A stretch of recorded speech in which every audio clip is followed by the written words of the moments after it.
Xiang Nan was not the only one to have realized this. Some of the other people there had been in the battle all those years ago. In particular, the people of Chinya City had all witnessed it, and they all recognized the imperial advisor of the Dali dynasty. The imperial advisor had once stood in opposition to Yi Futian and the others, but he had not been able to bring himself to kill Yi Futian. Now the two of them were walking together. Moreover, the imperial advisor had been unstoppable in that battle and had overpowered the ninth servant, forcing him to withdraw. Everyone's hearts beat wildly as they felt the intense tension. How could they be calm in this situation? They could all feel that this battle would not play out like they had imagined it would. Instead, it would go in another direction. What would happen once the imperial advisor and ninth servant started fighting? The people from the Situ clan understood what was going on. This was why he had not chosen to disperse after they had warned him, but had instead continued to face the ninth servant. Without a doubt, the most confused people were the people from Emperor Xiang's realm. The look on the two brothers' faces was marvelous to behold. The reason that they had allied with the ninth servant for this battle was that there was no risk in doing so. If they had a chance to kill Yi Futian without putting themselves in any danger, why would they not do so? Even if the ninth servant were defeated and could not kill Yi Futian, they would still easily be able to escape, and a cultivator of ninth servant's level would probably be able to crush Yi Futian anyway. But now, Xiang Zhe could feel a cold pair of eyes gazing at him. It was Yi Futian. Yi Futian stood there, his deep eyes filled with icy coldness. He had not planned to get entangled with Xiang Zhe and Xiang Nan again. The two of them may have plotted against him, but the two of them had a Runhuang realm to back them up. As long as they did not affect him too much, it would be too much trouble to deal with them. He did not want to create enemies everywhere he went, especially powerful enemies like a Runhuang realm. This would make it very difficult for him to travel around. But he had not counted on his enemies targeting him no matter where he was. This time they had come here to kill him. Who did not know of the conflict between the ancient imperial city and Chinya city? Xiang Zhe's face fell. Then he looked in another direction, towards where the ninth servant and Qi Xiangang were. The fight between them would decide the outcome of this battle and would determine the outcome of the struggle between the ancient imperial city and Chinya city. However, Yi Futian did not bother to wait for the outcome of their fight. "Take them all," he said calmly. As he said this, a group of Nirvana-level cultivators stepped forward, including Zhu Kai and others. At that moment, his Nirvana-level cultivators completely outnumbered his opponents. "Your Highness, we must retreat," said a Nirvana-level cultivator of Emperor Xiang's realm. Just as he said this, a fist descended. This was the elder of the Zhong tribe's attack. Now they had no way to escape. They could only honestly submit to Yi Futian. They naturally had to try their hardest to get back into his good graces. Thus, they took a more active stance than Wu Yong. The great battle broke out in an instant. Gai Huang was strong, but several Nirvana-level cultivators targeted him and trapped him. Another fierce battle broke out at the city lord of Chinya City's office. The people of Chinya City were already numb to it. This was not even as bad as things normally got here. Yi Futian stepped forward, and Wu Yong stayed behind him, guarding him. Yi Futian could use his skills to fight. Thus, it was most optimal for him to stay near Yi Futian. Xiang Zhe looked frightened as Yi Futian came near him. He tried to flee. "You want to flee even now." Yi Futian grabbed for him, and space will fell. Xiang Zhe felt like his body had frozen. It was as if he was under an immense amount of pressure. Brilliant light bloomed from him. The divine light seemed to be Renhuang's brilliance. However, the brilliant light did not bloom in time. Yi Futian was already there. The star-plucking handprint reached through the air with a loud whoosh. Xiang Zhe was not strong enough to resist it. He was grabbed easily and his face instantly turned pale. Crack! A crisp sound rang out. Xiang Zhe cried out in pain as his bones seemed to snap. Yi Futian waved his hand, and the giant handprint slammed into the ground with a bang. Xiang Zhe was smashed into the ground so hard that his body made a dent. He struggled to crawl out of the hole his body had made, but he saw a foot coming down toward him. It forced him back down into the hole with another bang. He spat out a mouthful of blood. A furious look came over his face. Yi Futian was humiliating him this much. Not far away, Xiangnan's face was as pale as ash. As he watched what was happening to his brother, it was like he was looking at himself. Does Xiang City think that Chenya City is a good target to bully? Yi Futian stepped forward and picked Xiang Zhe up from the ground, holding him by the throat. He lifted him into the air until he was dangling. He pressed down with a tiny bit of pressure, and Xiang Zhe felt like he could not breathe. Xiang Zhe went pale. Do you want to make all of Emperor Xiang's realm your enemy? Yi Futian, he said in a hoarse voice. I don't want that, and so I never sought you out to settle our debts. But even though I don't want to make Emperor Xiang's realm my enemy, you still tried to kill me. You tell me, should I kill you? Yi Futian was filled with cold, murderous intent. His gaze seemed to pierce into Xiang Zhe's eyes. From now on, I won't cause you any more trouble, said Xiang Zhe. Yi Futian smiled bitterly. Could it be that simple? He saw that Xiang Zhe was still watching the other battle. Yi Futian knew that he still had hope for the ninth servant's battle. He hoped that the ninth servant would defeat Yi Futian's teacher. Since you want to watch so much, you can watch.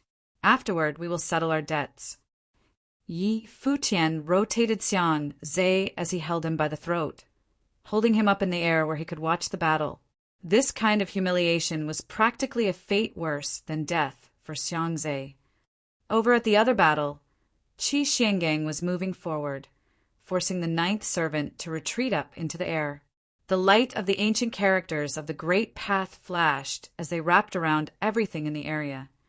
A person like the ninth servant would naturally be able to feel how strong Qi Xiangang was. Someone at his level could tell what level his opponent was after only a single exchange of blows.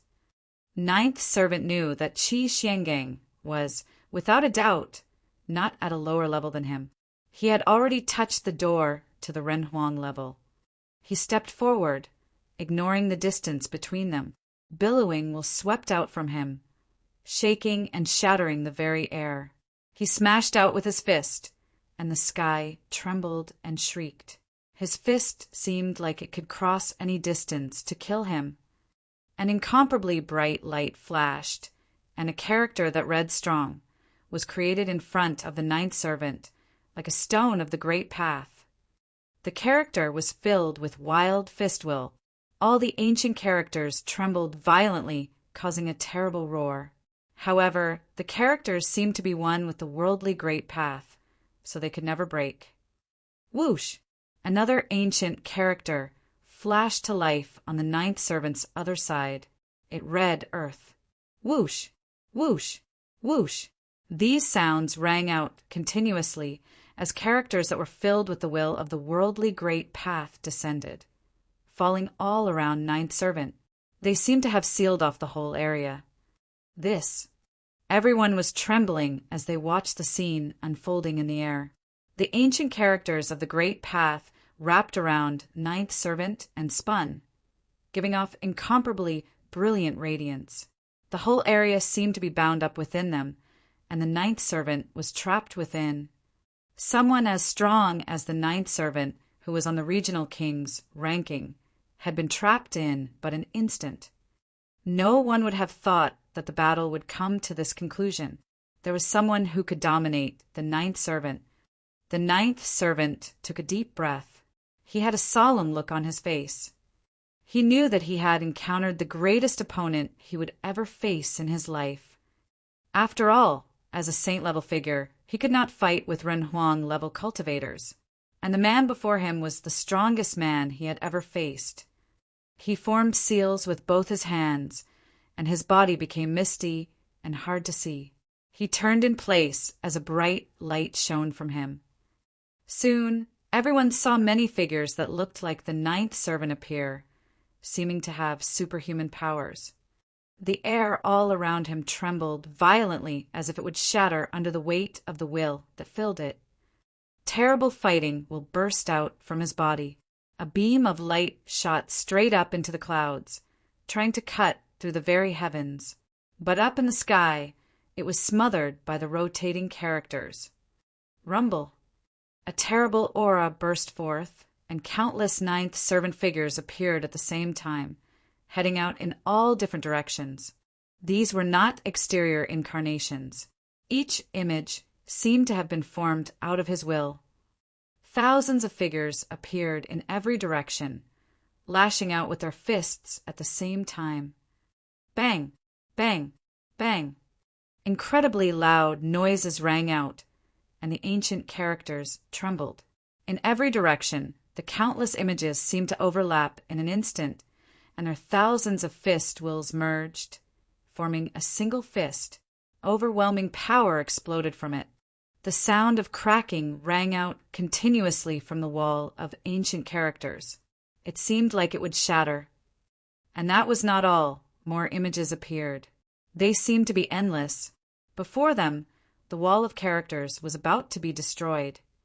Qi Xiangang stepped forward in front of the wall of characters. He reached up as if he was holding up the very heavens. And then, everyone witnessed a scene more shocking than any other.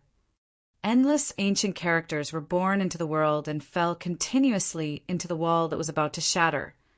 A terrible divine light appeared up in the sky.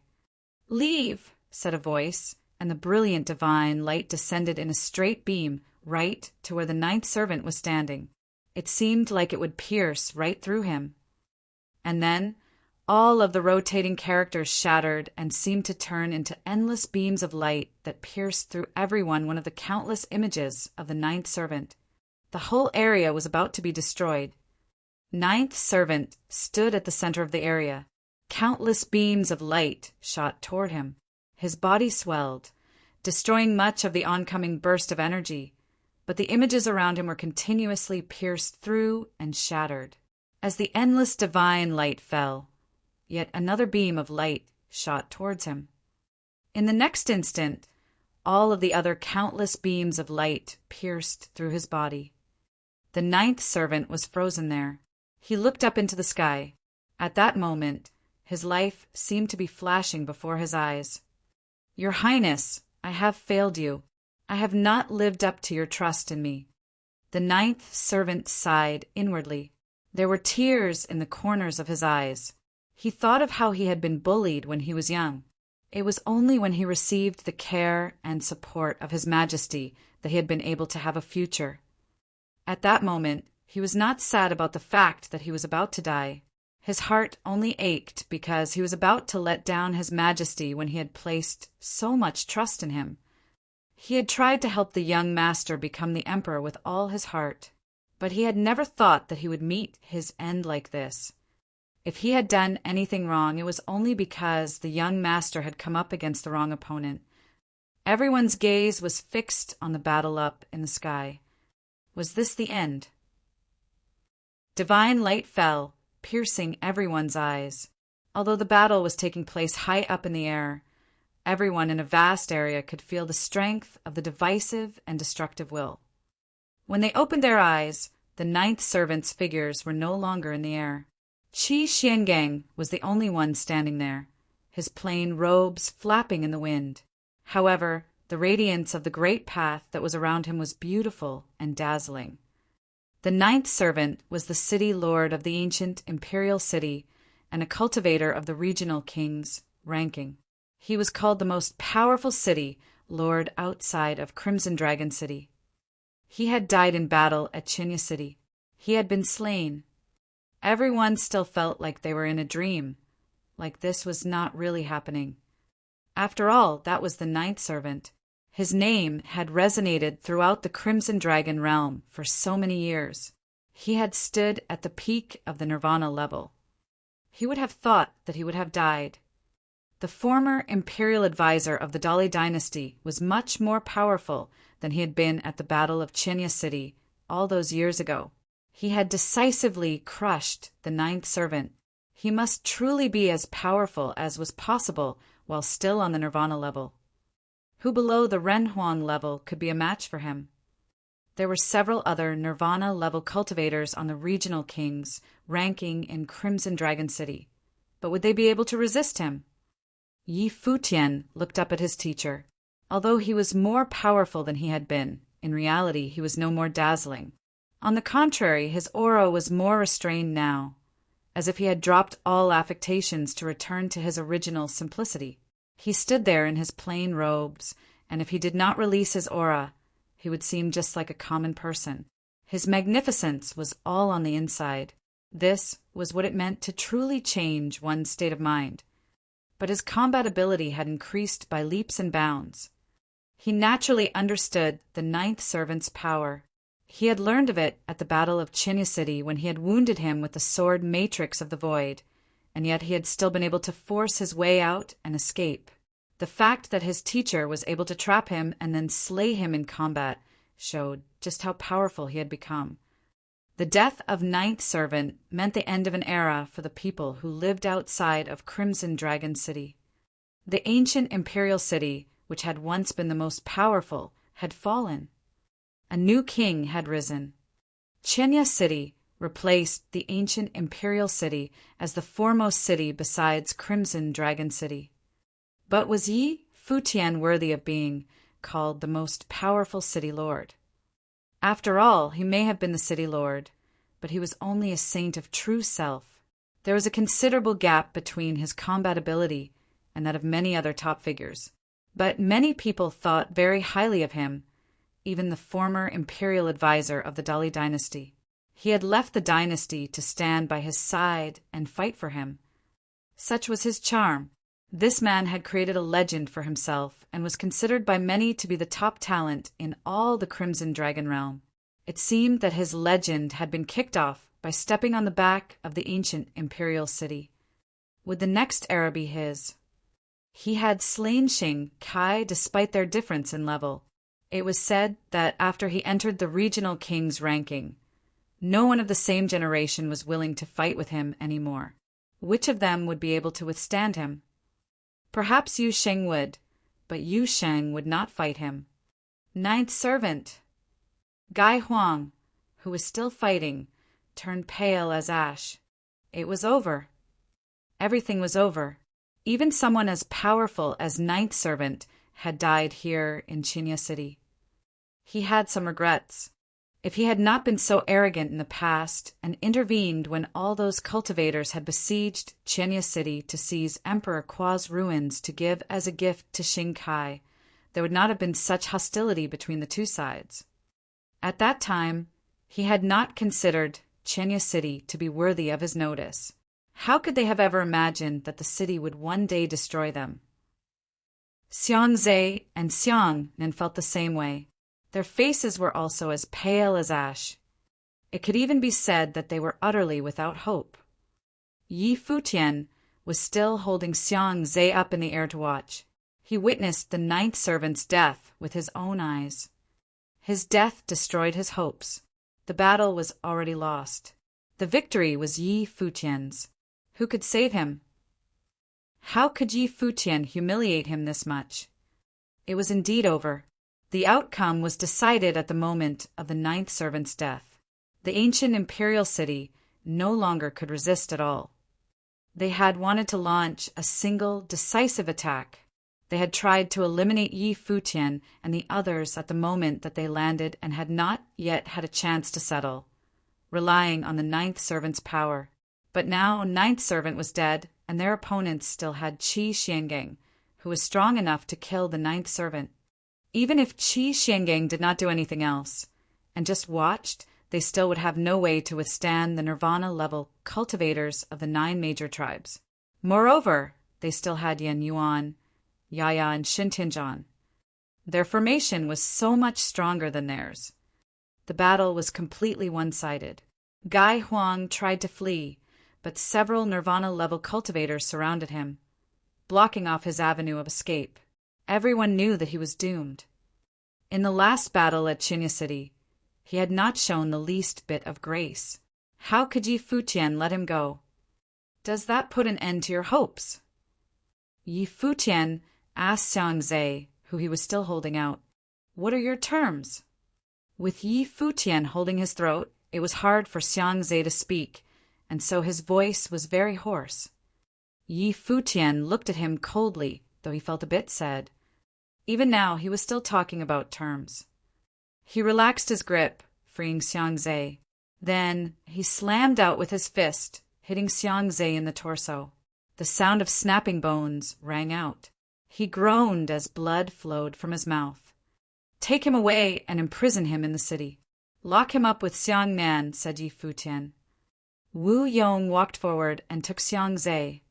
Xiang Zhe looked up with great difficulty and saw Yi Futian staring straight forward. He was not even looking at him. Xiang Nan was taken as well. The two brothers felt sadder than they ever had before. Were they going to be imprisoned in Qinya City? What made Xiang Nan even more afraid was that Yi Futian did not even seem to care about whether he lived or died. He had said only one thing: imprison him. The feeling that this gave him was that he was not even worthy of Yi Futian's consideration. The only thing that Yi Futian was concerned about was the Runhuang realm that was backing them up. Or rather, it was only their father that concerned him. Yi Futian had initially wanted for Xiang Zhe to give him a reason to show him mercy. But unfortunately, it seemed that Xiang Zhe did not know his place.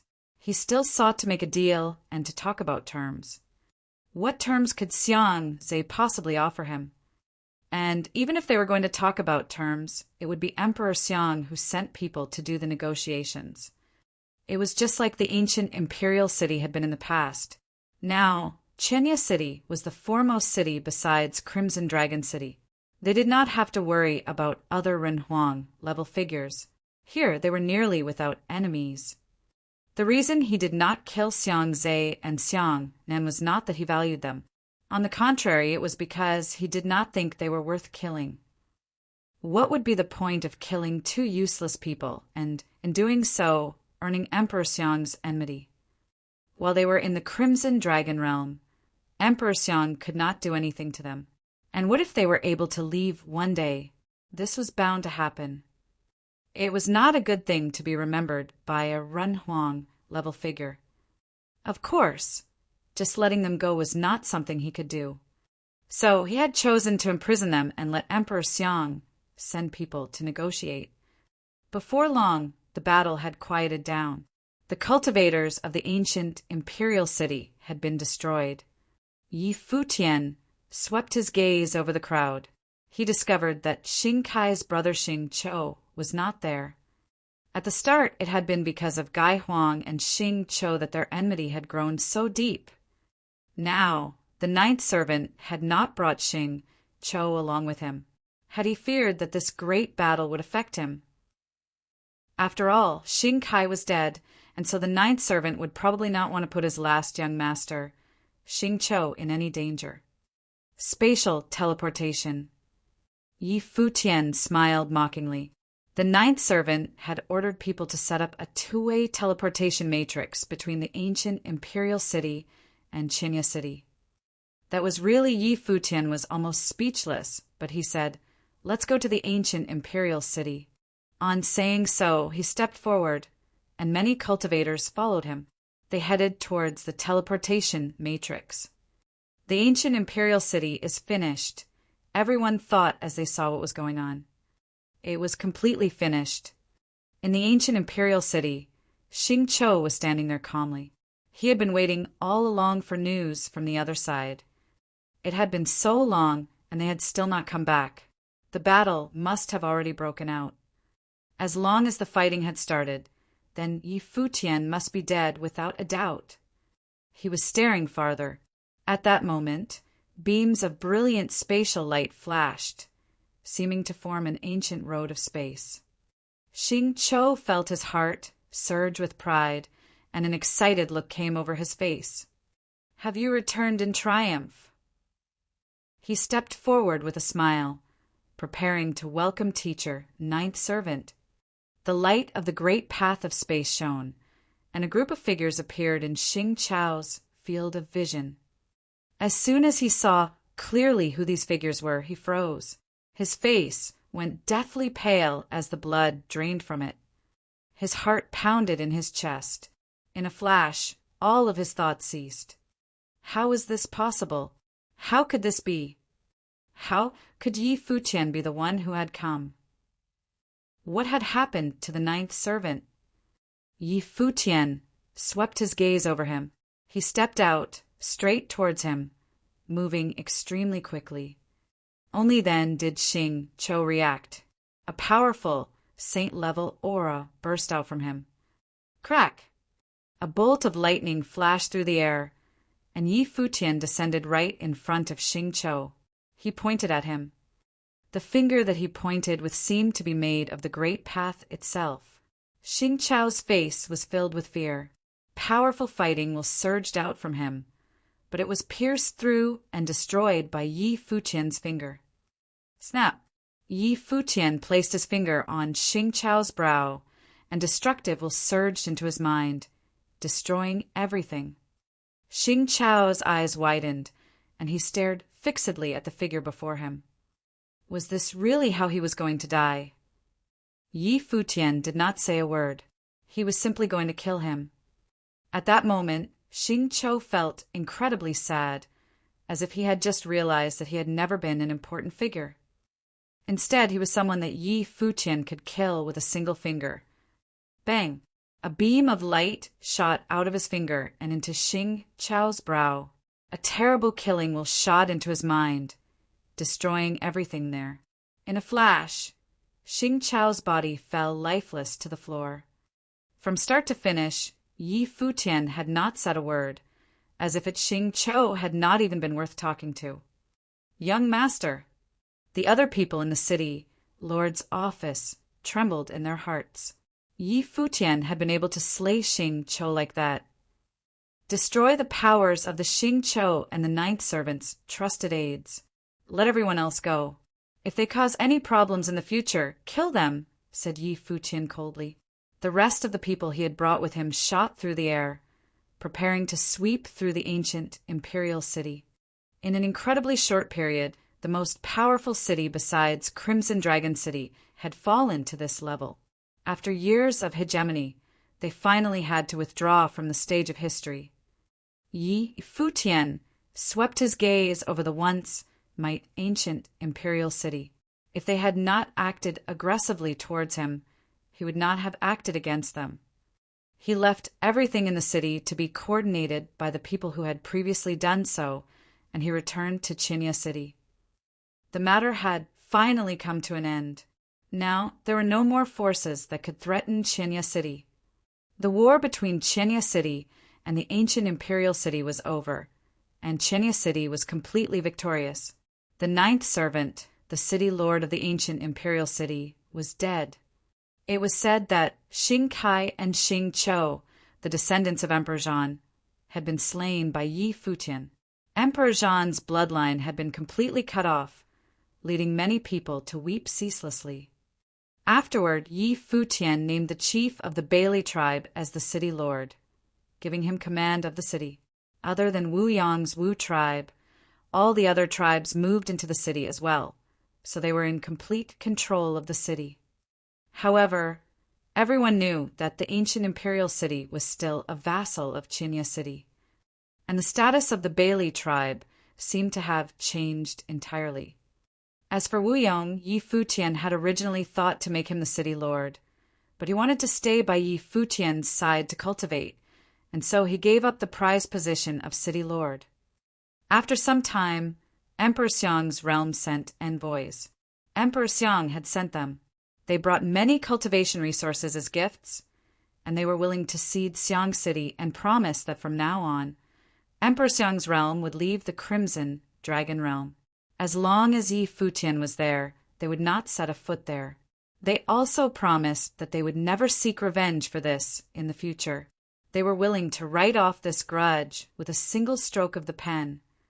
Many people sighed inwardly at Emperor Xiong's courage. Although they had suffered great losses in their struggle with Yi Futian, if they continued to pursue this grudge, their losses would further outweigh their gains. First of all, Yi Futian's power within the Crimson Dragon realm was nearly unmatched, and Emperor Xiong's realm could never compete. Secondly, he had Emperor Xia's realm backing him up. And finally, there was his infinite potential for the future. If Emperor Xiong's realm hardened their hearts and continued fighting Yi Futian, then even if they were able to kill him, the price they would have to pay would be far too high. The envoys that Emperor Xiong sent also secured Yi Futian's promise that he would not pursue this matter any further and release Xiong Zhe and Xiong Nan, who had been tortured horribly. He would let them return to Emperor Xiong's realm at any time they pleased. He knew that the two of them would always hate him fiercely, but without Emperor Xiong's support, what trouble could the two princes stir up? Moreover, even though Emperor Xiong was making a promise, the two princes would still be well disciplined. Yi Futian would trust the word of a Renhuang level cultivator. After all, this was not a matter of life or death. After the people from Emperor Xiong's realm left, there was still the matter of Xiong City. Yi Futian talked about it with his teacher. In the end, Qi Xiangang and the people of his household went there to renovate and reorganize the city. The reason Yi Futian sent his teacher was that he wanted to let him have his own space. There he could fulfill his ideals and continue to teach even more outstanding heroes. And Yi Futian believed with all his heart that the Crimson Dragon realm did not lack for outstanding youths with great potential. As for Qinya City, he was still the city lord. He had top figures like Wu Yong, Shen Tianzhan, and Yaya by his side, and thus no one could threaten him. And he was making preparations to link the three cities via space matrices so that he could travel between them as he liked. In this way, Qinya City, the ancient imperial city, and Xiong City formed the greatest force in the Crimson Dragon realm. No other cities could threaten them. After this was all worked out, Yi Futian returned to the regional palace, where he locked himself away in cultivation. Now he had cultivated up to the saint of true self level. His next goal was to become unblemished. He was sure that although he had removed many of the obstacles in his mind, it had not all been done through his own power. Most of it had been done with the help of the people beside him. But now the Crimson Dragon realm was completely stable. As long as he did not offend any Renhuang level cultivators, no one could threaten him. The days passed, and the 10,027th year of the divine prefecture calendar came to an end. A piece of shocking news spread through the Crimson Dragon realm, but thankfully it was good news. Qi Shang, the prince of the Crimson Dragon realm, was going to officially wed Yu Shifei of the Yu clan. This pair of heroes of the Crimson Dragon realm were going to be together from now on, which made everyone in the realm very happy. Countless women were jealous of Yu Shifei. Not only was she a superior specimen, but she was also able to marry someone who she loved and who loved her. And in addition to that, she was of extremely high status and was eminently talented. Prince Qi Shang and Yu Shifei of the Yu clan both had wonderful personalities as well. One of them was natural and unrestrained, and the other was gentle and elegant. They had never offended anyone, and naturally no one would ever offend them. This made them a divine couple in everyone's eyes. They were so perfect that people almost could not even be jealous of them. They were only happy for them. At the end of the year, countless people in the Crimson Dragon realm set out on a journey to the center of the realm, Crimson Dragon City. They wanted to witness this perfect wedding. Many powerful figures also went to pay their respects and to present them with gifts. When the end of the year came, Crimson Dragon City was busier than it had ever been before. Yi Futian and Yu Sheng, who was cultivating in the regional palace, also received invitations to the wedding. They had been sent out in Qi Shang's name, and they were invited to come to the palace itself. Not many people in the Crimson Dragon realm received such an honor. The vast majority of people would only be able to watch from outside the palace. The 10,028th year of the divine prefecture calendar finally arrived. That was the day of Qi Shang's wedding. There was a sea of people outside the lofty palace. They seemed to be able to see a floating stage in front of the brilliant golden palace. The stage was covered in dragons and phoenixes, giving it a happy and auspicious atmosphere.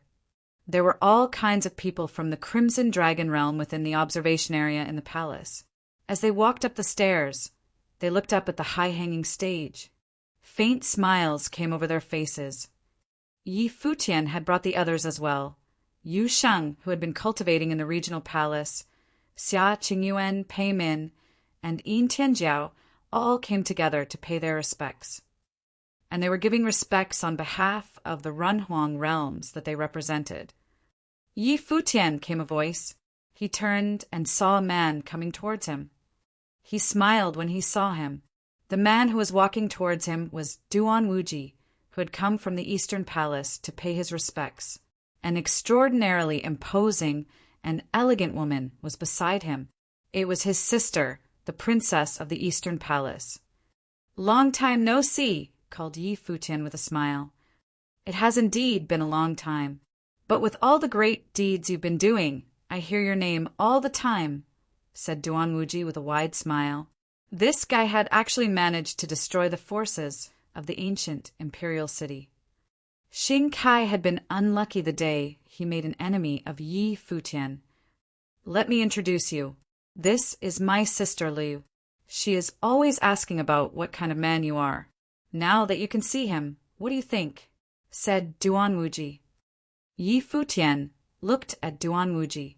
This guy, the woman beside him, could not hide her embarrassment at what Duan Wuji said. She could not help but hit her brother, and her pretty face looked like all the blood had drained from it. How could her brother be like this? It was true that she wanted to see this legendary figure, but when he heard her brother's words, he would not be in any doubt about that fact. Yi Futian smiled and nodded to hear. Princess Luoyu. He was someone who had been in all kinds of intense situations, so this was nothing. Princess Luoyu smiled slightly and bowed. "Let's go, the ceremony is about to begin," said Xia Qingyuan coldly from beside him. Her gaze was fixed straight forward. "Let's go together." Yi Futian smiled at Duan Wuji. Duan Wuji nodded and grinned at Xia Qingyuan. They walked until they reached the bottom of the observation platform. Everyone who was allowed to come here was someone of high status, and so Yi Futian saw many familiar faces like Luo Yang, who he had first met at the Peach Banquet, and Jiang Tei of the Jiang clan. They watched him coming. Yi Futian had displayed his unparalleled talent at both the Peach Banquet and the Battle of the Crimson River, where he had defeated Xing Kai. Now that he had become a saint of true self, they did not know just how strong he was. But this was not a time for fighting. Soon their gaze shifted. They looked back to the ceremonial stage. Up in the sky, radiant sunlight shone down. A golden rock appeared amidst the sunlight, flying by means of rule power. It flew down and seemed to form a real body for itself. There was a figure standing atop it. It was Qi Shang. On the other side, a strange phoenix that was the color of ice crystals appeared. A beautiful figure was standing atop of it, wearing a dress of ice phoenix feathers. The golden rock and the ice phoenix circled in the air, gradually coming closer together. The two people riding them clasped hands. Qi Shang was bathed in divine fire, and Yu Shifei was bathed in snow and ice. When they stepped onto the ceremonial stage, it seemed like the rest of the world had lost its color. The Yu clan cultivators all smiled brightly. They had waited a long time for this day. Dazzling light shone down from the palace as the two figures stepped forward. The Crimson Dragon Emperor and the Crimson Dragon Queen appeared. One of them had a majesty that eclipsed all else, and the other was elegant and poised. She could have been a model for all women everywhere in the world. "Greetings, your majesties. Congratulations on the wedding, someone called out as they bowed. In an instant, countless other voices rang out as well. Greetings, your majesties. Congratulations on the wedding. The sound roared through the palace. Countless people were there to witness the wedding. All the women in the palace were looking at Yu Shifei like she was the luckiest woman in the world. She's very beautiful, whispered Xia Qingyuan. At that moment, Yu Shifei was indeed blindingly beautiful, and even Xia Qingyuan could not help but express her appreciation. This must have been the happiest time of her life. Her smile was warm enough to melt the world. Her beauty engraved itself on everyone's hearts. All the women in the world could only dream of having a moment like this, of being this beautiful. Would she have a day like that? On the first day of the 10,028th year of the divine prefecture calendar, an incomparably magnificent wedding was held in the royal palace of the Crimson Dragon Realm.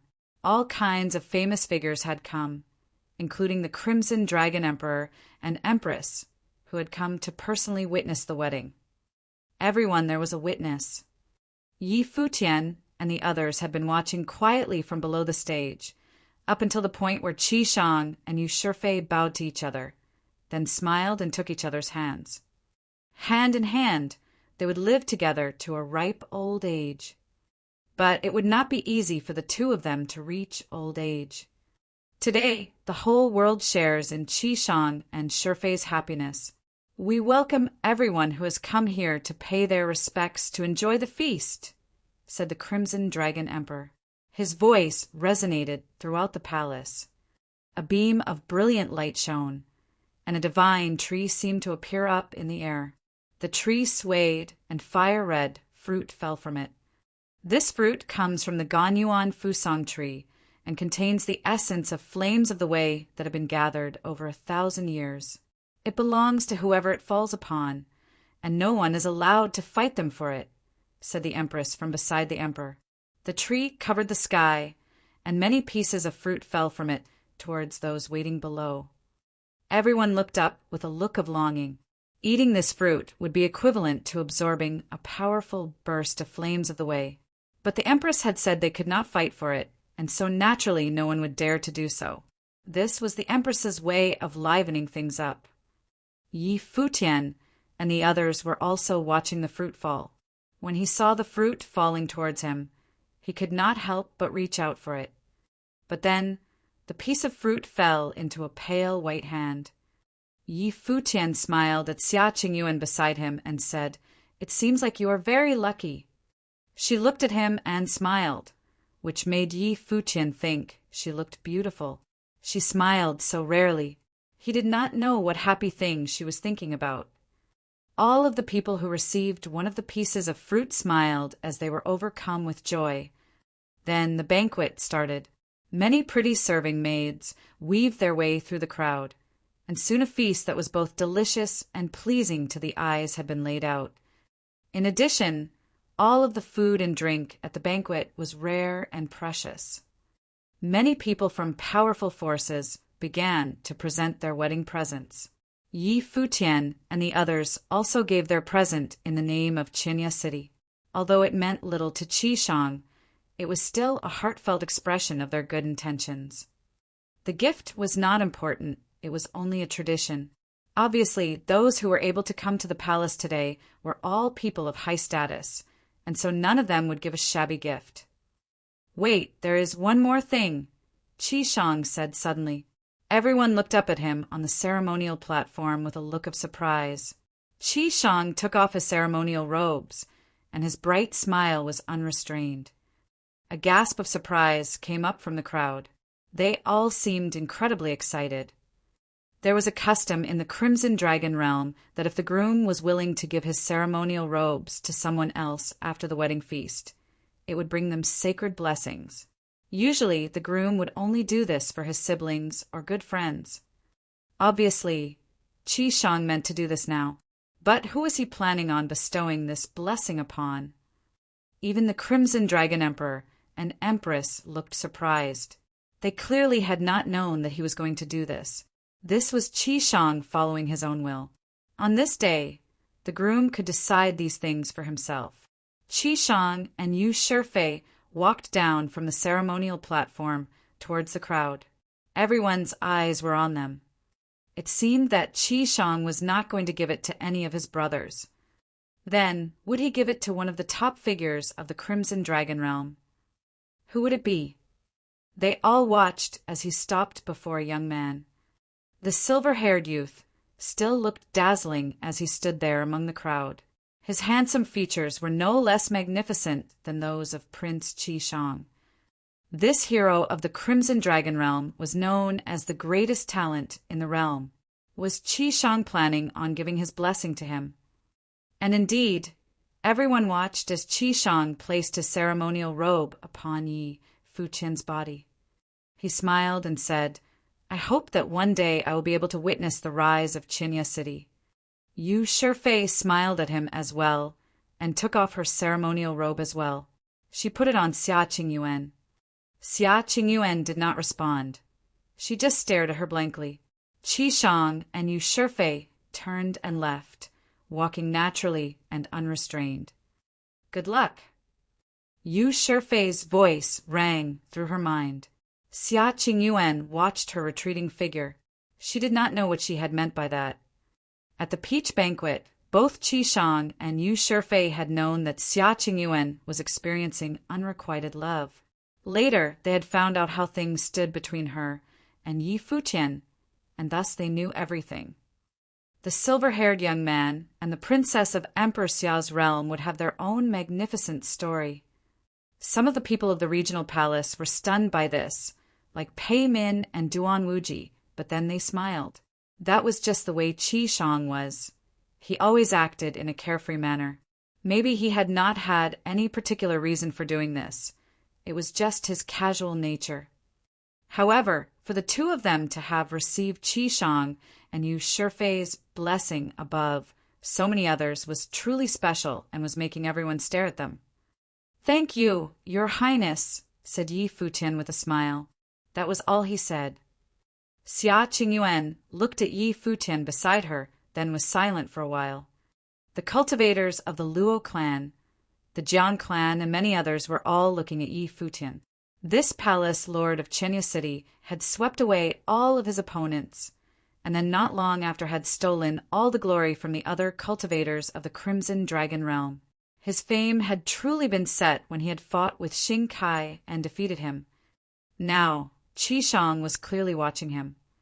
They did not know that at the divine martial road of the peach banquet, Qi Shang and the other people of the palace had already found out which cultivators were the most powerful. The banquet commenced, and the atmosphere in the hall became much more lively. Read the next chapter on our VIP novel. Come, a figure walked towards the people from the regional palace. It was Jiang Tai. He looked at Yi Futian and Pei Min, then raised his glass in a toast. "I've heard that after you broke through to the Saint of True Self level, you have found no opponents of your level at the regional palace." There are many talented people in the regional palace. I do not dare to say that none of them can match me, said Yi Futian modestly. Jiang Tai looked at Pei Min. He had heard that he had beaten all comers. In that case, he probably had no one else left to fight. You are too modest, Lord Yi.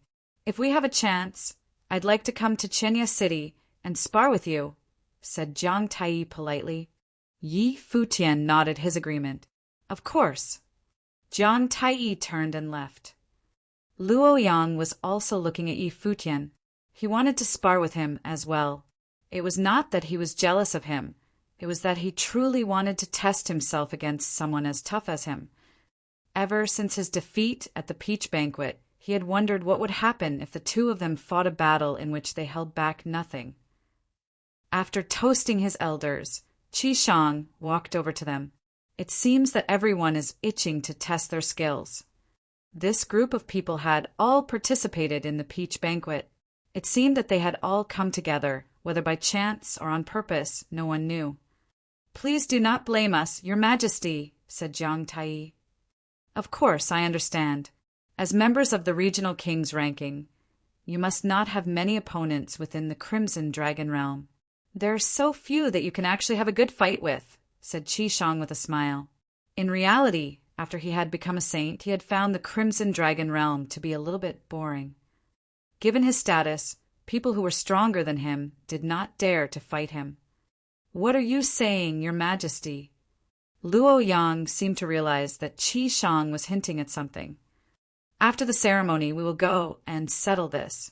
Shifei and I are planning to take a trip to the Heavenly Mandate Realm," said Qi Shang. Everyone's hearts beat faster when they heard this. Apparently, Qi Shang wanted to train. Before he did that, he would finish this wedding. Once he and Yu Shifei were officially a couple, they could go there hand in hand. The Heavenly Mandate Realm, everyone whispered. The name was both strange and familiar. They had naturally heard of it. It was one of the 9 supreme imperial realms. How could they not know of it? The Heavenly Mandate Realm was at the head of several hundred Renhuang realms, 10 of which were of particular note.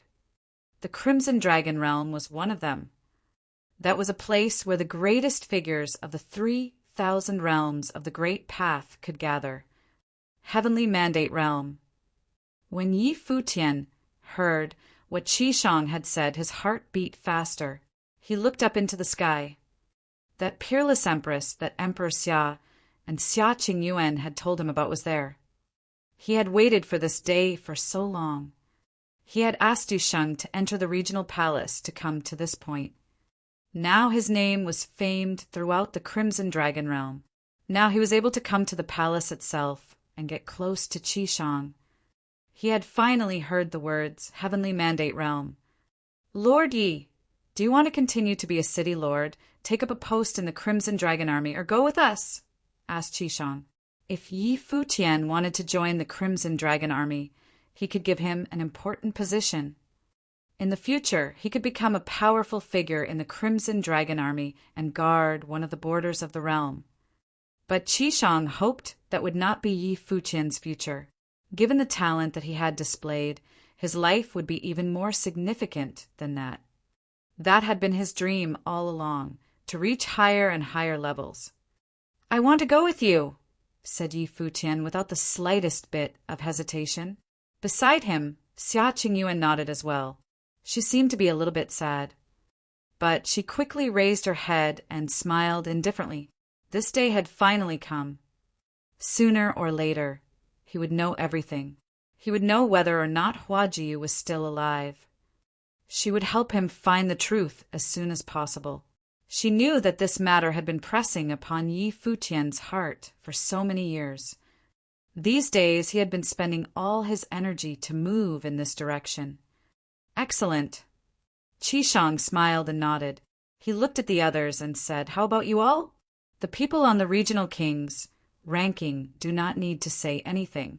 If any of you are willing, you can come with me and see how powerful the cultivators of a supreme imperial realm are. Everyone's hearts were trembling. Many of them nodded immediately. They could not miss a chance like this. They wanted to go and see a higher place. They wanted to see what kind of heroes lived there.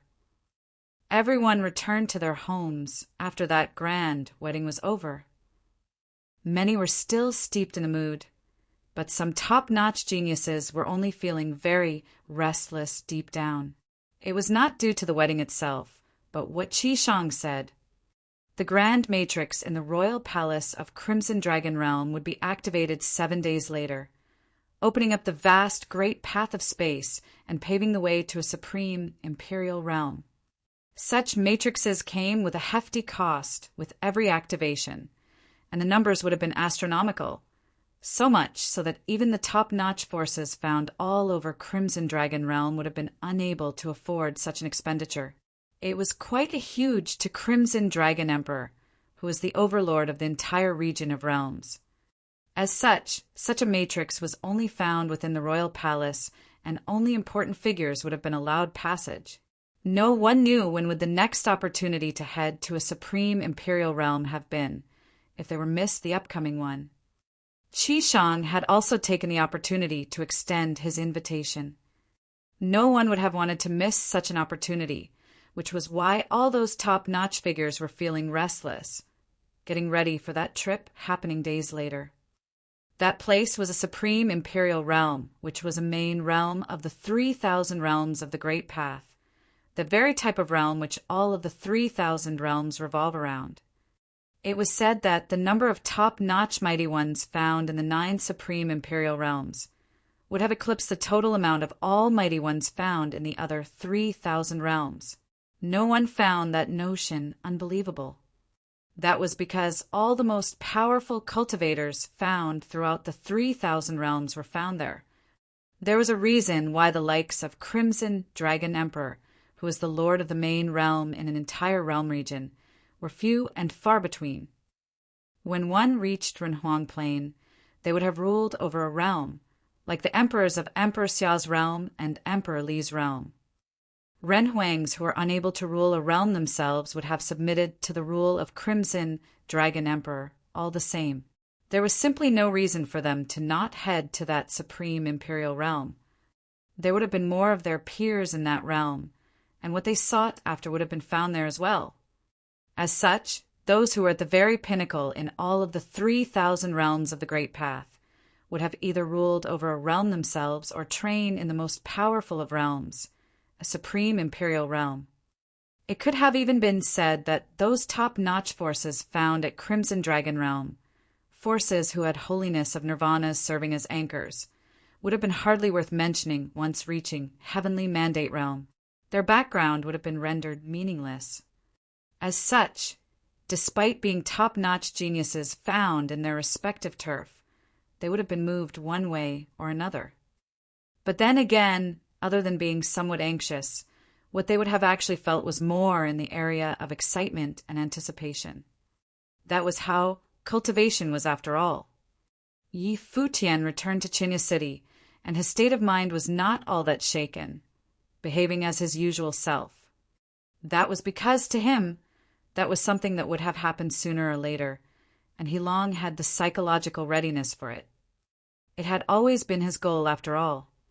Be it for Jeyu or for unraveling his hidden past, it was destined that he must reach further heights. He gathered everyone around after returning to Chinya City. Qin Xiangang, Yan Yuan, and the others headed to Chinya City from Xiang City. There were also the holiness of nirvanas from the tribes coming all the way from ancient imperial city. All of them gathered at Chinya City. That grand matrix of spaces activation allowed all of them to bring their own people for the trip. Yi Futian was thinking about who he would have brought on that very trip. Yu Sheng and Xia Qingyuan were definitely included, without a doubt. They were definitely need around. His elder brother, the Sword Saint, Gudonglu, and the others would have been taken along as well. That department had been easy. The key, however, was the holiness of nirvanas that he would have taken with him. Chinya City was considered firmly established in Crimson Dragon Realm, and no one would have had any ideas about the city without good reasons, but there was still a need for someone to stay behind nonetheless. I'd be bringing Chunyang. Lu Chuan shall head out with you people. Yan Yuan and Nan Zhai would stay behind in Xiang City to look after Fei Xue, Qi Xiangang said. He needed to head out to a place like Heavenly Mandate Realm with them. I'd be coming too, father, Fei Xue said. She wanted to come along as well. No, you can't go to the Supreme Imperial Realm, Qi Xiangang said. There were simply too many mighty ones found in such a realm. All manner of people with peculiar abilities and personalities across the board would have been found there. The risk of taking Fei Xue along was simply too high. Once the secret with her condition was exposed, Qi Xuangang's status as a holiness of nirvana at the pinnacle of his training would not have been enough to protect her. As such, he did not want Fei Xue to head out to a place like a supreme imperial realm, until Fei Xue had grown powerful enough to control the powers in her body at will, even incorporating it into her own powers. But by the time she became able to do so, she would have probably surpassed her father. Fei Xue was capable of sensing emotions of others. She naturally knew that the imperial advisor would have absolutely forbidden for her to come along. She was understandably exasperated but she did not say anything else, feeling only somewhat dejected. The plains of Yenyuan and Nanjai had stabilized, and they had exceptional states of mind. Yenyuan was already a holiness of nirvana, and it would have only been a matter of time before Nanjai reaches such a plane as well. As such, he chose to bring Mu Chunyang and Lu Chuan with him on the pilgrimage to have a look at heavenly mandate realm with their own eyes. Yenyuan and Nanjai were left behind to take care of Feishue. Futian, I'll leave the rest of the candidates up to you. Just be mindful of not bringing too many. It is our first time heading out there, and we still haven't got a foothold after all. We would have another chance in the future, and then we shall bring more with us then, Qi Xiangang said to Yi Futian, seemingly reminding him. Yi Futian understood that an overly huge group would have meant difficulty in moving around. Read the next chapter on our VIP novel. Come. It was especially so if they were to run into any trouble, and the large size would have only proved to be a hindrance, setting them back. All right. Yi Futian nodded. He naturally understood what Qi Xiangang meant. Big brother, don't leave me behind. Long Linger looked at Yi Futian with a begging look. She had a bad feeling about things. Kids need to stay behind here and train. Yi Futian knocked her head a little, and Long Linger was baffled. Kids? Me. I'm almost an old hag now. Long Linger mumbled in a speechless manner. However, age of cultivators was looked at differently from how it was with common people. Despite her advanced age, she looked young and spiffy nonetheless. She had been making progress throughout the years, but when compared to Yi Futian, she was still rather nothing much. In truth, it was not just her. Everyone was making progress as well. Those are still not yet saints. It is better for you people to not head out this time. Yi Futian continued. Devote your time to train here in Crimson Dragon Realm and get to St. Plain as soon as possible. Many looked dejected at Yi Futian's words. No going in this trip before becoming a saint, huh? There were many who had yet to become saints. But then again, Yi Futian had also told them to first train in Crimson Dragon Realm. There were still many places in the realm that they had yet to explore, so they held off going to a supreme imperial realm for now. Everything was to be decided later after making a breakthrough into St. Plain. They would have only served as baggage otherwise. 7 days were over in the blink of an eye. Mighty ones gathered in Chenya City on that day to send their city lord and his entourage off. Even Zhuge Mingyue elected to stay behind due to yet becoming a saint. She would have been able to head out in that trip still, as her might as the second sister was still there nonetheless, but she just did not want to be of too much trouble to Yi Futian and the others. It was as her little brother put it, they had to first dedicate themselves to their training and strive to make it through St. Plain to catch up. Yi Futian left behind sacred spirit stones and training methods. Even if they were to simply boost their training only with resources, they needed to at least get to the pinnacle below St. Plain. So long as their states of mind proved to be sound, getting into St. Plain would not have been much of a problem. The St. Plain was a threshold in itself, and one state of mind was of the utmost importance. Wait for me to come home, Gudong Lu stood before Zhuge Mingyue and said. Relax, I'm not running off with someone else. Take care of our little brother, Zhuge Mingyue smiled and said. Yi Futian felt rather speechless, finding her second sister to still be that tough and unyielding. Second sister, you seriously think I'd need looking after? Yi Futian shrugged and said, You're right. Zhuge Mingyue glared at Yi Futian and said, Why do you think these people are here for? Who among them is not looking after you? Yi Futian felt speechless again and then looked at the ones beside before saying, Touché, second sister. Good to hear. If Ju is still here, you have to bring her back to see me, Zhuge Mingyue said in a solemn manner. She and Huajiu were like actual, biological sisters. It was her to picked up Jeyu from the land of 100 nations and had the younger woman train in the Zhuge clan. Zhuge Mingyue really wanted to see that woman who had the looks of a fairy, who was strong yet delicate at the same time. Yi Futian felt rather sorrowful hearing what his second sister said and nodded solemnly. He then turned around and walked, saying, "Let's go." All of them headed out en masse, waving goodbyes to their loved ones. That trip was truly an expedition. The distance between where they were and their destination would have been a lot further than what was between Emperor Xia's realm and Crimson Dragon realm. The place they were heading to, a supreme imperial realm, would have had mighty ones all over the place, and that place would have been at the very pinnacle of the 3,000 realms. That would have truly been the place where Yi Futian belonged. He would have met the most extraordinary of figures in the 3,000 realms of the Great Path, as well the greatest of the best of geniuses. He would have truly found his match there. And, of course, he would have found friends there as well. Many were already at the royal palace when Yi Futian and the others arrived, and people from all corners of the realm had mighty ones among them. Yi Futian saw many familiar faces: Pei Min, Duan Wuji, Yin Tianjiao, Luo Yang, Jiang Taiyi, and many other legendary figures.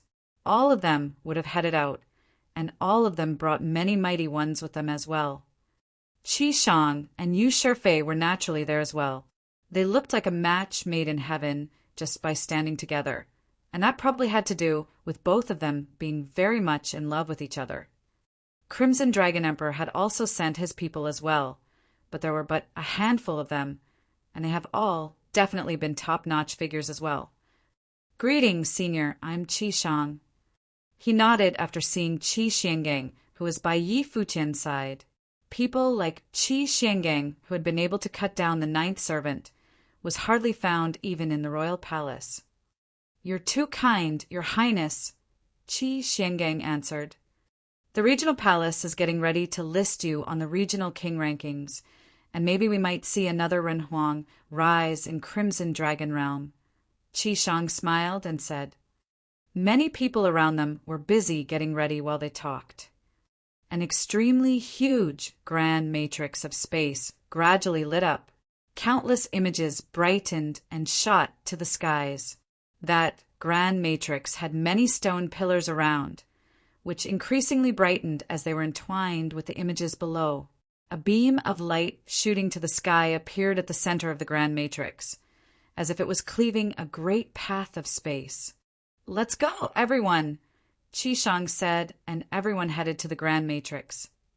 The dazzling beam of light became increasingly terrifying, swallowing their surroundings, and a strong will of the great path of space shrouded even the extremely huge and vast royal palace. That grand matrix devoured space powers in a frenzy, extending its area of effect outside the royal palace. The world around them rumbled, and as a beam like no other lit up, the intense shock was felt throughout the incredibly vast area. Everyone was able to see a beam of light of space shooting up to the heavens. The 9 supreme imperial realms served as the absolute center of the 3,000 realms of the Great Path. The Heavenly Mandate realm was one of those 9 realms. There were countless cultivators found among the massive population of Heavenly Mandate realm. Many Renhuangs opened up their own clans and forces at that realm due specifically to the realm being such a place, establishing their own orthodoxies and imparting their own ways. There were several supreme forces being a cut above the rest in that realm, positioning themselves at the very peak. They pursued true supremacy and transcendence, which was also the final goal for all Renhuangs. There were too many regions with Heavenly Mandate realm, and every single region was extremely vast, with populations of cultivators each reaching hundreds of millions. They were Renhuang class beings who reigned supreme over all, but there were also many weak cultivators eking out at obscure places. But of course, the bulk of the population was found somewhere in the middle. They struggled in the harsh environment around them as they advanced, making their way towards greater heights and accomplishments.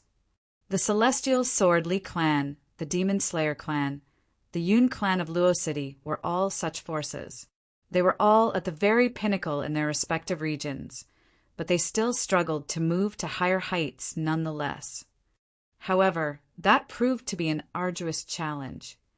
At that moment, in the sky above the Bujo Ridge, mighty ones from the three major forces stood against one another around a mountain. Sword will permeated the sky above that ancient peak, as if countless divine swords were circling in the heavens. A group of people somewhere was seen wearing ancient swords on their backs, with their sword aura sweeping the vast area.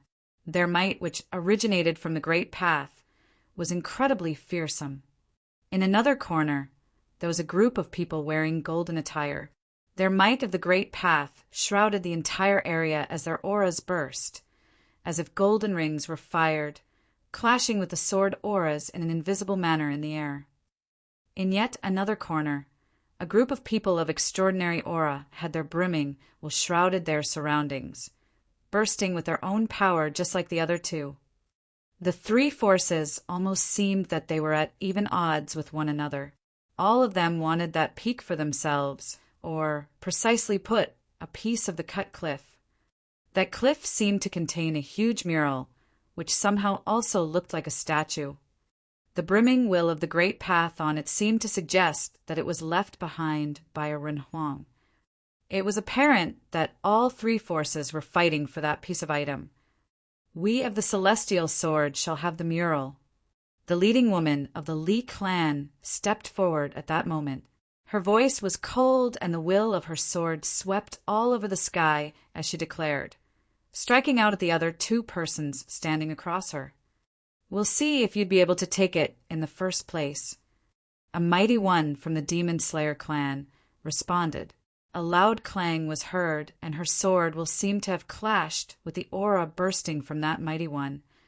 The ones from the Celestial Sword clan were known for their peerless, offensive prowess, yet the mighty ones from the Demon Slayer clan practiced very overbearing methods.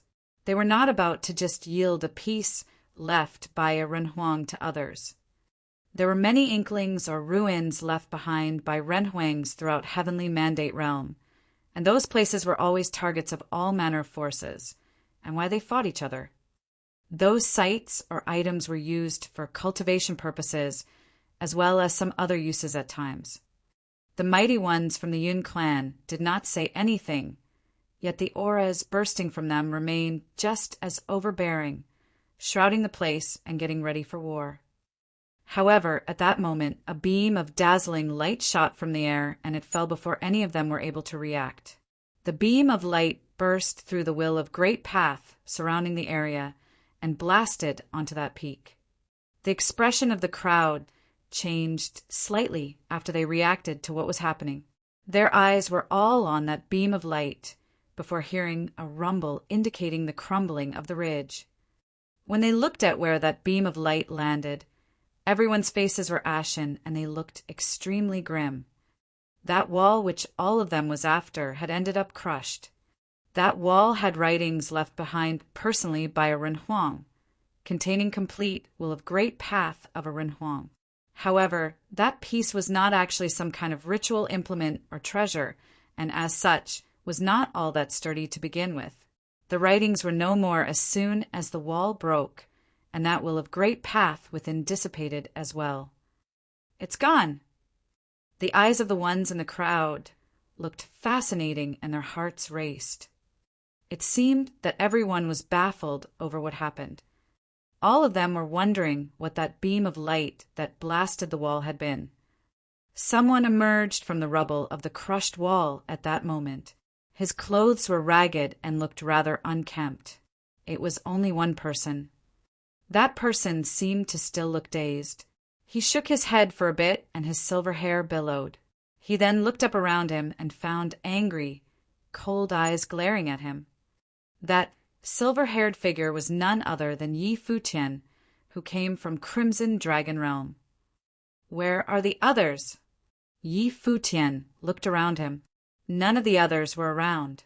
He recalled when they traversed the space, he seemed to remember hazily a very powerful being who happened to pass by, intending to intercept that great path of space flying through the air. Despite the being having been too slow to actually do so, that being nonetheless cut up the great path of space that was just about to open up, severing their path. And then, what just happened. Is this heavenly mandate realm? Yi Futian muttered to himself. He had no idea if he reached his intended destination. That being would have probably been a Run Huang class Mighty One. They would not have been able to intercept such a great path of space otherwise. They had definitely ran into a super being when they traversed space, who wanted to intercept them and find out who they were. The being was unable to do so, for the energies that sent them there, contained with the grand matrix of space, was extremely frightening.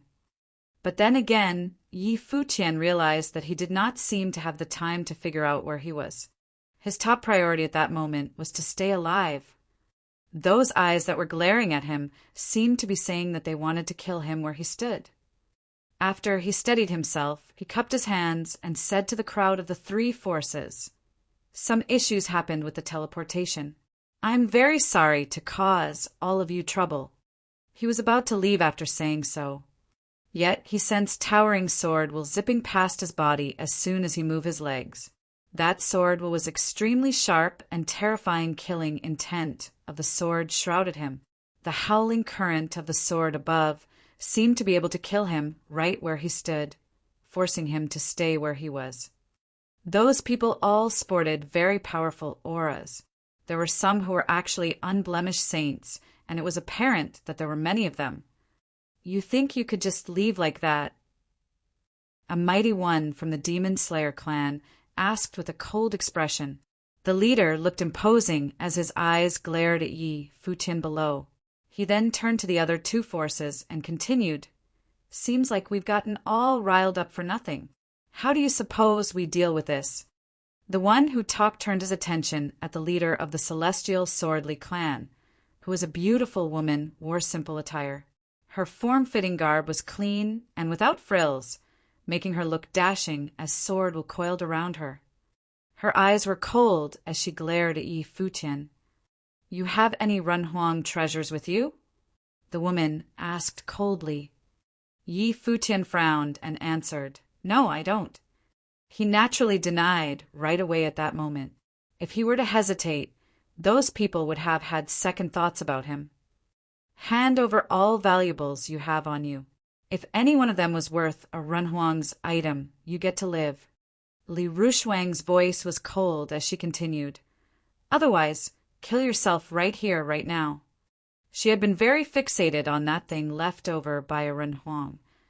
That item was ended up destroyed by Yi Futian. What was done was done. What is the point of killing him? He is but an unlucky which had gotten thrown around by a teleportation attempt. Just let him leave. An elder from the Yun clan of Luo City. There was no point crying over spilled milk after all. If even such a teleportation had gone haywired, he knew that Yi Futian could not have been someone from some noteworthy force, and there was no point backing him to a corner. It was better to just spare him. "You're very generous indeed, Elder Yin. But who shall be responsible for that broken Run Huang relic?" Li Rushuang continued to say with a bone-chilling tone. The way she looked at it, that piece which ended up destroyed had belonged to her. The destruction of that item would have affected her future plans considerably. "So what if you kill him?" Elder Yin then continued, "You have superb talents, Li Rushuang, and you're one with rare potential among the celestial sword practitioners. Too bad that your state of mind is too brutal and cold, and you're too fixated with the way of the sword." "You're the one to talk," Li Rushuang responded coldly. Her eyes did not look at Elder Yin, making as if the elder was not worth her time. Mighty Ones at her side stepped out and walked towards Yi Futian as soon as she spoke. Cold sword will shrouded Yi Futian's body, seeping with intense killing intent. It was apparent that they were being serious, and they truly wanted Yi Futian to pay for their loss with his life. Yi Futian's frowned hard. While it was true that he was to be partially blamed for the incident, he did not do so intentionally, and it was all an accident. He had no control over anything back then. From the way the conversation was carried between those people, He realized that he seemed to have destroyed a mural left by a renhuang. "While I do not have a renhuang treasure, I would make it up to you to the best of my ability." Yi Futian looked at that woman and said. Li Rushwang was unmoved. Her eyes remained cold as she said, "Take everything in his storage ring." "Li Rushwang, I suppose we of the Demon Slayer clan should have a cut as well," the mighty one from the Demon Slayer clan said. Some of his mighty ones stepped out and walked towards Yi Futian as well. They looked emotionless. There was not a hint of compassion in their eyes as they looked at him, only uncaring coldness. Yi Futian sensed that he was being enveloped by killing intent and did not say anything more. He unleashed his aura, sensing the will of the great path around him. A saint of true self. Those who sensed Yi Futian's aura looked rather puzzled. Yi Futian looked rather young, and they somehow were unable to get why he was already at such a plane. An elder from the Celestial Sword clan, who too was a saint of true self, stepped out, and his sword was towering, seemingly having turned into a sword himself. He arrived right before Yi Futian within an instant, and lashed out with his finger. The sword at the tip of his finger flowed, and sword will of the great will washed all over them like a river of the heavens, bursting within an instant and intending to end Yi Futian right away. Boom! Light of stars coursed all over Yi Futian's body. The starry battle form of his was shining brilliantly. He lifted his arm and pointed a finger as well, clashing with his opponent without flinching at all. "You have a death wish, then." That elder was cold as he pointed. Countless might of killing swords tore through space as he pointed. At the same time, Yi Futian's finger reached his target as well, the finger of his opponent. Boom, boom, boom, extremely terrifying wave of entropy seeped right into the finger, breaking it right away. The surge of power ran all the way up the elder's arm and burst into his body. A loud rumble was heard, and then explosions were heard within his body. His back seemed to have been busted by a force. All of his internal organs crumbled in a frenzy. His eyes were frozen right there and then, staring straight at Yi Futian. Yi Futian pulled his finger back and saw his opponent slowly dropping to the ground. A finger attack was it took to kill his opponent. He had just gotten to the realm, and he had already killed a saint. The sword aura dissipated, and a mighty one from the Celestial Swordly clan was killed outright on the spot. Those from all three forces were dumbfounded. From their perspective, that person would absolutely not have been someone from some top-notch force due to having even such errors happening with the teleportation process.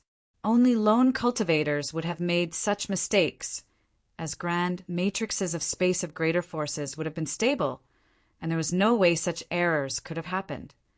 They naturally did not think that the person who just appeared out of nowhere before them had actually transcended regions and happened to have a Runhuang class being interrupting their travel. Furthermore, competition between cultivators at Heavenly Mandate Realm was extremely intense.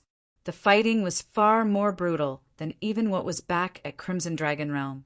That Supreme Imperial Realm was even more vast, and there were even greater number of mighty ones.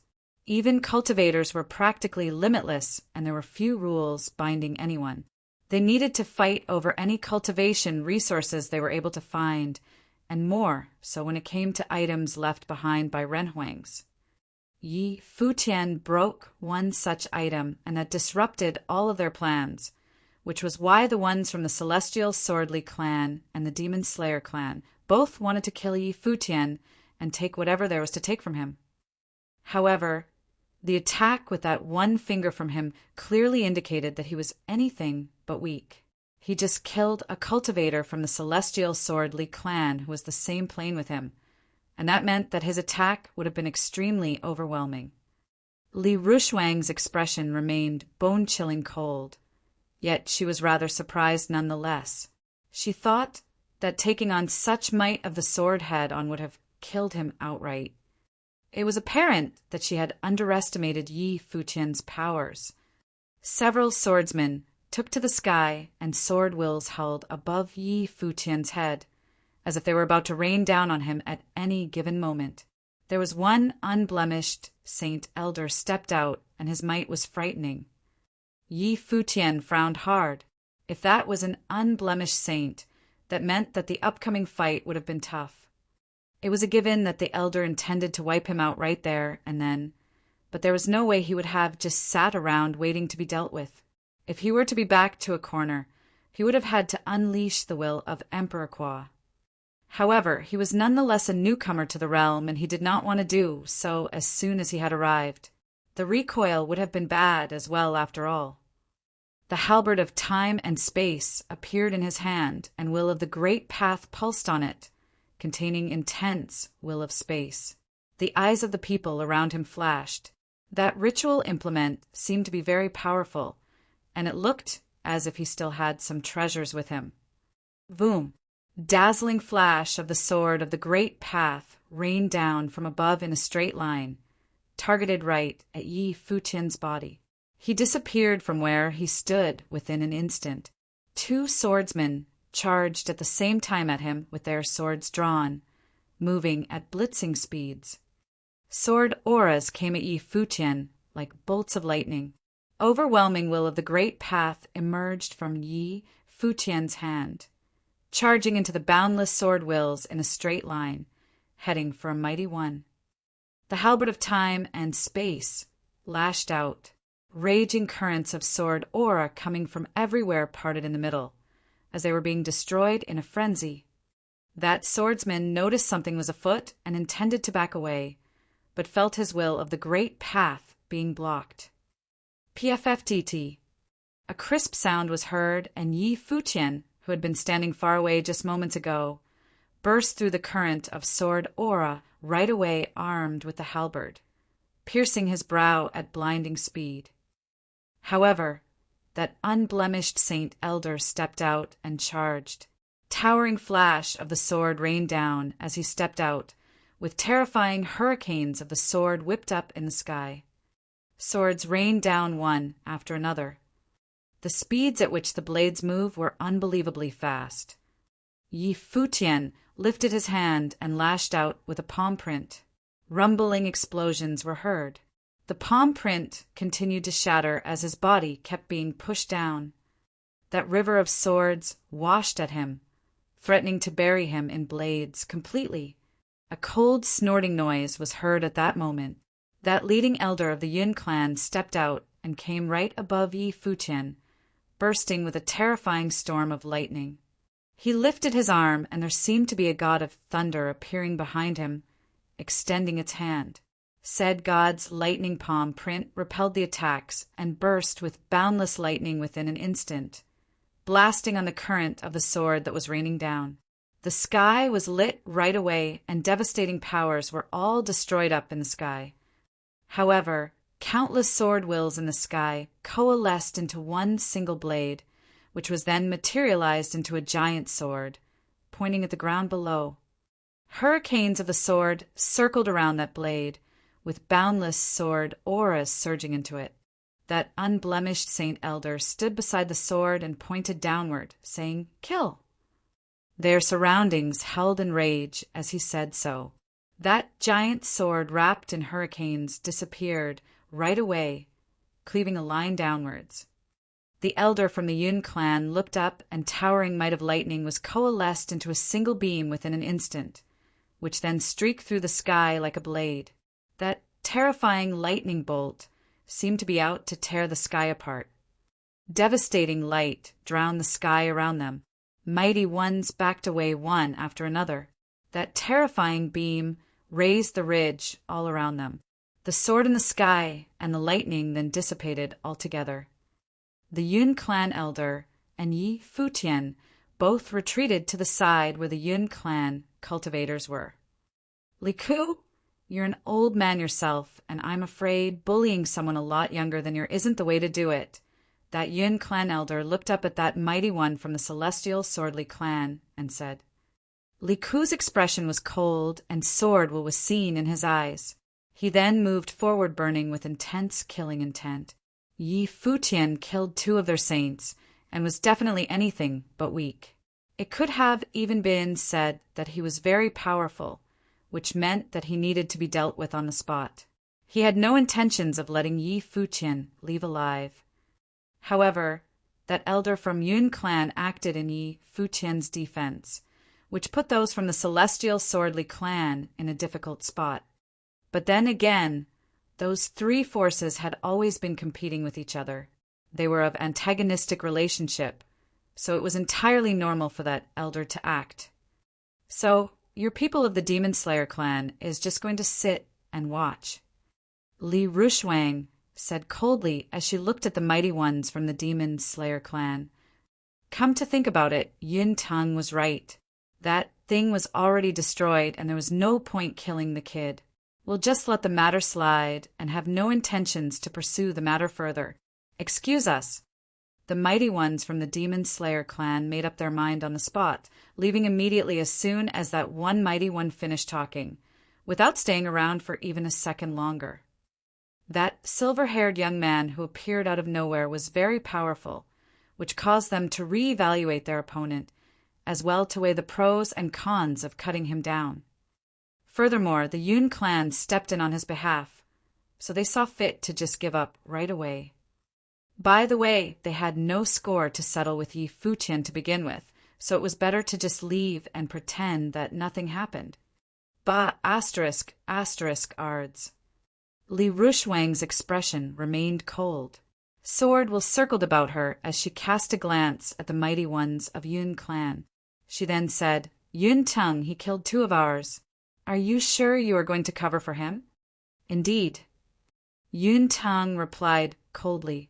Li Rushwang was superbly talented and was one of the best to be found in that region. As such, she showed no fear nor respect towards that elder at all. However, it would have been difficult if she were to insist on taking Yi Futian. Sword auras howled in the sky around them, making that space extremely stifling. Li Rushwang glared at the one standing across her. She eventually waved the sleeve of her robe, turning around and saying, Let's go. Her group turned around and left right afterwards. It would have been difficult to kill Yi Futian in such a situation. Yi Futian himself was of formidable powers as well, meaning that it would have been difficult to even just take him on. The only option for the time being was to give up. Yi Futian then cupped his hands and said to Yun Tung, after the ones from the Celestial Swordly clan left, Thank you for saving me, Senior. That is nothing. I'm Yun Tung, of the Yun clan of Luo City. The elder smiled and said. He saw Yi Futian mumbling when the young man arrived, looking rather dazed, yet was clearly formidable. All of that piqued the elder's interests. My name is Yi Futian. Yi Futian replied, Elder Yun, is this heavenly mandate realm? Yun Tang's eyes flashed, and he looked puzzled. He then stared at Yi Futian with inquisitive eyes. That kid is asking if this is heavenly mandate realm. The elder then continued after that thought, This is indeed heavenly mandate realm. Are you here from other realms?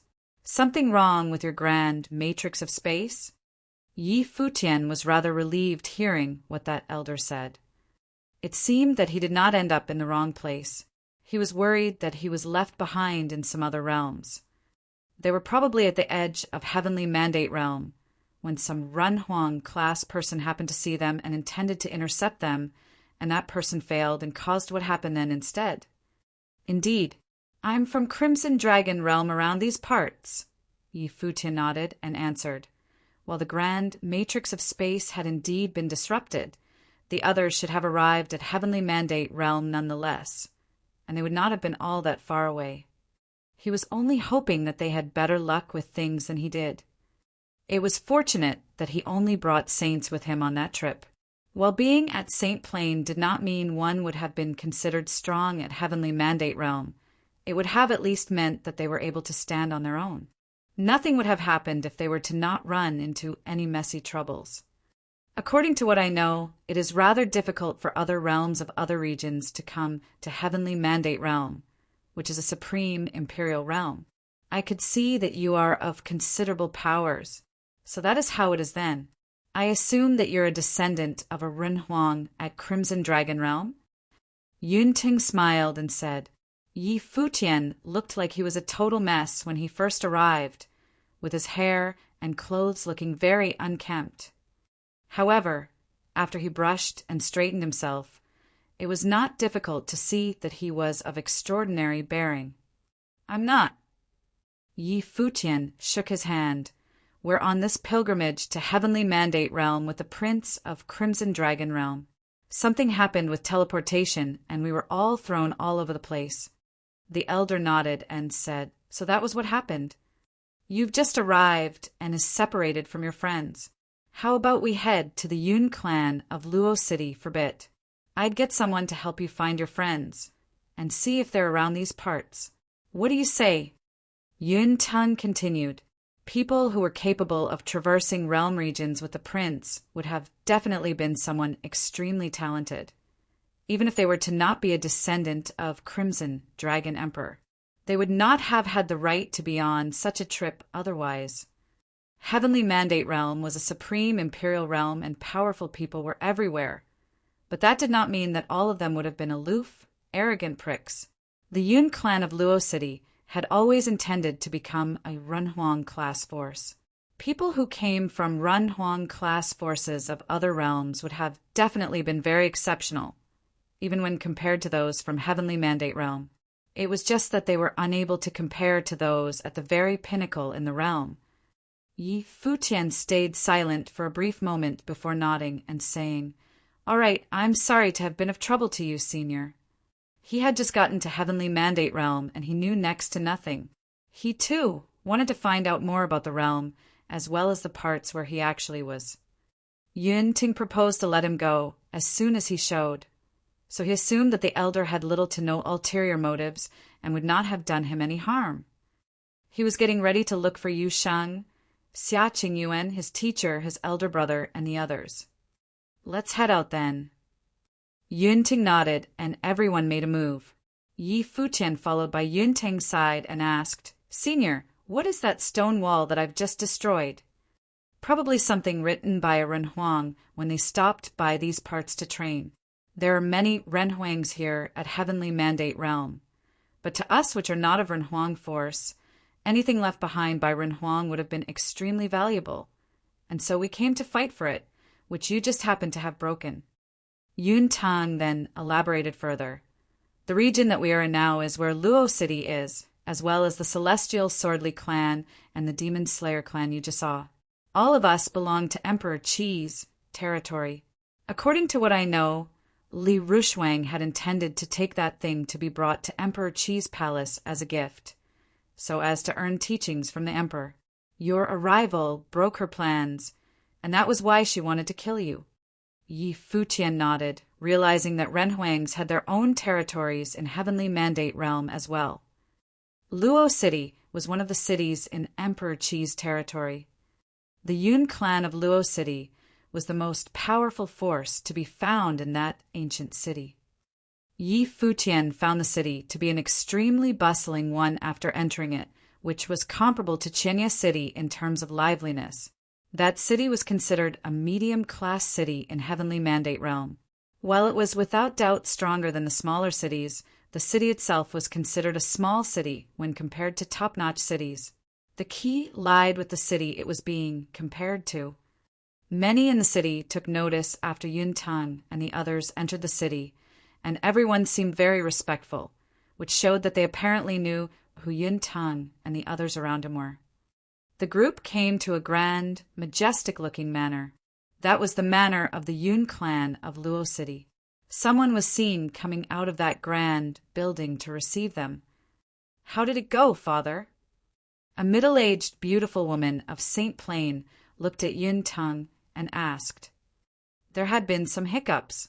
Yun and I, this is Yi Futian, Yun Ting said and introduced the young man to his daughter.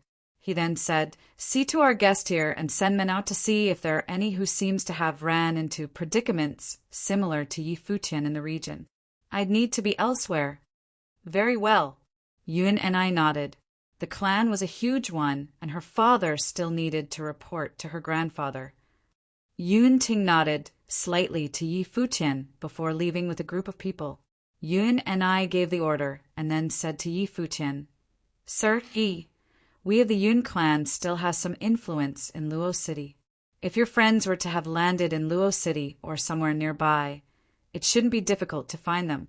If they were to end up in territories further away, things would have been considerably more difficult." "Thank you." Yi Futian then nodded. "Please come in, Sir Yi." Yun and I extended her hand and said. Both of them walked, and then she asked, "So you have fought with the Celestial Swordly clan, Sir Yi?" "Indeed." Yi Futian nodded.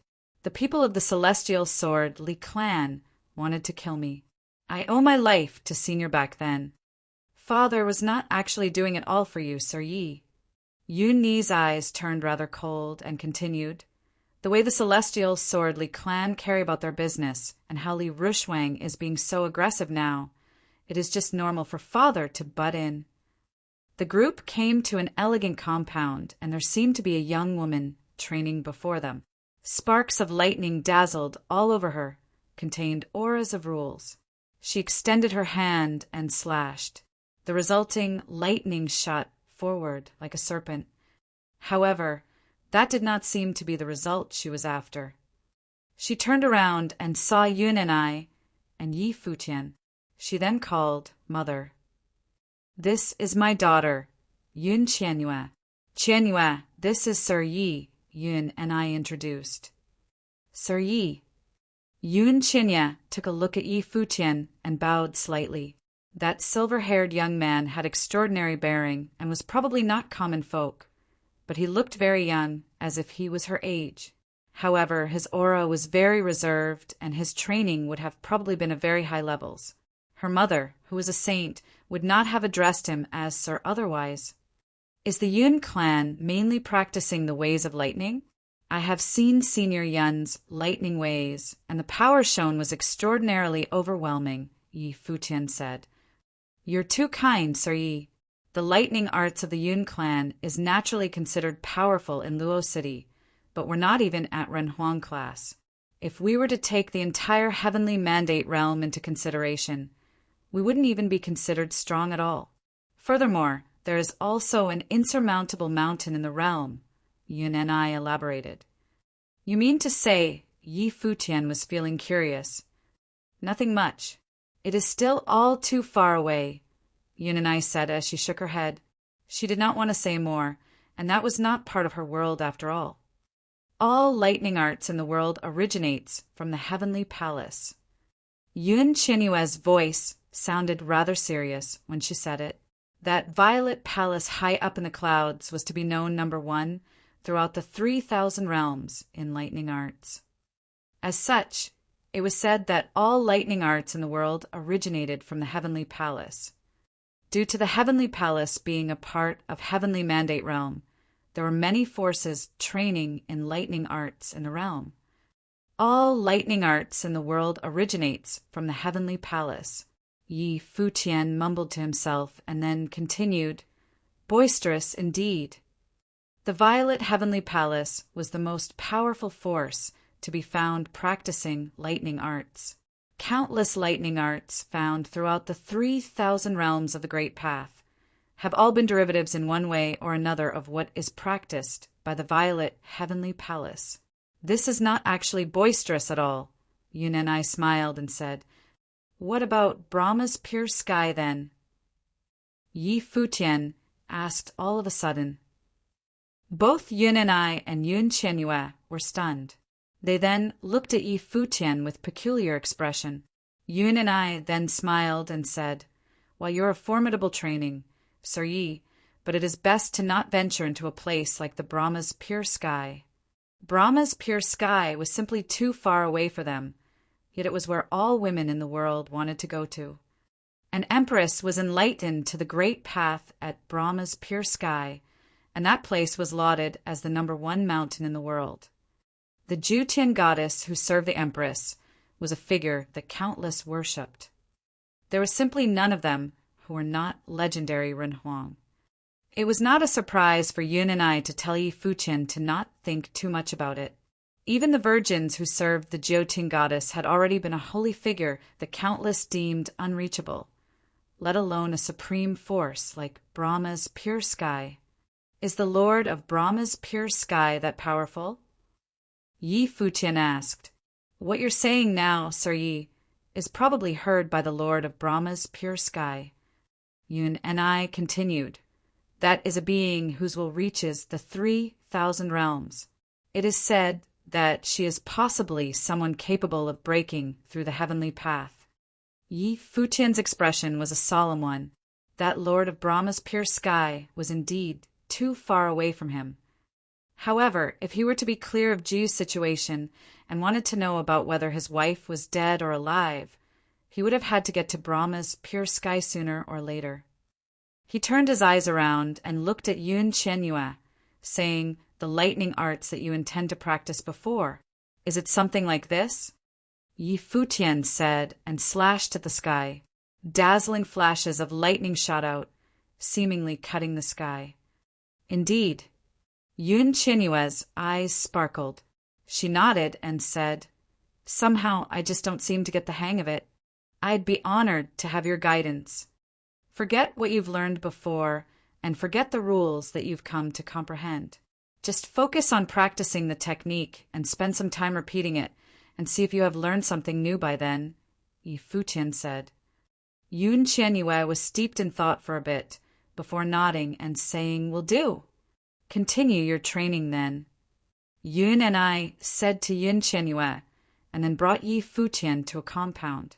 The place looked elegant and Yun and I asked, how about you stay here for the time being, Sir Yi?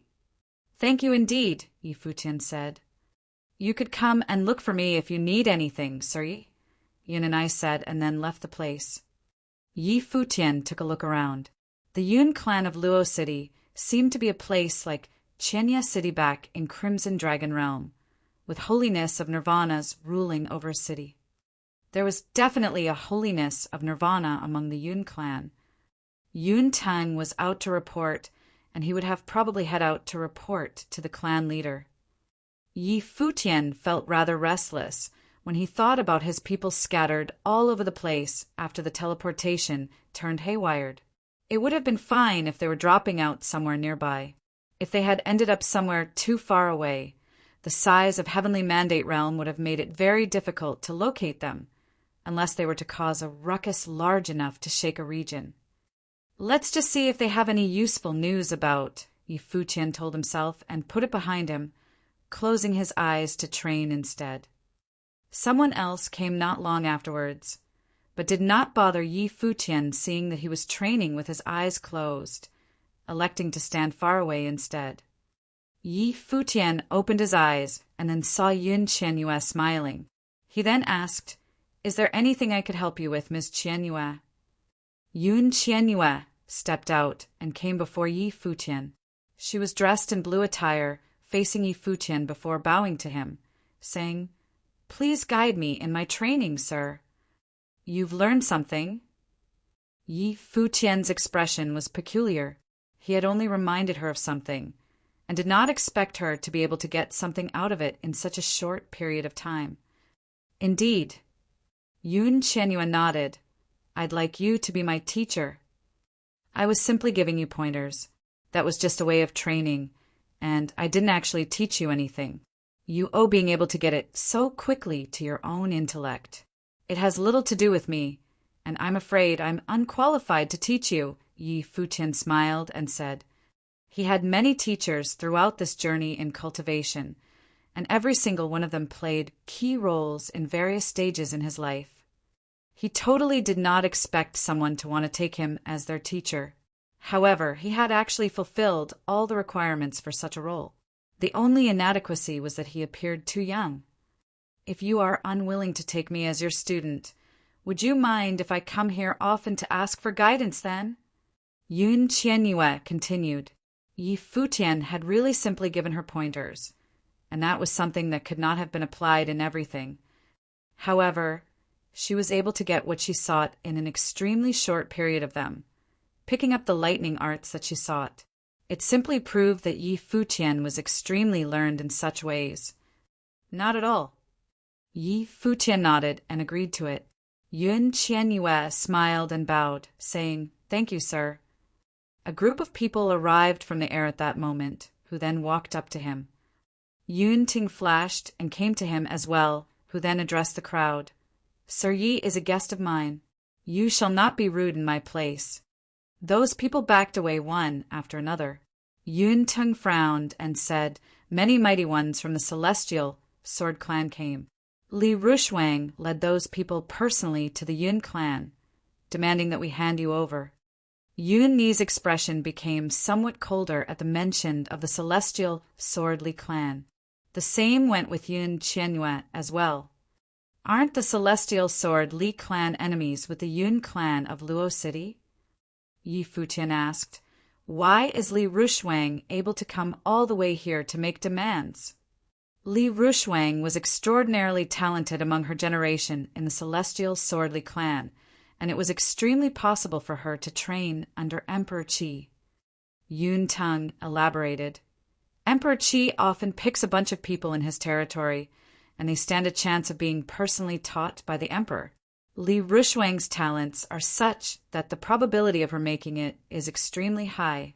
As such, she has been very proactive in making the necessary preparations. If Li Rushuang were to succeed, then the status of the Celestial Sword Li clan would have changed considerably, and they would have been able to loom right over us." Yun Qianyue's aura was that of extreme cold.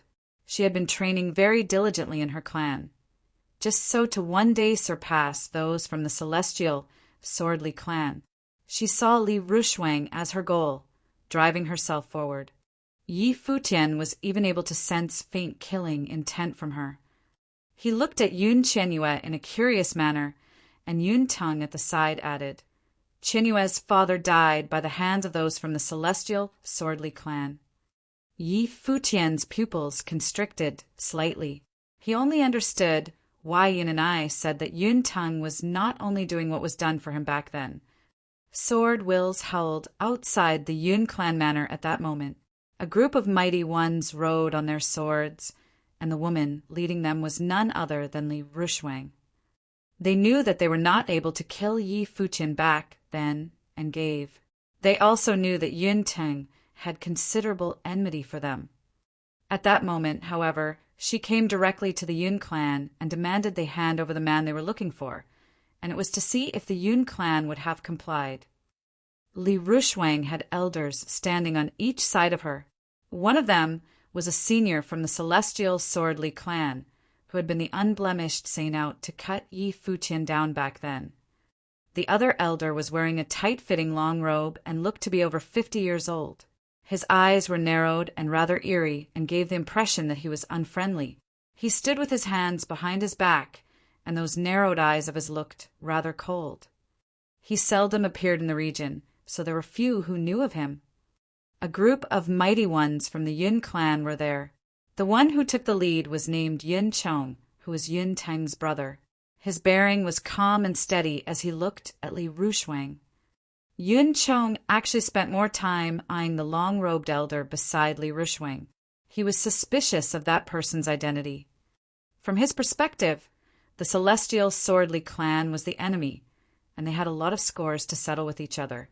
Despite Li Rushuang's forceful temperament, they should not have dared to demand that the Yun clan hand anyone over.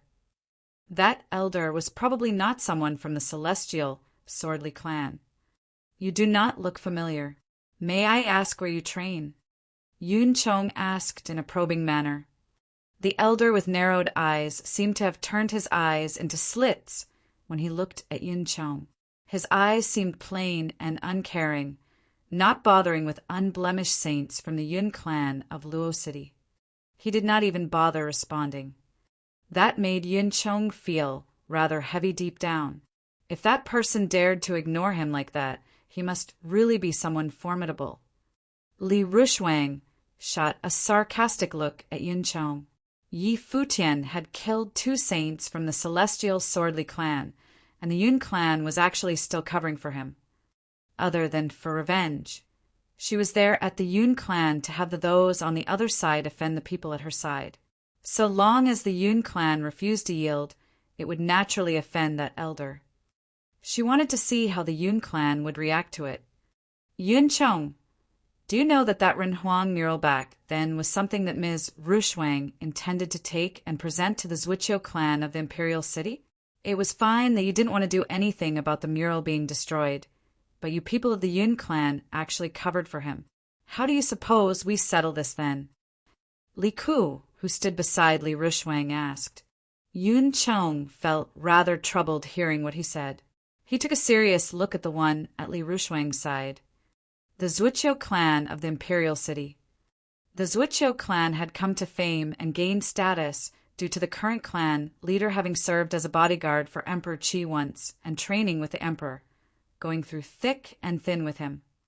The Zhuqiu held incredible sway over a vast region and were of very high renown and status. Many legendary people had gradually emerged from the clan, and the clan had continued to grow strong. They were of extremely high status in Emperor Qi's territory, and they were one of the most powerful clans around. They held so much sway that they were even able to affect how the emperor made decisions. For instance, Emperor Qi chose geniuses from his territory to pass on methods of cultivation, but there was no way he could attend to everything. As such, he delegated a substantial amount of responsibilities to others, and the Zhuqiu clan was one of those at such levels, commanding incredible influence. It was clear by then that Li Rushuang did not intend to fight for that mural left behind by a Renhuang in order to present it to the royal court. She intended to gift it to the Zhuqiu clan, which was serving the royal palace instead. She intended to use that as a stepping stone in order to get closer to Emperor Qi and allow their clan to rise by leaps and bounds. Li Rushuang had always been of considerable talent herself. If she were to be instructed by Emperor Qi and acquire stronger cultivation resources, she would definitely rise to prominence in the future. The key was that the woman herself was very good at such machinations. If that were the case, we of the Zhuqiu clan would have been willing to give it away if we were to be the ones taking it. However, we never knew any of this when we last fought, Yun Chong said. It was apparent that while they were the ones at a disadvantage in the squabble with the celestial Swordly clan, handling it was still within their capacity. But if they were to make enemies of the Zhuqiu clan, things would become difficult for them. In truth, the Yun clan had always attempted to establish connections with the officials who were close to the emperor, but they had never had any good way to do so. Those officials simply scoffed at them. Li Rushuang was apparently connected to the Zhuqiu clan. If the celestial Swordly clan were to be able to use such a connection to their advantage, it would definitely be a very bad thing for the Yun clan. Things would look dire for them. No point talking about any of that now. Hand the man over, Li Ku said plainly. That mighty one from the Zhuqiu clan remained silent. He was only there as Li Rushuang's escort. He had examined her talents and found her to truly be a rare, talented cultivator. She was still young, and she was already a saint of true self. She had an unyielding spirit in seeking the great path, and furthermore, she was willing to pay. He intended to first send her to learn at the emperor's side, and she would one day be married into the Zhuqiu clan as well. As such, he did not mind that Li Rushuang borrowed such a connection to her advantage. They would be family sooner or later anyway. Yun Chong instructed his men to bring Yi Futian. He turned around and saw a group of people coming closer. Yun Tang, Yun Enai, Yi Futian, and a group of people came over. That was not all. Many mighty ones from the Yun clan came as well.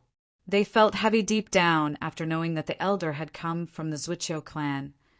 Yun Ting heard people talking when he was on his way. He was feeling troubled, as he knew that there was a huge mess to be dealt with up ahead. Li Rushuang was actually connected to the Zhuqiu clan already. What is actually happening, Yun Ting? Yun Chong asked Yun Tang, who was about to reach them. Yun Tang looked at him and then at the elder of the Zhuqiu clan at Li Rushuang's side. He said, "The case of the three forces fighting over the wall has nothing to do with the Zhuqiu clan in the first place. Li Rushuang, this is between us of the Yun clan and the Celestial Swordly clan. What is the meaning of dragging someone from the Zhuqiu clan into this? Li Rushuang shot a glance at Yuntang. She was not there to reason with Yuntang. To her, the only thing that mattered was the result. Is the Yun clan going to hand over the man or not? Li Rushuang was just as cold as her name implied. She had only asked if they were going to hand over the man and nothing else.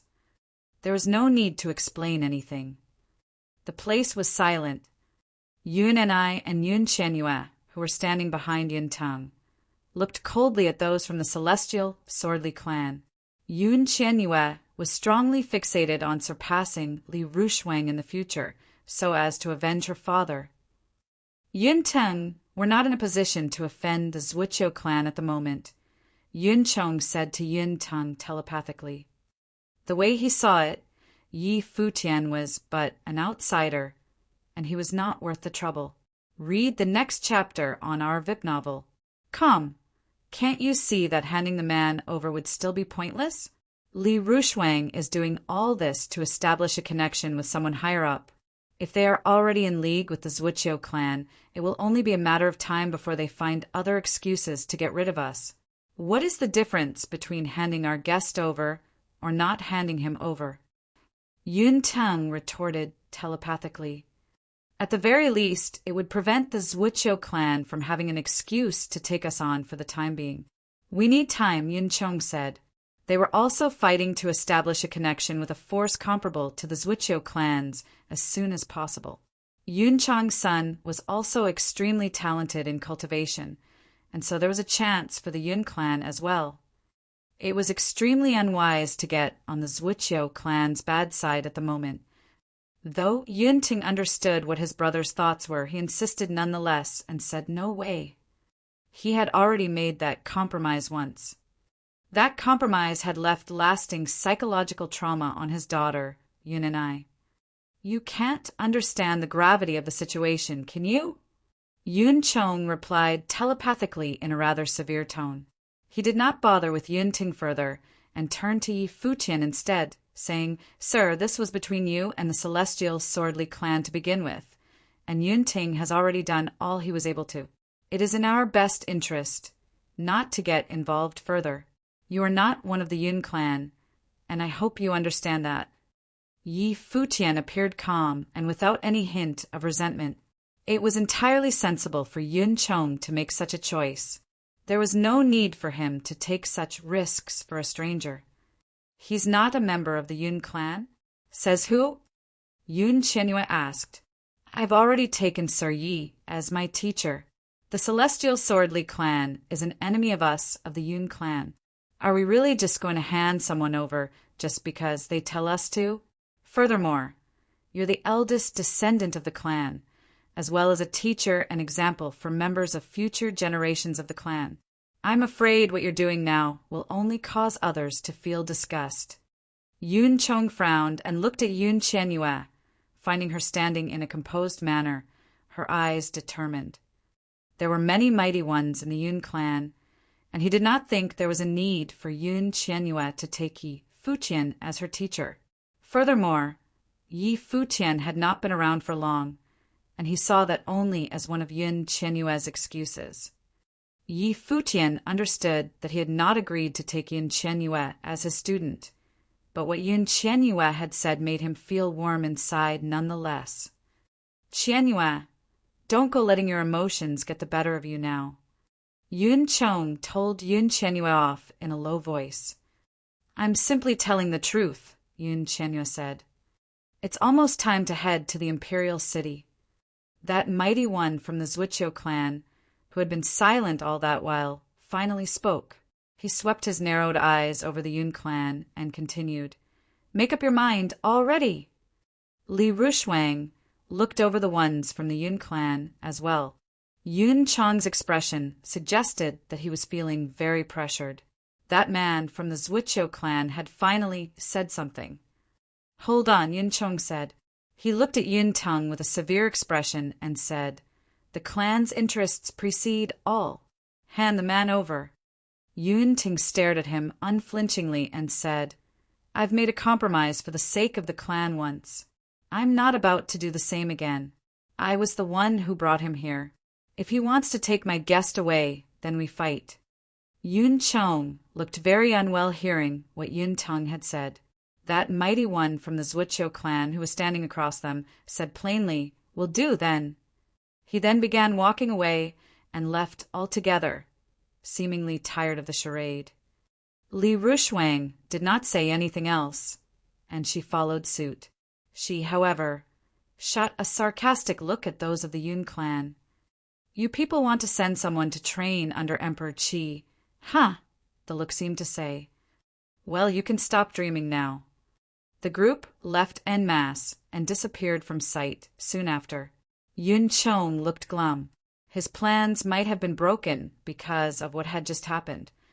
People from all over the place were about to gather at the imperial city, and there was no one who did not want to train under Emperor Qi. Everyone worked hard just to achieve that, and so did he. At that moment, everything might have just been ruined by Yun Tung. "Good work there, Yun Tung," Yun Chong said coldly before stepping away and leaving. Many mighty ones from the Yun clan were there as well. They did not think that Yun Ting had been sensible with what he had done back there. The Zwichou clan was an undeniable force in Emperor Qi's territory after all. "Why would you need to put your clan through this for me?" Yi Futian asked Yun Tung. "So long as we are not in direct conflict with the Zwichou clan, they, as people who serve Emperor Qi, will have to take their influence into consideration as well. They couldn't simply fight people like other forces do, and Emperor Qi wouldn't bother himself with all of that," Yun Ting said. "But the Zwichou clan is still a clan serving Emperor Qi, and if we do not have any other connections, it will be rather difficult for us at the Yun clan to train under the Emperor after getting on the Zwichou clan's bad side. Could the Zwichou clan have any influence over how Emperor Qi selects the candidates whom he will later teach?" Yi Futian asked. "Emperor Qi selects such candidates every year. Anyone he has taken notice of will stand great chance. But he leaves most other matters to his subordinates and doesn't bother interfering with any of those matters at all. All manner of fighting and conflict is treated as part of cultivation. Survival of the fittest, after all," Yun Tung said to Yi Futian. Yun Tung was soon called away by clan members. Yi Futian knew it was because of the thing that just happened. "Ma'am, how is the Zwichou clan's real strength?" Yi Futian asked Yun and I after Yu Tang was called away. Both Zwichou clan and Zhong clan were the most flourishing powers in Emperor Qi's territory. They were much more prestigious than any other clans in Emperor Qi's territory. After years of development, both clans had cultivated innumerable top warriors, including many Nirvana Plane saints. As far as I know, there were warriors of the 4 Nirvana Plane in the Zwichou clan, among whom Zwichou Gong, the current clan head of the Zwichou clan, was at the apex of Nirvana, much stronger than any other Nirvana saints. Yun and I said to Yi Futian, "Zwichou Gong has followed Emperor Qi for many years and received Emperor Qi's guidance. Under Emperor Qi's influence, even though he was restricted by talent and was unable to enter the Renhuang Plain, he could rarely find an opponent of equal level. Of course, I mean in Emperor Qi's territory. His ability may not be worth mentioning in the range of Heavenly Mandate Realm." Yi Futian nodded. The Heavenly Mandate Realm was very large, and this area was only a Renhuang territory. Only the strongest warriors of the place of origin of all thunder techniques, Nine Cloud Palace, or the Brahma's pure sky dared to call themselves peerless. However, since Zwichou Gong could make his clan prosper in this place for so long, he should be an unusual person, too. Even though he couldn't match Renhuang and other top figures level, in the range of Heavenly Mandate Realm, he was amid the first rank. He was in a very high position. Although Yi Futian was new here, he could tell the competition in the Heavenly Mandate Realm, where strong figures were everywhere, was fierce. "For Nirvana Saint," Yi Futian murmured to himself, If he could figure out where other people were and let them join him, that shouldn't be a problem. Or if he could find Master, maybe he just needed one more person. Since Emperor Qi didn't ask about these, it had become much easier. Before, we, the Yun clan, had attempted to depend on the Zhong clan. Now, since this thing happened, the clan side must be even more anxious, said Enaisheng. As long as the Zhuqiu clan is there, it is hard for members of our clan to cultivate under Emperor Qi's throne. Yun Tang's deed was righteous. It is all because of me, said Yi Futian. It is none of your business, said Yun and I with a shaking head. The Celestial Sword Li clan had made connections with the Zhuqiu clan beforehand. Otherwise, how could the people of the Zhuqiu clan suddenly find Li Rushuang? Li Rushuang is not only extraordinarily talented, but he is very ruthless when he does things too. The Celestial Sword Li clan and Yun clan are already enemies, so you are just an excuse she used to bring trouble. Without you, the thing still would have happened. As for my father, I have said before, it is not all about you. Chen Yue's father was also hounded to death by the Celestial Sword Li clan. At that time, we gave in and endured the pain for the sake of clan interest. Now, we still don't dare to start fighting them because we are weaker than the Celestial Sword Li clan. Yun and I explained. As for Yun Chong, who wanted to make concessions, his concern is not only the clan's interest. He has selfish reasons. An offspring of his is very outstanding and is considered the most promising Yun clan member to cultivate under Emperor Qi's throne. He is working hard for it and doesn't want to offend the Zhuqiu clan. Yi Futian listened quietly. Yun and I spoke in a cold tone. Her husband's death must have been a big shock to her. They had sacrificed everything for the clan once, so now, when she listened to the excuse for the clan again, she couldn't conceal her strong feeling of disgust. Not to mention that Yun Chong was not just for the clan. Sir Yi, please don't keep the thing in mind. The whole thing is not related to you. It is the issue within our clan, said Yun and I to Yi Futian. Yi Futian slightly nodded. Even though she said so, the thing started from him. Yun Tang was indeed very kind-hearted. If he could offer any help, he would not just stay out of it. Why did Li Rushuang come to the imperial city with people of the Zhuqiu clan? Is anything about to happen? Asked Yi Futian. He will attend the palace examination, Yun Qianyue, who was standing nearby, cut in. The palace examination is where Emperor Qi selects young and outstanding Saint Plain cultivators. The ones who performs well will have the chance to become Emperor Qi's disciple and learn from him. The palace examination is mainly in charge of powers like Zhuqiu clan and Zhong clan, added Yun and I. It is considered a big even in Emperor Qi's territory. Warriors of all areas in Emperor Qi's territory will attend. It is also part of the reason why the Zhuqiu clan and the Zhong clan have a prestigious status. I see, said Yi Futian, nodding. After listening to this, he could quickly connect everything. All these warriors were competing for the chance to become the Renhuang's disciple. Li Rushuang craved the opportunity. Yun clan in the Luo city wanted it, too. There must be minimal vacancies there. Li Rushuang specially came to visit the Yun clan and cause trouble by using him as an excuse, and his goal was to incriminate the Yun clan. As long as he could make the Yun clan fall behind, one day he would get rid of this opponent. So, it seems that I need to go to the imperial city, Yi Futian thought to himself. He was not interested in the palace examination. He didn't come to the heavenly mandate realm for Renhuang's teaching. Now his companions were all somewhere else, but as long as they were in Emperor Qi's territory, they would know about the palace examination, and that would be the only information everyone could receive at the same time. Other people must have thought of it, too, so they could take this chance to meet there. He could think of it so others could, too.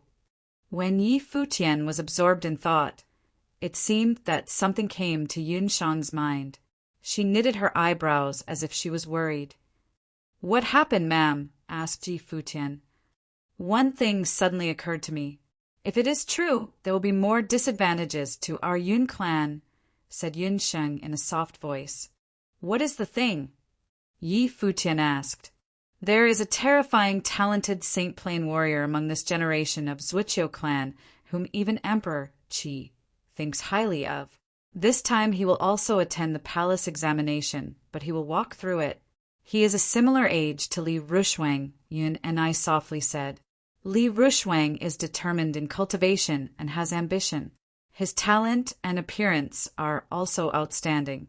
This time the Zhuqiu clan sent warriors to visit the Celestial Swordly clan in person.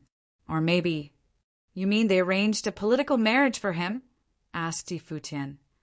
Yun Ni nodded and said, If so, Li Rushuang's status will immediately rise, and the Celestial Swordly clan will also get a chance. Thinking about this, Yun and I didn't look very good. She had been seeking revenge after her husband's death.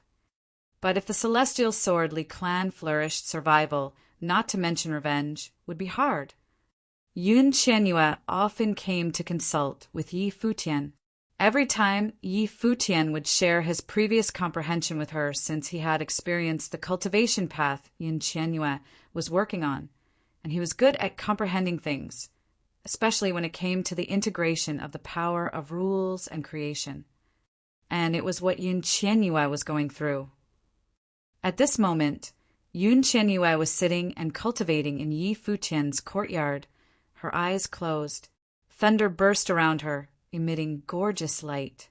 Yi Futian was sitting a short distance away and was playing an ancient zither.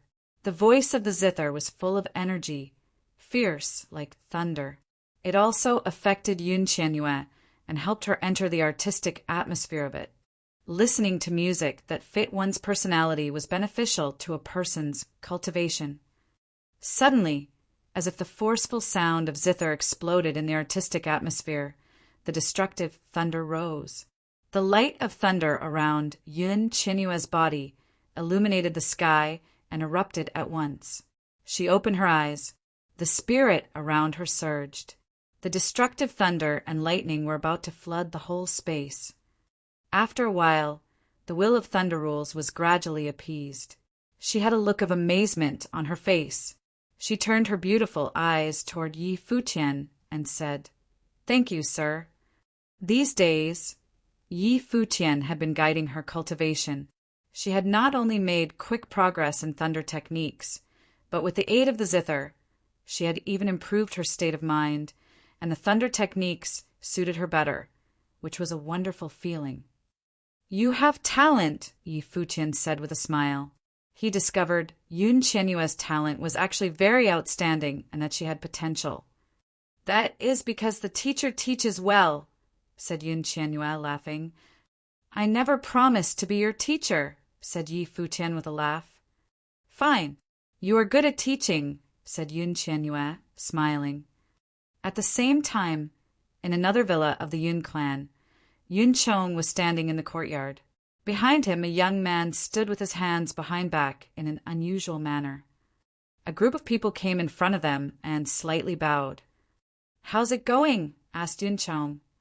The Zhuqiu clan and Celestial Swordly clan indeed had the plan to unite by marriage, that person replied. Hearing this, Yun Chong immediately turned sullen. Behind him, the young man's face turned gloomy too. It might hinder him from cultivating under the throne of Emperor Qi. Yun Chong waved his hand. His mind was released and enveloped the space as if prohibiting others from probing into it. He looked at the person and asked, And the other thing I told you to do, how is it? That person took a bow and cupped his hands as a salute and replied, It's going well. As you expected, Zhong clan indeed showed their interest, especially Miss Qianyue. They have promised to help if we show a willingness to send them to Zhong clan in service. Good, said Yun Chong. He stared at him with a pair of piercing eyes and told him, Nobody else shall know about it. You must change your wording in front of the clan lord. Do you understand? Aye, sir, he replied, nodding. Then you can go, said Yun Chong. He waved his hand, and a storage ring flew into that person's hand. He bowed and showed gratitude, then soon retreated and left the place. Yun Chong looked into the distance. Coldness flashed across his face. Yun Ting didn't get along with him after the first thing happened. But now that he was dead, it was meaningless to linger on it. All was for the clan to get stronger. Now, they even sheltered a stranger and displeased the Zwichio clan. Luckily, Yun Chong had prepared a backup plan. For the clan this time, he had to let Yun Ting make sacrifices again. Yun Ting came to the villa where Yi Futian was. "Sir." Yi Futian opened his eyes and saluted. He was cultivating. "I just found a cultivator roaming around in the Luo city. His name is Yu Sheng. Do you know him?" asked Yun Ting. Yi Futian paused a second and then nodded, smiling. He didn't expect Yu Sheng was nearby. "Where is he?" he stood up and asked. "Let's go," Yun Ting said and turned around. Yi Futian followed him, and soon they flashed away from the Yun residence. In Luo City, a lot of people gathered in one place, bustling with noise. Some cultivators were lying on the ground. All of them were saint-level cultivators with some fame in Luo City. They were usually considered geniuses. However, at this moment, they had been beaten down. All were lying on the ground.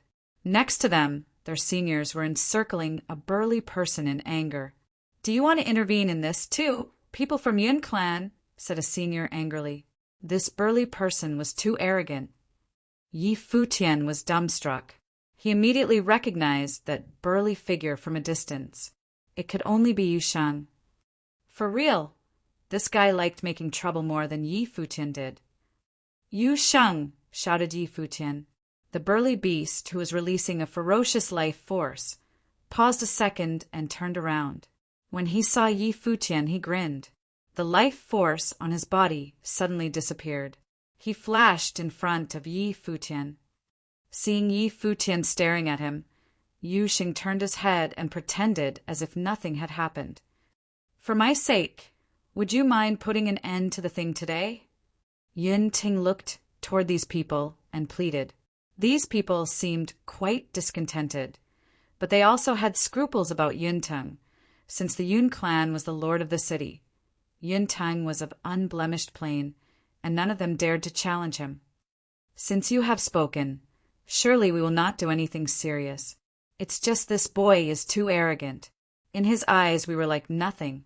If we don't teach him a lesson, we can't appease people's anger," said one senior. Obviously, they still looked quite furious. Just because of one squabble, he brought them all to their knees. Some people's hands and legs were fractured. He was such an asterisk shoal. "Since then, you don't need to lend a hand," said Yu Sheng to Yun Ting. He took one step forward and said to these discontented people, "For those of you who have complaints, come on, fight me." After speaking, he released a fierce life force from his body. Those seniors' mouths twitched. Just now they had fought once. Although they were all seniors of the true self plane, and Yu Sheng was just at the apex of Doctrine Saint plane, inferior to them in terms of level. Yu Sheng's fist almost broke their hand bones. If they had real combat, they didn't have the confidence. Where did this asterisk shoal come from?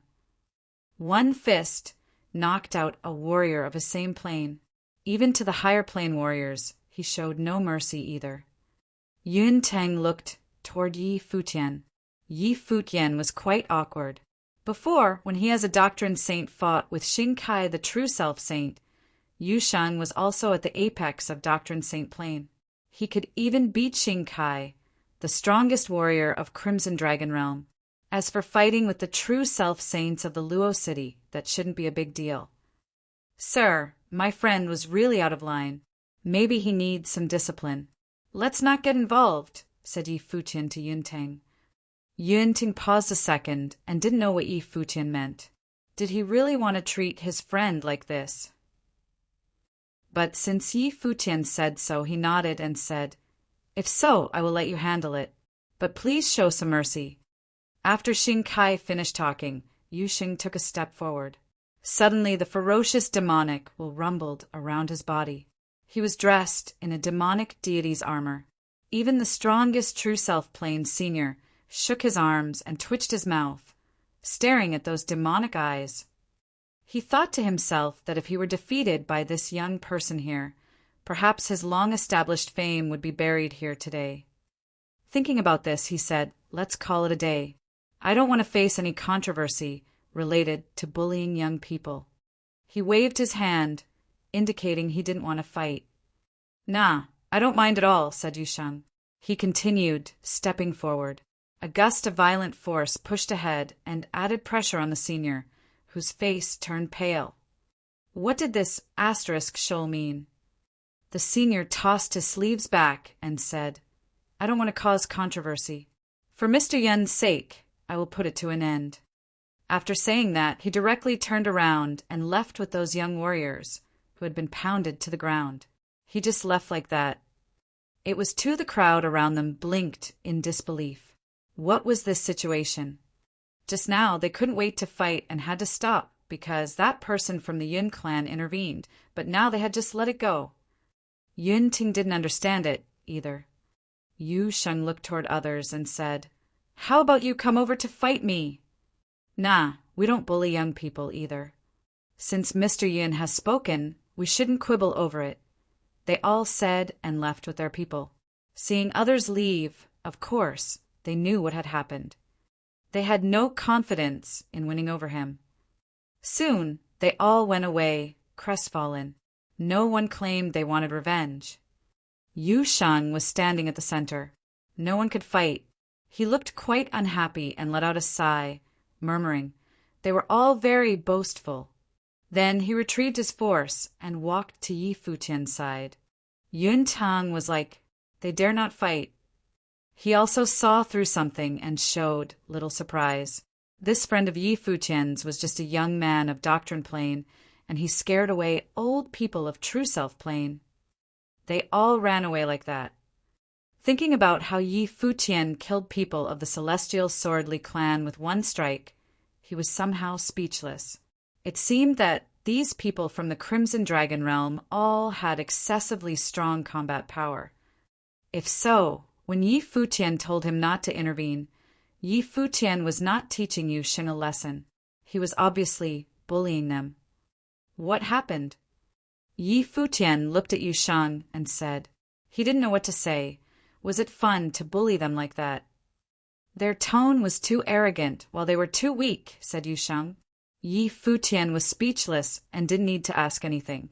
Although Yusheng hardly showed mercy in a fight, he knew when it was time to act properly. It must have been that someone offended him. Otherwise, he would not have started the fight for no reason. "Have you met anyone else?" asked Yi Futian. "No. After the space was distorted, I fell outside the city, and then I directly entered the city," said Yusheng. "So our locations were not very far. After the space was distorted, others should land within Emperor Qi's territory, too," said Yi Futian in a soft voice. "Sir, after a few days, we will go to the Imperial City with you."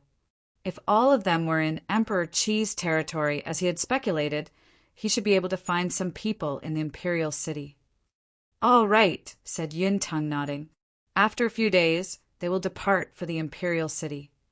Not only them, but other warriors in Emperor Qi's territory would also go, too.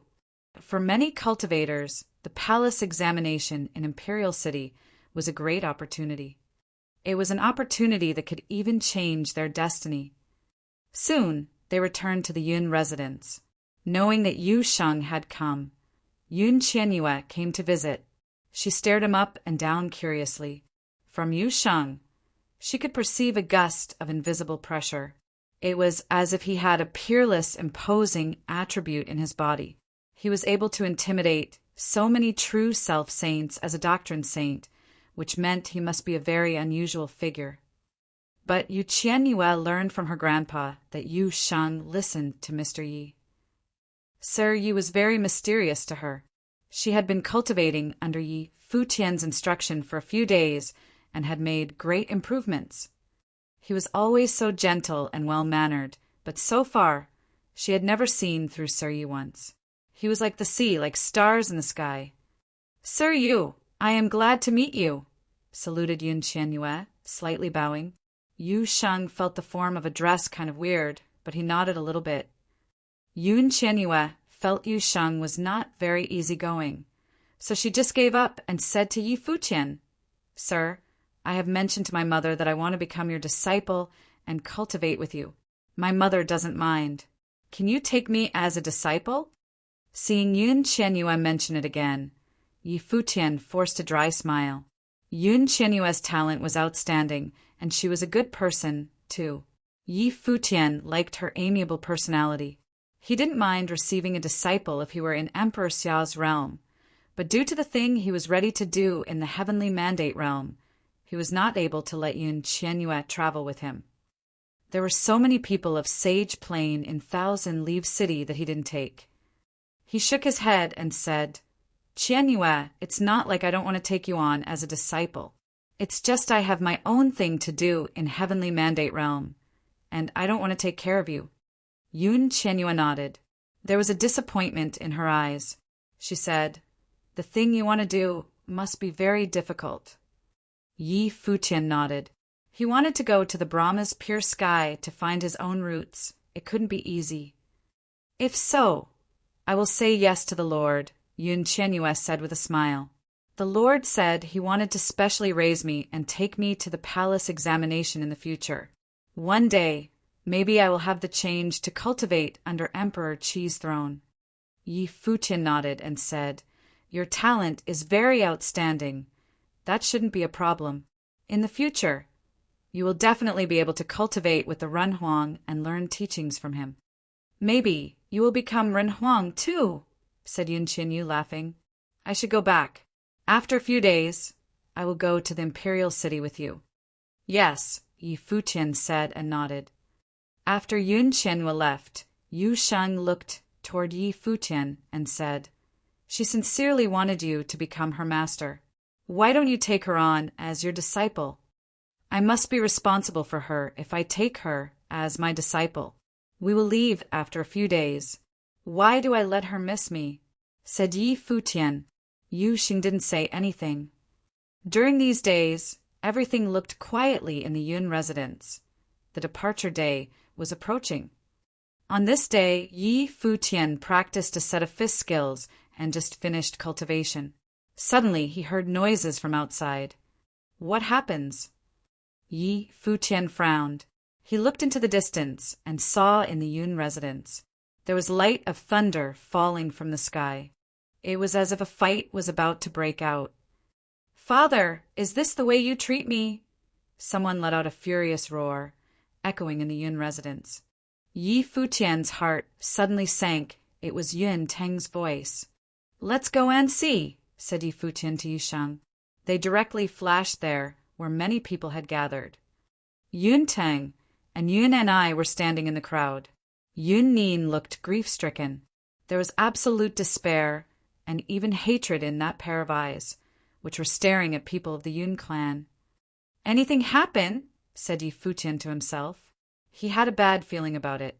"Sending Qianyue away. It is for her future," an old man said to Yun Teng and Yun and I while looking at them. His manner was solemn and imposing. His voice was sonorous like a large bell's chime. "For the future?" Yun Ting questioned. There was a coldness in Yun Ting's eyes. He stared at his father, the lord of the Yun clan. His father had promised to cultivate Qianxue before. He used to believe it was true and thought his father wanted to atone for Qianxue's father's death in this way. Obviously, he thought too much. Qianxue didn't go to the imperial city with them.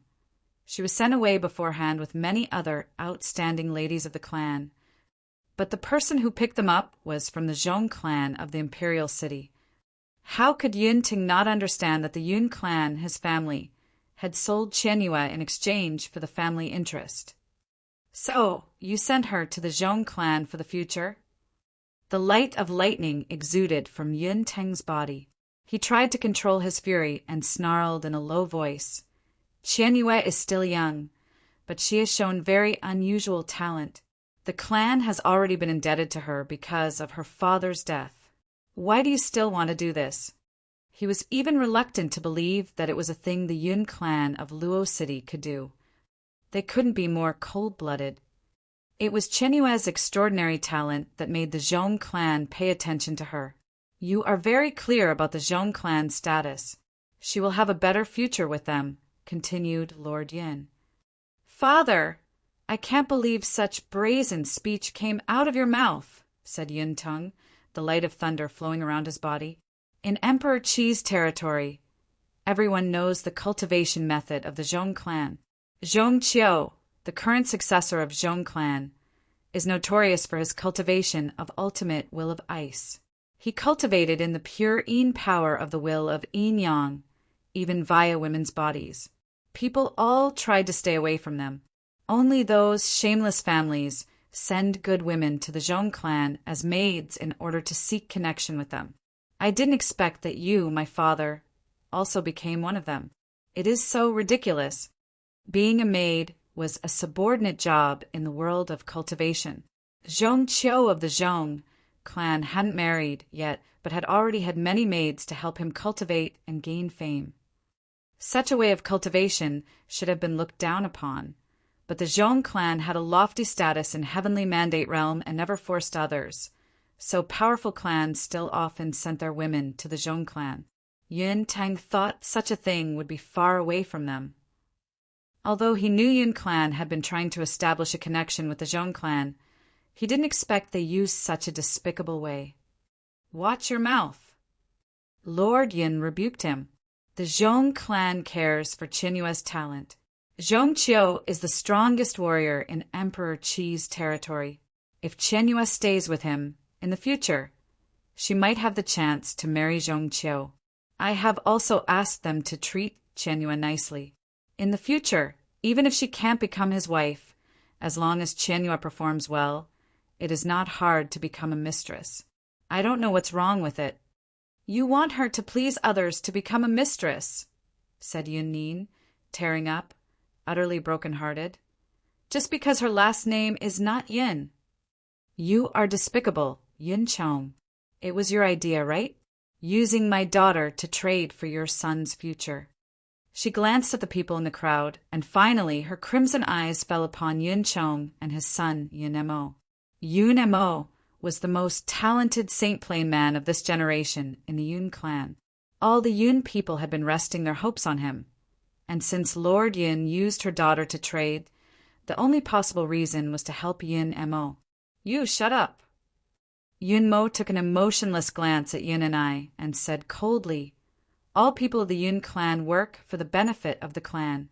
You refused to hand the person over for your personal reasons and offended the Zhuqiu clan, so you are supposed to be the one to pay for it. I got news from the Imperial City that the Celestial Sword Li clan may seek connection with Zhuqiu clan via marriage. You must know that only Zhong clan is able to fight against the Zhuqiu clan, and Zhong Qiu of the Zhong clan is the only one comparable with that genius of the Zhuqiu clan. You have made mistakes without regard to our clan interest once, and now it's time for you to make a sacrifice. You are acting presumptuously here. I should warn you, don't forget what your last name is. Yi Futian observed all that happened silently. He now understood everything. Yun Chong, who had been acting nicely, finally showed his true colors. For the clan interest. Of course, he was willing to sacrifice other people's children instead of his own, and even his child for the so-called clan. Was Chenyue taken to the Zhong clan and traded like goods? As a maid. The status of a maid was inferior. She had to listen to every order of the master and belong to the master physically and mentally. How dare he say it was for Chenyue? As Yun Ting had said, they were shameless. The crueler the cultivation land was, the more the people there worshipped self-interest. But he knew arguing was meaningless. The way of thinking was rooted in their veins. Despicable people wouldn't think of themselves as despicable. They would believe what they thought was all true. Otherwise, they would not have reached their current cultivation plane while questioning themselves. Sir, ma'am, Arguing with them is meaningless. Let's go to the imperial city, Yi Futian said to Yun Teng and Yun and I. Qian Yue was not sent away for a long time. They could still catch up with her if they hurried. Do you have the right to speak here? An arrogant voice came. Yun Chang's son, Yun Mo, glanced at Yi Futian with coldness. Don't forget who caused the trouble. Yu Sheng saw Yun Mo act like this and released the imposing life force from his body. Yi Futian looked quite calm. Although he had the thought to kill, he was still trying to control his fury. The speaker was the so-called future of the Yun clan. All things the Yun clan had done were for him. Qian Yue has been cultivating with me, so she is like a half-disciple of mine. If anything happens to her, I will not let any one of you go, Yi Futian said calmly, but there was a chill hidden under this calmness, which made one feel like the temperature had been lowered. The lord of the Yun clan looked at him. At this moment, he seemed to be able to perceive a special disposition from this true self, plain young man. His disposition seemed to be the leadership of a person in a lofty position with disdain for the Yun clan. He, as a Nirvana plane saint, suddenly perceived a keen sense of threat from this young man.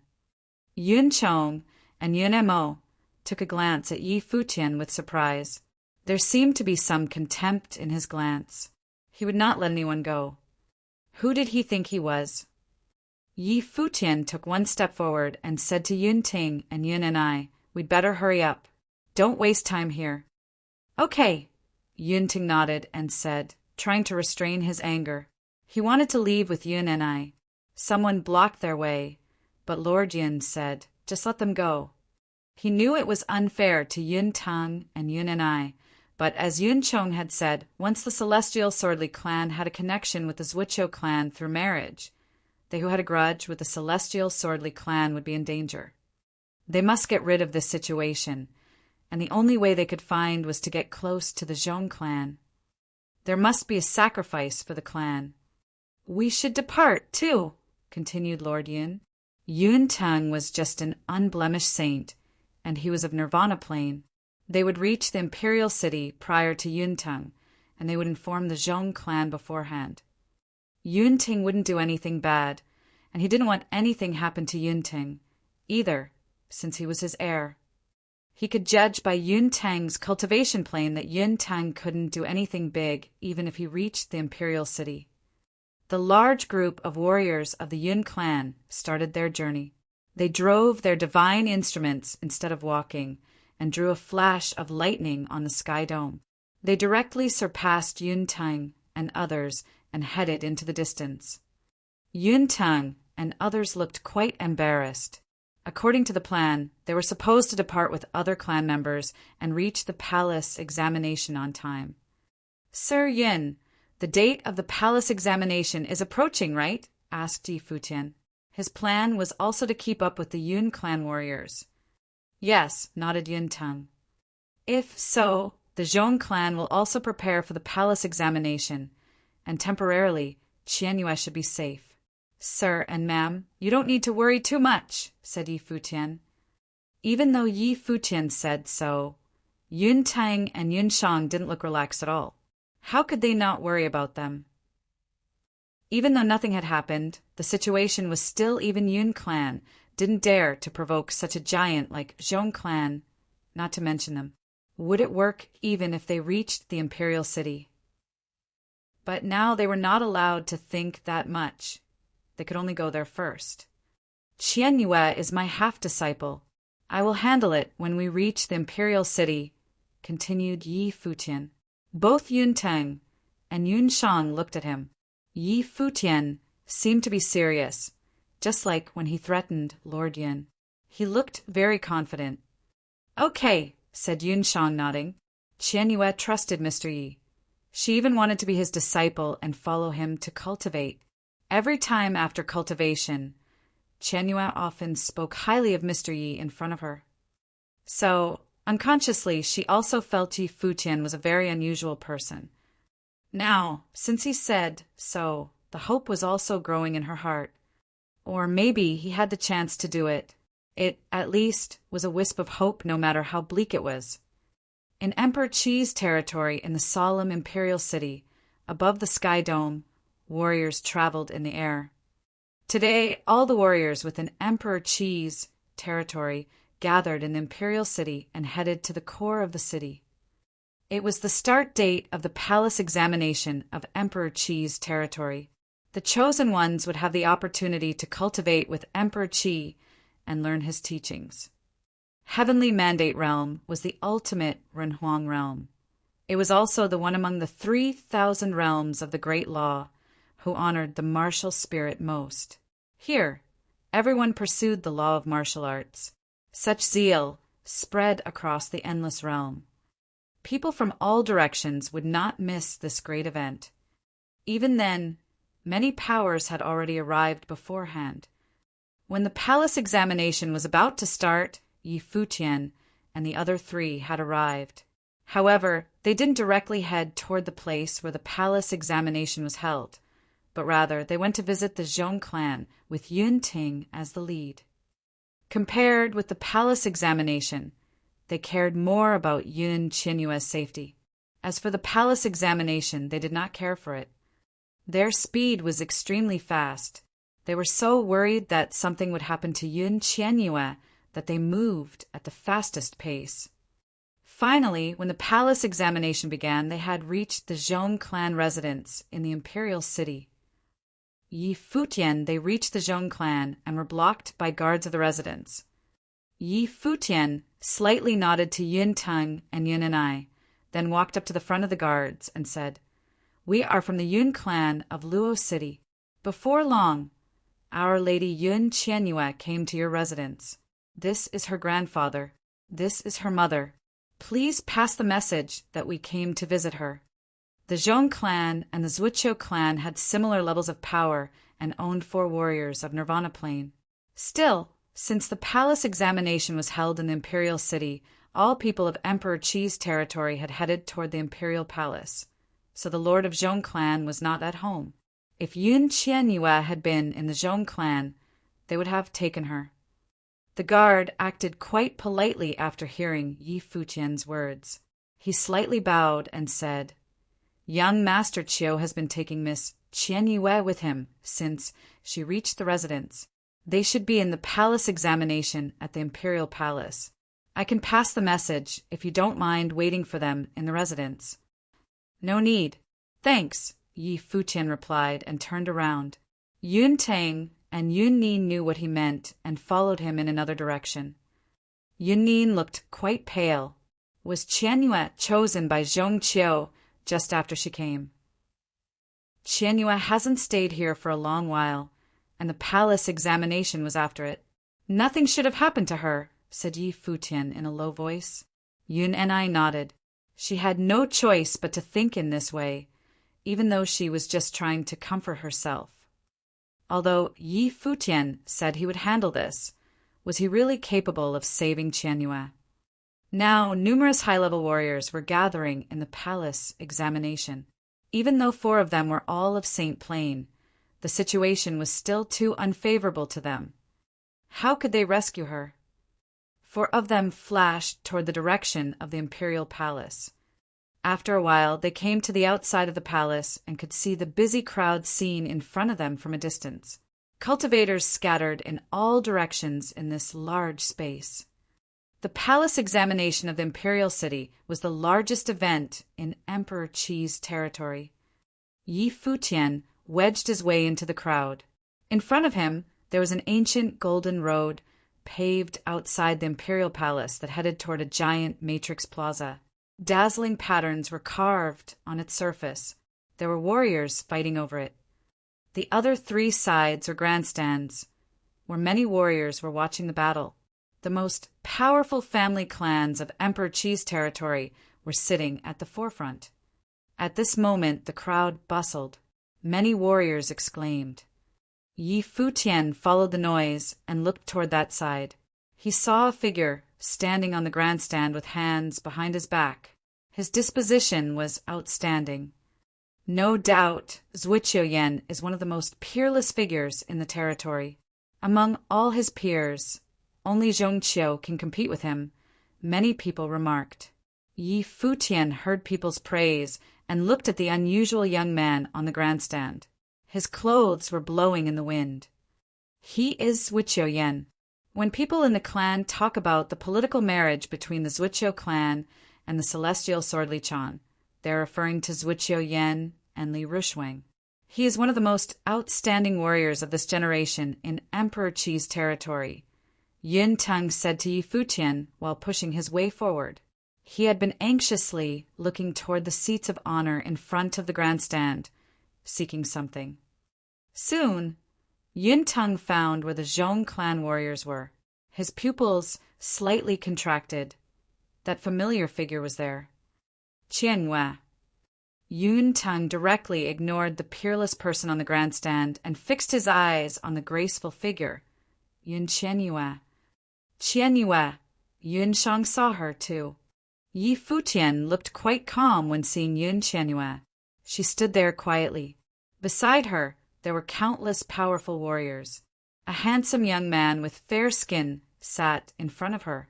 His skin was mesmerizingly fair, even fairer than women's. He was quite feminine-looking.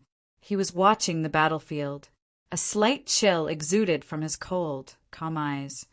He should be Zhongqiu of the Zhong clan, and his unique temperament should be related to his cultivation. "Ma'am, I think Qianhua is fine," Yi Futian called her when he saw Yun and I was heading there. Yun Nin turned her head and looked at him. "Now Qianhua is there. Temporarily, nothing will happen to her," continued Yi Futian. Yun and I paused a second and nodded. Of course, she knew, but seeing her daughter there, she didn't have the heart to leave her there. "Sir, what should we do?" asked Yun and I. Yi Futian was absorbed in thinking, and when he took a glance and noticed one person, he suddenly paused for a while. In front of him, some warriors sat in the row of seats of honor, and next to a young man sat a familiar person. "You are here, too," the whisper came to Yi Futian's ears. A smile immediately cracked on Yi Futian's face. He replied from a distance, "Master, how did you get here?" So the person who was sitting there was his master, Qi Xiangang. After the ancient path of space was destroyed, we were separated. Thinking that it must be hard to find everyone, I directly came to the imperial city and entered the imperial palace, so it would be much easier to meet any of you. "Your brother is here, too," said Qi Xiangang, smiling. Yi Futian looked up and found Mu Chunyang and Lu Chuan behind Master. Mu Chuanyang and Lu Chuan had been following Master for many years and knew Master much better than he did. They also took action very quickly, so they met Master faster than Yi Futian.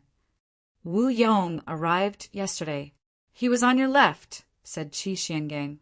Yi Futian looked toward the left and saw Wu Yong shoving his way forward in the crowd. He said, "Lord Yi." "Is anyone else here?" asked Yi Futian. "We don't know yet. But since today is the date of palace examination in Emperor Qi's territory, those who have received the information should know it is a good chance to meet," said Wu Yong. "Yes." Yi Futian felt relieved. He asked Jin Teng, who was next to him, "Are the people in front of us royal members?" "Yes," Yun Ting nodded and replied. "Emperor Qi's princes and princesses have all attended the event in person. Emperor Qi might show up, too. The people behind princes are all revered figures from the imperial palace." Yi Futian was finally relieved. Before, he was worried about how to get rid of all this safely, but now he didn't need to worry at all. Master was there, at the apex of Nirvana Plain, nearly invincible. Wherever he went, he was treated as the guest of honor, even though it was in Emperor Qi's imperial palace. Sitting next to the prince, he could easily notice almost everyone. It was indeed a smart idea. "Sir, just set your mind at ease. Many companions of mine from the Crimson Dragon realm have arrived. Nothing will happen to Qianhua," said Yi Futian to Yun Teng. Yun Ting paused. He knew Yi Futian was from the Crimson Dragon realm, and he came with the Prince of Crimson Dragon realm. Did it mean the royal warriors of Crimson Dragon realm had come? This thought gave him a wisp of hope. Yi Futian's words made him have faith again. Yi Futian didn't take action immediately, but rather he quietly observed everything in the crowd. The palace examination was held by the Zhuqiu clan and the Zhong clan. The Zhuqiu clan and the Zhong clan would also be in charge of deciding who to choose. All powers coordinated with each other. And finally, the most talented Saint Plain figures in Emperor Qi's territory would gather in this palace examination and fight each other, showing themselves to the public. Finally, the Zhuqiu clan and the Zhong clan would make the decision of who would be summoned by Emperor Qi in person. That was why a huge political power was formed with Zhuqiu clan and Zhong clan as the center, and these two clans stood on the top throughout Emperor Qi's territory. All the cultivators had thoroughly prepared and performed well during the combat in the palace examination. Of course, nobody could surpass Zhuqiu Yan of the Zhuqiu clan and Zhong Qiu of the Zhong clan. From time to time, one could hear the audience's praise to them from the grandstand. Many people worshipped these two people's talent and regarded them as the goal. However, many also knew that even if they didn't attend the palace examination, they would still become Emperor Qi's disciple and learn his teachings. Thus, they still should show their abilities during the palace examination. Yi Futian delivered voice to Qi Xiangang and made some inquiries. At this moment, next to Qi Xiangang, the Prince Qiyu asked him, "Sir, what do you think of the warriors that attended the palace examination today?" He showed great respect to him. The first day, he met Qi Xiangang in the imperial palace. The prince was impressed by his cultivation knowledge and his temperament. Since his last name was also Qi, the prince invited him to be one of his teachers. Qi Xiangang had promised to give guidance to him, but he also said he wouldn't stay for long. "Their performances were passable," said Qi Xiangang, "but they are not strong." "What kind of person do you mean, sir?" asked the Prince of Qi. "It is hard to tell, but you will understand it soon, Your Highness," replied Qi Xiangang. "I can tell your standards are very high. I have a rough idea of what you mean, but I don't know if I have a chance to see one here," said the Prince of Qi, laughing. "Mr. Qi's standard is so high that nobody in the palace examination can meet it. I am inquisitive as to what kind of person you are talking about," the Lord of Zhuqiu clan said slowly after hearing the dialogue between Qi Xiangang and the prince. The Lord was the man standing on the peak of Emperor Qi's territory. Zhuqiu Yan was also one of the most talented warriors among all clans. However, after arrival, Qi Xiangang was esteemed by the emperor and beloved by princes. The lord of the Zhuqiu clan had been curious how powerful this emperor's guest of honor was. Qi Xiangang made it sound like no one in the palace examination could meet his standard for a strong warrior. "You might have the chance to meet one today," said Qi Xiangang. "Really?" said the prince, laughing. "If so, I am looking forward to it. The palace examination is near its end. Is there still any talented person who has yet come to the stage?" After speaking, he looked up into the distance. After several battles, the participants of the palace examination all came out. The last two warriors showed up. One of them was Yun Mo from the Yun clan of Luo City. Seeing him, warriors of the Yun clan all got quite excited. The chance was here. They all hoped Yun Mo would not disappoint them. Yun Mo indeed tried his best for this battle. He perfectly displayed all his abilities and won over the opponent with a marvelous performance. After the battle, a tinge of smile was seen on his smile. He looked toward where warriors of the Yun clan were. A soft wind blew across his face. He was standing there, one step further toward his goal. "Good," a warrior of the Zhong clan commented. He walked to the prince and asked, "Your Highness, what do you think of all the participants of the palace examination today?" Prince Qi took a look at Qi Xiangang and turned to the huge crowd around him. "What do you think?" "Our Emperor Qi's territory indeed has countless talents," someone said. Other people also echoed and gave praise. Are these the so-called talents, specially selected from everywhere of Emperor Qi's territory to attend the palace examination? Suddenly, a voice came from the crowd. It was not loud, but it was very clear. It came into everyone's ears, and all of a sudden, the noisy crowd quieted down. Very soon, the place fell silent. Was he jeering at the palace examination attendees' abilities? Was he turning his nose up at all these elites of Emperor Qi's territory? Numerous pairs of eyes roamed over the crowd, seeking who the speaker was, and soon people fixed their eyes on one person. The young man with silver hair strode forward. He was the only one walking in the crowd and looked very conspicuous. Not to mention others, after hearing this, even Yun Tang and Yun and I, who were standing beside Yi Futian, had strange looks on their faces. Wasn't Yi Futian the person who told them to stay calm and be low profile? He told them to cool down, but now he came onto the stage in this way. All of a sudden, he attracted the attention of everybody, including the big figures of Emperor Qi's territory. Yu Shan closely went behind Yi Futian. Seeing the scene, Yun Tang and Yun and I had to brace themselves to catch up with them. Wu Yong quietly followed them at a distance. Before people came to realize it, Yi Futian had taken a step and had strode over to the fighting platform of the palace examination right under their gazes. Sir Yi, Yun Qianyuan murmured to herself. She was standing on the side of warriors of the Zhong clan. Watching the man with silver hair step on the high platform, she felt disquieted. When she was forcibly sent to the Zhong clan by her clan, she thought she had been resigned to fate. Her father's death had already totally broken her heart. She chose to give up herself. She had decided to become a stronger person at all costs until one day she could get revenge for herself. However, when she had already made the decision, that gentle and handsome figure showed up again. It was just that, in contrast with his usual mild appearance, at this moment he looked more unruly, with a pair of sharper eyes. Was this his true color? But in the situation like today, if he came for her, he was risking his life. "Do you know him?" Seeing Yun Qianyue was distracted, Zhong Qiu slowly asked her. His tone was just like him, with a kind of coldness that made one shiver. Yun Qianyue could sense the malice in his tone. So she said, "Sir Yi is just a guest in my family. This is not his business." Zhong Qiu didn't say anything. How dare a guest in the family jeer at the people in the palace examination? "Where are you from? Who allowed you to step on the fighting platform?" The host of the palace examination from the Zhuqiu clan yelled. He stepped out and stood above the void sky, scolding him for what he was doing.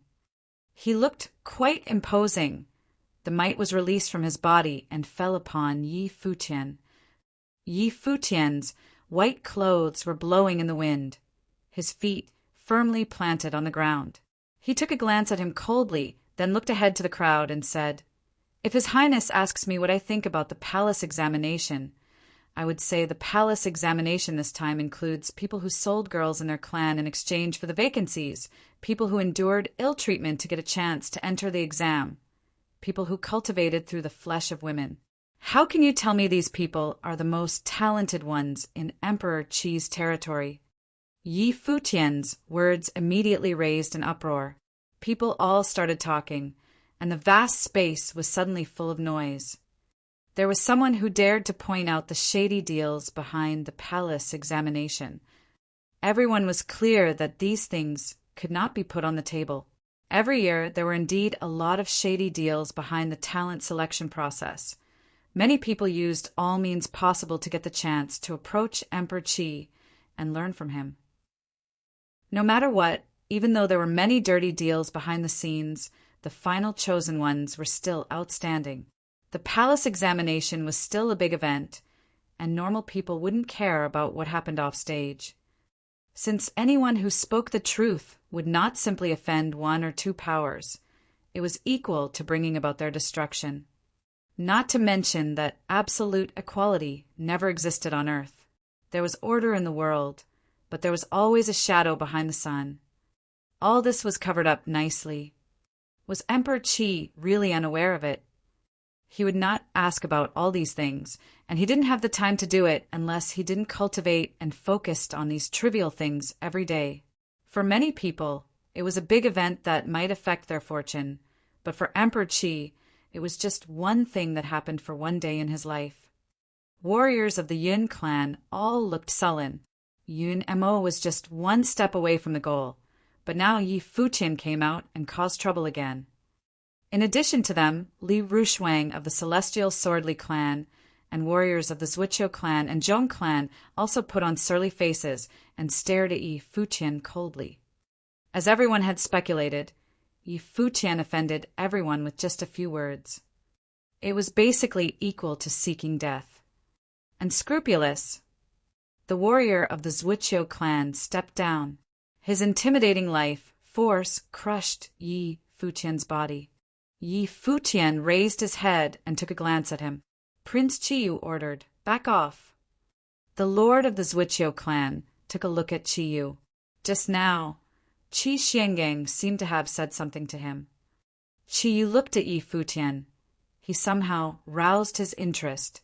Before, Sir Qi said he might have the chance to see one. Did he mean this person? The warrior of the Zhuqiu clan had to withdraw. Yi Futian took one more step forward. His eyes fell on Yun Mo and said, "Yun Mo from the Yun clan of Luo City." In order to create the chance for him to attend the palace examination and seek connections with larger powers, his clan sent a lady to the larger clan to serve as their servant, and that is why he could stand on the stage of the palace examination and enjoy others' worship. "Do you think he deserves to stand here?" asked Yi Futian. Yun Mo's face now looked extremely sullen. He was the most outstanding one among this generation of the Yun clan, which was why the clan paid the expensive price for him to study beneath Emperor Qi's throne. Now, when he was almost approaching his goal, Yi Futian came out and brought the thing to light. He just felt his face was burning under people's gazes. Those pairs of eyes were so piercing. It is the right of our clan to decide where to send our ladies for cultivation. I don't know why it sounds so jarring coming out of your mouth. I have stepped on the fighting platform and proved that I could attend the palace examination. Still, in your eyes, the palace examination of Emperor Qi's territory is nothing but a deal? Yun Mo, step by step, approached Yi Futian and questioned him. The light of thunder was shining in the sky, devouring the void air. The scene was appalling. Not to mention that you escaped death under the protection of my clan, but you are not grateful and are trying to tarnish our name here. How should we deal with you? Yun Mo's voice was extremely intimidating. The horrifying thunder, might of the great law fell and grew stronger and stronger. "I have taken Yun Qianyue of the Yun clan as my disciple," said Yi Futian. "Without the order of her parents, the order of her grandfather, the order of her teacher, the Yun clan doesn't have the right to arrange her destiny. I demand the Yun clan retrieve the order and send Qianyue back." "You don't deserve it." Yun Mo's tone was still aggressive. Yi Futian looked in the direction of the Yun clan and saw Yun Chong and other people's cold faces. Their stares toward Yi Futian was full of desire to kill him. They didn't repent for what they had done at all. As if for them, Yun Mo's future was more important than anything else. Yun Qianyue's future deserved to be sacrificed for the family's interest, because they all thought from their standpoints. If that was the case, Yi Futian looked toward Qi Yu's direction. He slightly bowed and said, "Your Highness, my apologies for disturbing you. It's just my disciple was forcibly taken away from home. Am I allowed to bring justice for her?" "As you like," said Qiyu quite relaxingly, as if he didn't mind Yi Futian causing an uproar, as long as he had the ability. "Thank you, Your Highness." He cupped his hands as a salute. His words were quite pushy, but he had very good manners. "You want to fight me, eh?" asked Yun Mo. He took one more step ahead. His cultivation level was comparable with Yi Futian's, Yi Futian took a glance at Yun Mo coldly and said, "You don't deserve it." Seeing Yi Futian's disdainful look, Yun Mo turned sullen. A loud boom came out, and suddenly the killing was swept across the world. He was the strongest warrior of this generation in the Yun clan, and he didn't deserve it. Boom! The loud boom made people's hearts thump rapidly. A figure rushed out from Yi Futian's behind. It was Yu Sheng. The fighting platform trembled as if it was about to break. Yu Sheng came in front of Yun Mo with a few strides. Seeing him coming, Yun Mo held out one palm, and suddenly all the great law of thunder between the sky and earth converged in his palm. Innumerable divine thunder fell and bombed toward Yu Sheng's body. However, Yu Sheng seemed to be covered with the armor of the demonic law. The thunder fell and circled above his body. It was as if they were slowly being devoured. A doctrine saint dared to ignore the might of a true self-saint? Many people thought to themselves and looked stunned. How could his human body be so strong? Yun Mo looked sullen. The appalling might of thunder converged on the center of his palm, devouring the light of destruction. Boom! Lightning flashed across the sky dome at an unbelievably fast pace. Suddenly, the thunder in his palm exploded and darted forward. All of a sudden, the lightning illuminated the sky. Yu Sheng raised one arm. Suddenly, tens of thousands of demonic deities showed up. He drew out a demonic palm print, which suppressed the eternal land and sealed the sky. They too collided with each other at a short distance. The appalling loud sound resonated between the sky and earth, making people's eardrums tremble. Bam! Another loud boom. Their bodies were separated. Yu Sheng stood up firmly. The demonic armor on his body seemed to be smashed by the thunder, and his sleeves were also torn. However, Yun Mo's body was blown away. Even though his attack was powerful enough, his defense was not that strong, and he was unable to bear such an intimidating strike. He was not able to kill Yu Sheng with one strike, and his arm had been sprained. Yu Sheng again took a step forward harshly and grasped Yun Mo's sprained arm. Yun Mo's body was lying in the air. Yu Sheng grasped his arm and lifted Yun Mo's body. Numerous pairs of eyes froze there. "Yun Mo!" yelled Yun Chong. He rushed to the battlefield, fast like lightning. At the same time, a figure in white rushed out and thrust out the halberd of time and space with the aura of all stars, blocking Yun Chong's way. "Go away!" bellowed Yun Chong. The might of thunder fell, trying to destroy Yi Futian's body, but the halberd pierced into the sky. It broke everything and rushed to his front, halting his body. Their bodies collided.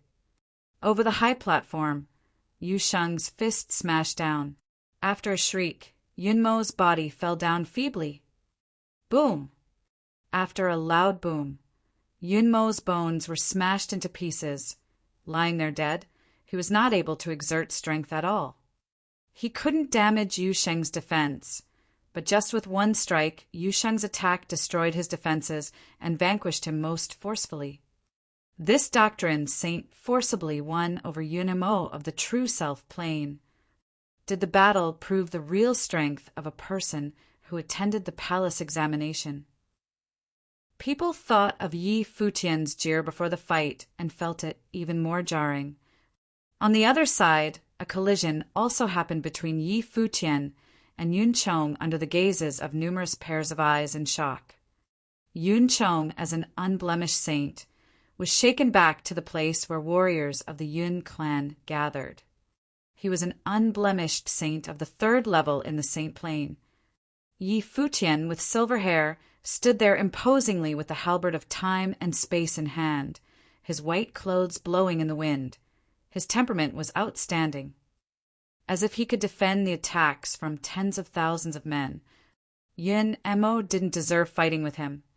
Even his father, Yun Chong, of the unblemished saint, was shaken away. How could Yun Mo fight with Yi Futian? You sold my disciple in exchange for your son's future, Yi Futian shouted in a cold and intimidating voice, solemnly raising the halberd to the sky. Do you deserve her? Yi Futian's voice was like a slap on the faces of all warriors from the Yun clan. They sent Yi Futian's disciple to serve as a servant in exchange for Yun Mo's future.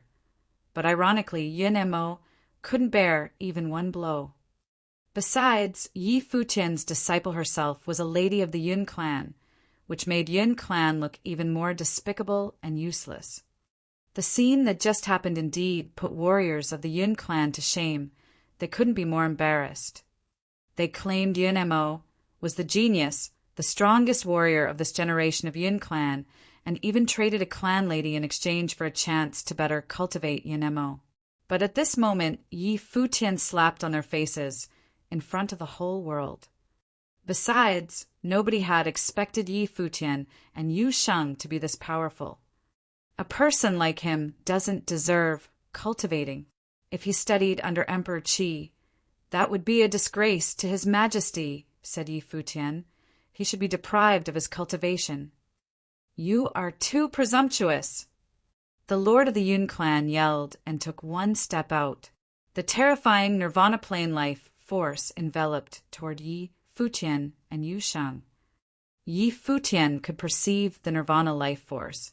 He pointed the halberd of time and space toward him. At the same time, a person jumped into the air from the crowd. It was Wu Yong who showed up, the life force of the same Nirvana plane released from his body.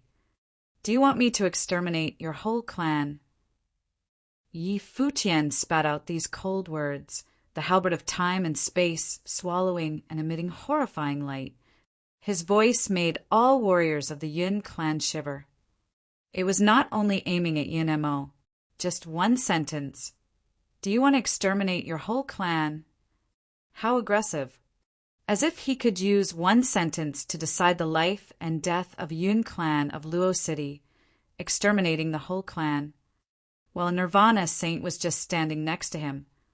Yi Futian didn't even say anything, and he directly showed up, as if he had been guarding nearby. They all had to guess Yi Futian's real identity. He was accompanied by a Nirvana plane figure. They even began to feel funny that they used to think Yi Futian needed their protection. Had he been faking? Yi Futian directly stunned all warriors of the Yun clan with one sentence. Even the Nirvana plane lord of the Yun clan perceived an invisible pressure from him. No wonder he once absent-mindedly felt Yi Futian was a gallant figure in a high position. Now it looked like his feeling was right. It was not an illusion. He is an outsider. He had no right to intervene affairs of the Yun clan, Yun Chong shouted, noticing the lord had the intention of quitting. It was not because he had the courage. Just because his son Yun Mo was in Yu Sheng's hands and could be hurt at any time, no wonder he felt anxious. After the words, he turned around toward another direction. Yu Sheng's arm smashed down again. Yun Mo let out a shriek full of agony, and soon Yu Sheng threw him to the people of the Yun clan. Remember what you said for the family, Yi Futian reminded Yun Chong with his back to him. Didn't it sound great? Being great while sacrificing others, how gross it was. People's eyes all fell upon Yi Futian. Today was the day of the palace examination, a big event in Emperor Qi's territory. However, at this moment, it seemed that Yi Futian was the only hero of this palace examination. But since Prince Qi Yu asked Yi Futian to take charge of this, other people would not intervene. At this moment, Yi Futian was heading forward. He took a glance at Li Rushwang from the Celestial Swordly clan and said, Li Rushwang from the Celestial Swordly clan claimed to kill me and threatened to capture me from the Yun clan. Celestial Swordly clan, it is up to you. He even didn't pause his steps while walking, as if he had never kept Li Rushwang in mind. But Li Rushwang had tried to kill him twice, undermining the Yun clan with the power of Zhuqiu clan, threatened to capture him and found a connection with the Zhuqiu clan. Her ambition was accomplished by treading on others. Then it could only be destroyed. As for her talent and her aloofness, Yi Futian was not interested at all. Hearing Yi Futian's cold words, Li Rushwang turned sullen. Was he threatening the celestial, swordly clan? Just in one sentence. Too presumptuous, as if he didn't give a shit about all the talents in the palace examination. The Zhuqiu clan was the one that the celestial swordly clan hung on, and today Yi Futian seemed to be ready to offend both the Zhuqiu clan and the Zhong clan. The palace examination has been going on for many years. I've never before seen a person as presumptuous as you. A voice came at this moment. People were slightly stirred when they saw the speaker, Zhuqiu Yan. The young man was the most outstanding man of the Emperor Qi's territory, the joint strongest warrior, along with Zhong Qiu in this palace examination. They were also, respectively, the Zhuqiu clan's future and the Zhong clan's future. Zhuqiu Yan stared at Yi Futian. Not to mention Yi Futian claimed that the Emperor Qi's territory had no strong warriors.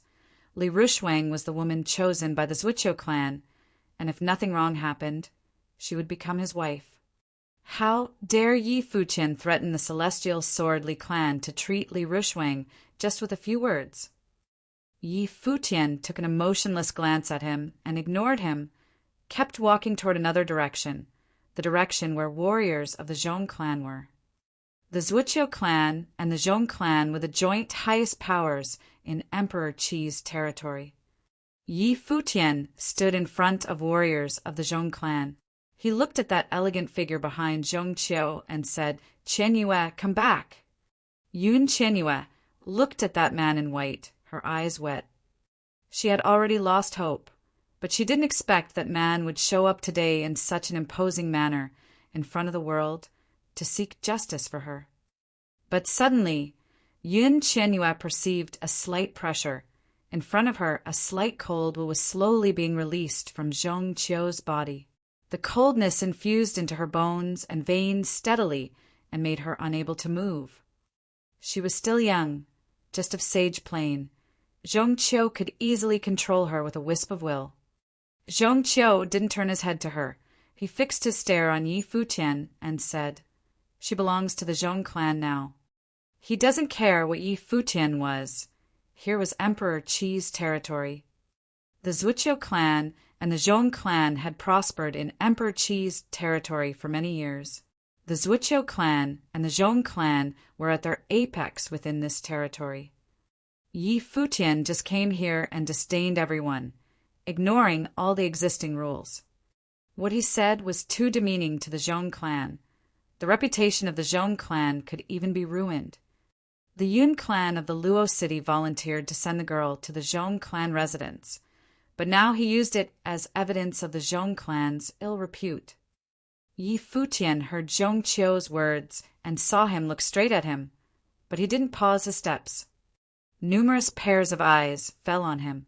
In front of him was Zhong clan, the strongest power of Emperor Qi's territory, the clan which stood shoulder to shoulder with the Zhong clan. Was he ready to directly confront them? But so far, people still had no idea what the cards in his hand looked like. Even if he was able to win over Zhong Qiu, how could he get rid of the situation's safety since he had offended everybody? Belong to Zhong clan? Who decided her destiny? Yi Futian looked at Zhong Qiu and asked, "The old codgers in Yun clan or you?" "No need to tell you," said Zhong Qiu. Yi Futian laughed after hearing Zhong Qiu's words. He took back the halberd of time and space in his hand and said, "Is he the strongest warrior in the palace examination?" Yi Futian's silver hair was flying. The wind rose on the fighting platform, and his clothes were blowing. He looked at Zhong Qiu and said, "I heard you cultivate with women's bodies as your cauldron? Your cultivation method is filthy. Your way of doing things is filthy, too. I don't know how your ability is, but from your conduct, I know you don't deserve to be a saint. Ironically, you are peerless in the palace examination." He turned around when he talked and took a few steps back. When people were confused by what he was doing, he again turned around, looked at Zhong Qiu and said, To deal with a cultivator like you, one strike should be enough." The crowd again went dead silent. Yi Futian stood still with hands behind back and said to Zhong Qiu, "Get out." One hit was all it had taken. Everyone was speechless. If Yi Futian had been the one saying that to the others, it probably would not have left much of an impact. However, the one he was facing was Zhong Qiu, the most extraordinary of saints to be found in Emperor Qi's territory. He was also the future leading figure of the Zhong clan. Zhong Qiu had exhibited extremely terrifying combat prowess back at the palace examination. Every single one who was of his plane had been overwhelmed when they had fought him. In Emperor Qi's territory, both Zhuqiu Yan and Zhong Yan were like nearly unconquerable mountains. However, that man who had just come had told Zhong Qiu to get out there in a very uncouth manner. Eerie, hostile intent was gradually being sent in Yi Futian's direction. Those from the Zhong clan sported cold expressions. There was hardly any expression seen on the pale face of Zhong Qiu, but his eyes would have sent bone-chilling cold to anyone looking at them. Get out there. One hit would suffice. No one had dared to say anything like that to him before. Just who did he think he was? A chuckle was heard all of a sudden. There seemed to be hints of ridicule within, but that person did not say anything. Many saw that the one who had chuckled sarcastically was none other than Zhuqiu Yan. While Zhong Qiu was indeed his rival, the other man was nonetheless just as renowned as he was. Despite their rivalry, he acknowledged what Zhong Qiu was capable of. Yi Futian had disrespected both him and Zhong Qiu one after another, and that could no longer have been described as brash and insolent alone. Yi Futian looked at him, and Zhuqiu Yan responded in kind, returning his gaze plainly. "If you're interested in trying your hand as well, you're welcome to." Yi Futian's words caused the plain smile on Zhuqiu Yan's lips to gradually disappear. Big talk indeed. What happens if you can't pull off what you claimed you'd be able to pull off then? Zhuqiu Yan's face turned increasingly glum. The Prince Qiyu did not interfere. It was easy to tell that the prince intended to see how capable they were as well. If they were unable to put Yi Futian in his place, the prince would also see it and think they were incompetent. However, both the Zhuqiu clan and the Zhong clan were top-notch forces found in Emperor Qi's territory, and that day was the day of the palace examination. Yi Futian had essentially stolen their thunder by behaving in such an uncouth manner. If he was unable to do what he claimed, then death, of course, a mighty one from the Zhuqiu clan said. The one who'd said so was none other than that mighty one who had walked with Li Rushwang back then. His tone was cold, eerie, and full of killing intent. "You'll only have one chance at this," Zhong Qiu said at the same time. He gradually rose and walked towards Yi Futian.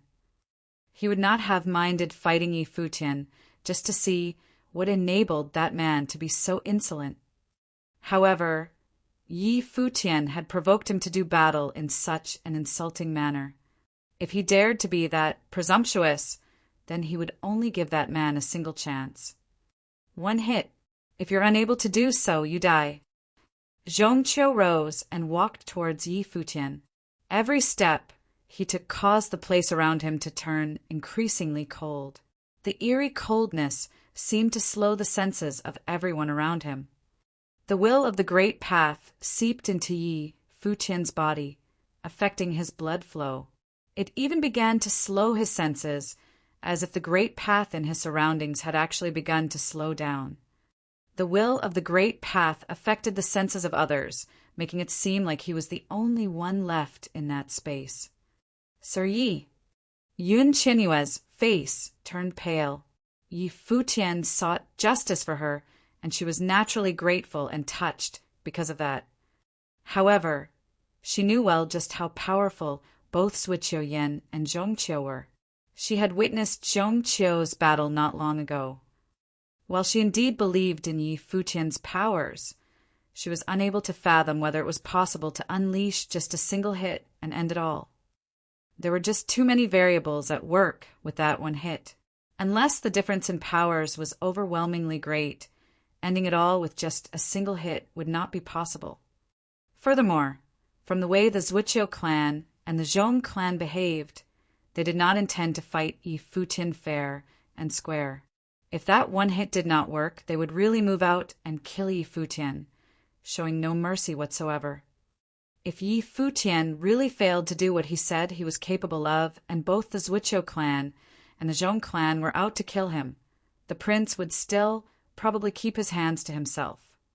The mighty one of the Zhong clan shot a cold glance at Yun Qianyue. His eyes seemed to have a faint hint of coldness in them, causing her to shiver all over. She was able to sense clearly the killing intent within the eyes of the mighty one from the Zhong clan. Those people really sought to kill Yi Futian for what he had done. Yi Futian had truly offended the two greatest forces in Emperor Qi's territory. She looked at Yi Futian, who appeared totally unfazed despite being under tremendous pressure from those two top-notch forces.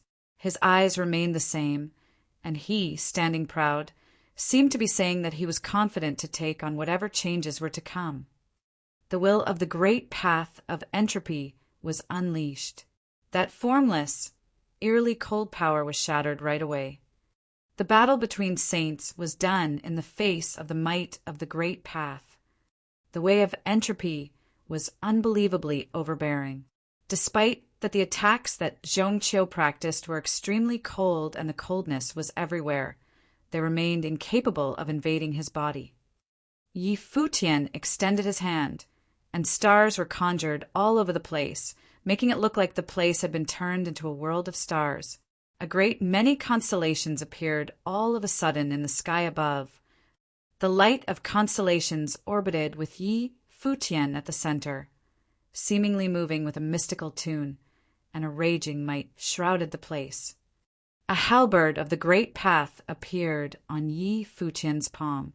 The boundless light of the stars coursed, and that weapon pulsed with frightening powers within an instant, seemingly capable of breaking and subduing everything it touched. The light pulsing on the weapon alone made Zhongqiu sense tremendous pressure. His eyes turned severe, and he burst with coldness all over him, which was then conjured into a storm of cold. Cold! Eerie currents swept at Yi Futian's body. The method he trained in was on the extreme yin side of the spectrum of yin and yang, capable of killing without alerting the target. Boom! The stars all over the sky seemed to burst into flames right at that very instant. The devastating halberd of the great path lit up with true flames of the sun, with extremely overbearing will of the great path bursting through it, as if it were out to overpower Zhongqiu's eerie cold. If Zhongqiu took the path of extreme yin and extreme cold, then Yi Futian sought to respond by bringing the power of extreme yang and extreme heat to bear. Boom! Zhongqiu's life spirit appeared, which was a black turtle sacred beast. That terrifying will of the great path coalesced into solid currents with him at the center, circling around him, and every single current caused any place they passed to turn completely dead. When that many currents were coursing about at the same time, the scene was nothing short of harrowing. At that moment, Yi Futian stepped forward, and their surroundings shook violently. Zhongqiu's heart seemed to shake alongside Yi Futian's steps. Even one hit would be too much for the likes of you. Yi Futian walked towards Zhongqiu, zipping past the space within an instant. The pressure that Xingkai had put on him had been stronger than what Zhongqiu at the moment was able to muster. Yi Futian had still been a proving holiness saint back then, and now he was already a saint of true self. There was no way Zhongqiu could have won against him. The stars above the sky orbited at that very moment where Yi Futian walked. The light of the constellation of the great path rained down at the same time, crushing everything around him, and he charged, making it seem like the light of ancient symbols was raining down on Zhongqiu. At that moment, Zhongqiu felt as if he were caught in the world of stars. Every single beam of light of the great path shot at him, like a star coming down on him. Countless stars rained down as they burned with true flames of the sun, making them capable of razing everything they hit. His expression finally changed. When Yi Futian truly brought his might to bear, Zhongqiu finally realized just how terrifying things could have been. That pale face of his seemed to turn even paler. Countless currents rushed at Yi Futian in a frenzy, yet they seemed insignificant before Yi Futian's attacks. He roared, and a huge black turtle appeared, freezing the entire place as he was shrouded within, turning his attacks into defense. Boom, boom, boom. Their surroundings continued to shake, and thousands of clashes seemed to happen within a single moment. The black turtle began to crack, and a holy halberd burst through, tearing the sacred beast at the center and penetrating what was inside. No, Zhongqiu became frightened. He cranked his powers to be the limit, intending to freeze the space over. Yet the black turtle continued to be destroyed. The halberd looked unstoppable. With a loud rumble, the life spirit crumbled altogether, and Yi Futian's halberd went straight into Zhongqiu's body. Zhongqiu looked horrified.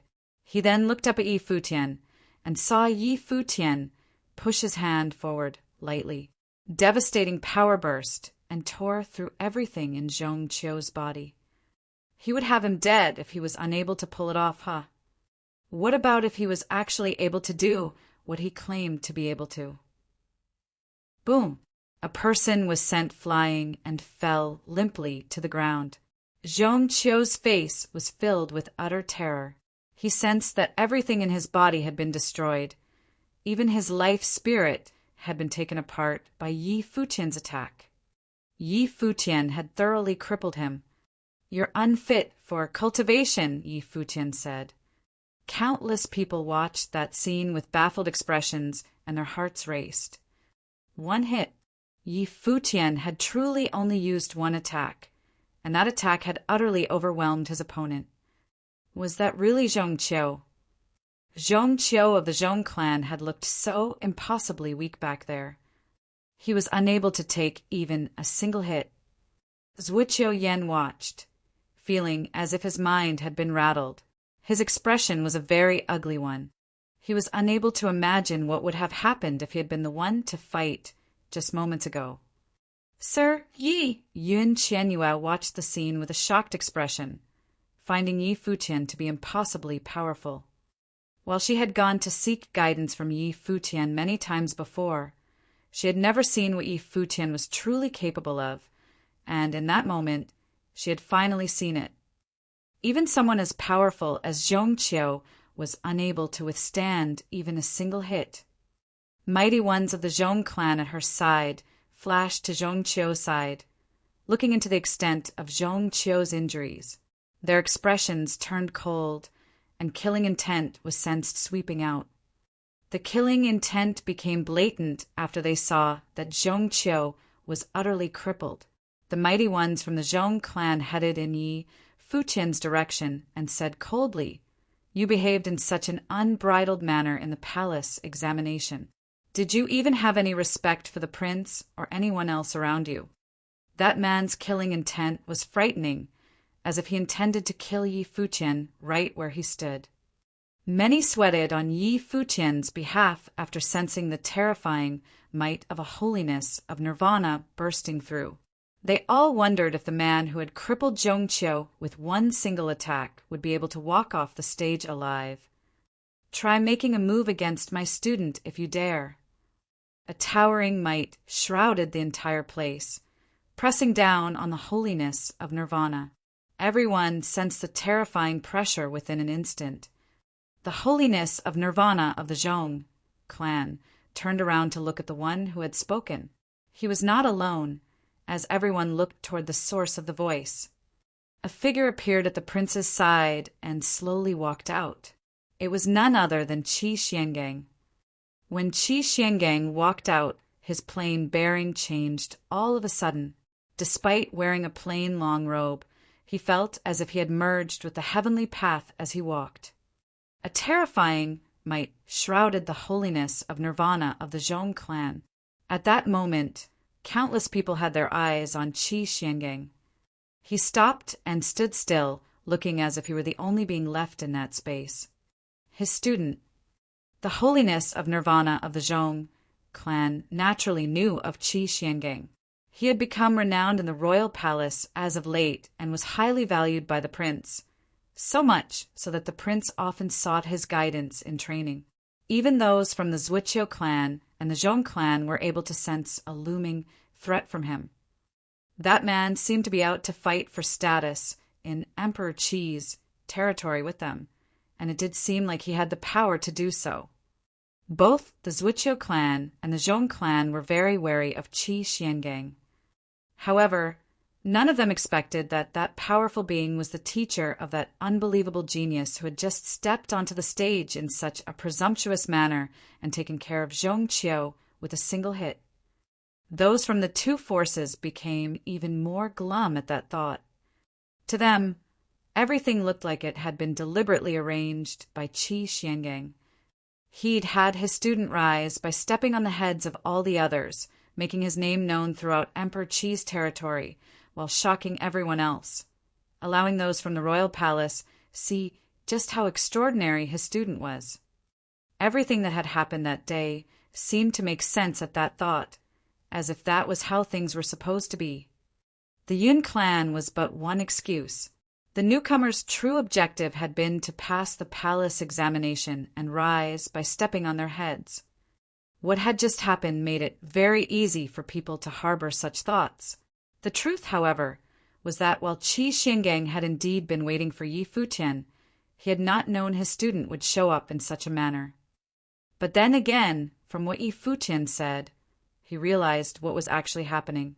A student of the younger generation of Yi Futian in the heavenly mandate realm had been forcefully gifted to others as a servant girl. Everyone in that vast place turned their eyes to Qi Xiangang as their hearts continued to race.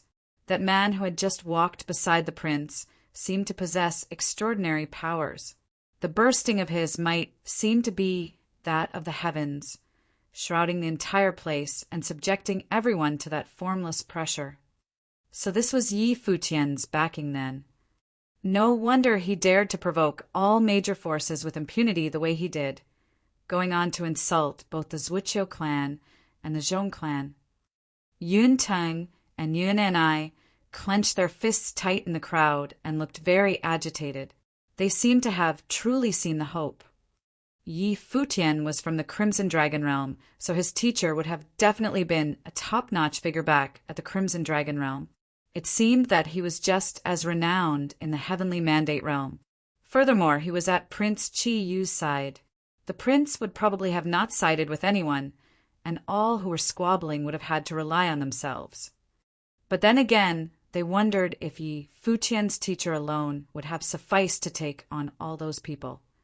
The holiness of nirvana of the Zhong clan stared at Qi Xiangang, remaining silent. As a holiness of nirvana himself, he naturally sensed, in the might bursting from Qi Xiangang, that the other man had far stronger comprehension and mastery of the great path than he did. It was apparent that that legendary figure in the royal palace who had emerged of late was more powerful than he was. A figure was seen rising in the Zhong clan's direction at that moment. He was slender and looked like an insurmountable mountain just by standing there. Everyone was shocked to see him rise. They were wondering if the palace examination would turn into a fight between top-notch figures. That man was the leader of the Zhong clan. Zhong Li stood quietly and stared at Qi Xiangang. He naturally sensed that the prince seemed to have no intention to interfere in the matter. The prince probably knew already. They were subordinates of Emperor Qi and were considered an extension of the emperor's power as they served the emperor. But the emperor naturally knew that they would have looked for themselves as well. None of those matters could have been brought to light, and no one would have said anything about it. However, Yi Futian made clear what had happened on that day. The royal palace simply watched the events unfold. so it became clear that the prince intended to let them take care of matters on their own. If they lost, then their incompetence would be blamed, and that would serve as a good chance to knock some sense into them. "Your student is indeed extremely formidable, Sir Qi," Zhongli said plainly. His voice was not loud, but everyone in that vast place was able to hear him clearly. Qi Xiangang and Yi Futian both looked at Zhongli, who had just spoken. Zhongli continued, "But if Sir Qi were to find anything troublesome in the Zhong clan, you could have found another chance to bring the matter up. You could have told us straight that you intended to ask for a servant girl. It would have only taken a single word from you, Sir Qi, and I would have handed the girl over. There was no need for such commotion and insult to cultivators at the palace examination, as well as to crippled Zhongqiu. At their level, if Qi Xiangang were to ask him to hand someone over, he would have definitely complied and handed said someone over." In his perspective, it was apparent that Qi Xiangang and Yi Futian had said what they had said as a slight towards them. Qi Xiangang was naturally aware of what lay between the lines in Zhong Li's words. He looked at Zhong Li and said, "I've heard about both the Zhuqiu clan and the Zhong clan from His Highness, and he speaks highly of both clans. It is a pity that the repute seems to have eclipsed the man in the flesh. His Highness once asked how I would have compared to the Zhuqiu clan and the Zhong clan. From what I've seen today, I surely do not hope to be compared to the Zhong clan." Zhong Li looked at Qi Xiangang with slightly raised brows. He wondered if the other man was insulting him, saying that he was beneath being compared. Qi Xiangang stepped out and elaborated slowly. The Zhong clan knew that she was being forced against her will to do so, and you knew that it was not within reason and not something that should have been done. Regardless of who brought it up, you should have let the girl go and looked into the matter. Such was the way of the saints, instead of how you put it. If I were to ask the Zhong clan to hand over the girl, and you complied, it wouldn't have been out of reason and right or wrong, but out of face and your own interests. Prince Qi, you listened to Qi Xuangong's speech and flashed an expression of approval. The prince had found his speech and reasoning to be superb. "If my student had not been able to defeat Zhongqiu with a single hit, you would have killed him. Yet Zhongqiu lost such a dare, and then you refused to bear the corresponding consequences. So that is to say that right or wrong are not being used to determine the outcome of the matter, but one's own power is. In that case, why berate him for insulting the Zhong clan? Wouldn't you be inviting insult to yourselves by doing so?" Qi Xiangang said this as he walked, and he actually walked right past that holiness of nirvana. The holiness of nirvana watched as Qi Xiangang walked past him quietly, and his expression became rather stiff. Qi Xiangang then walked toward the Zhong clan and looked at Yun Qianyue, who was within the group of people of the Zhong clan. He asked, "Are you joining the Zhong clan of your own will?" Yun Qianyue looked at Qi Xiangang and said, "No, sir, this is not done pf my own will." Qi Xiangang nodded, smiling before continuing. "Yi Futian said you have already taken him as your teacher. Don't you think it'd be rather inappropriate to continue addressing me as sir?" Yun Qianyue was dumbfounded and looked up at Qi Xiangang. Her eyes were bloodshot, and the corners of her eyes seemed rather wet. She bowed solemnly and said, "My name is Qianyue, Grandmaster." "That's how it should be done." Qi Xiangang smiled and nodded. "Come over here." "Yes, Grandmaster." Yun Qianyue stepped forward, intending to walk past the group of people from the Zhong clan. However, several people stood in her way, and all of them burst with overwhelming pressure. That matter was not over. Zhongqiu, a genius of the Zhong clan, had been crippled, and those from the Zhong clan were not about to just let her walk free. Qi Xiangang burst with extremely terrifying might all of a sudden at that scene. His might of the great path shrouded their surroundings. The robe he wore billowed, despite that there was no wind. He stepped forward, and beams of golden light of the great path appeared in the sky. piercing downward and causing all those beside Yun Qianyue to let out a stifled grunt. Their faces were pale as they backed away. All of them were saints. The mighty ones of the Zhong clan were shocked as they looked up. Qi Xuangang's powers were nothing short of terrifying. If you people of the Zhong clan insist on detaining the student of my student, do not blame me if I go about this the hard way. Qi Xuangang's voice was cold as he continued to walk. Those mighty ones with pale faces looked extremely frustrated. They simply looked on as Qi Xiangang kept walking. None of them dared to do anything against Yun Qianyue. The might of one person had proved more than enough to stun all of the top-notch forces. That was how terrifying cultivators at the very pinnacle were. Sir Qi, did you bother asking if I agreed to let you bully the Zhong clan's younger generation? Zhong Li's voice was cold. Powerful aura burst and lashed out at Qi Xiangang. Several holiness of nirvanas walked out as well, and all of them had terrifying aura. Their might fell not only on Qi Xiangang. Some of them went on to shroud Yi Futian with their might as well. It was as if they were saying that if Qi Xiangang dared make a move against the people of the Zhong clan, they would make a move against Yi Futian as well. Things were just as difficult for Zhong Li at the moment.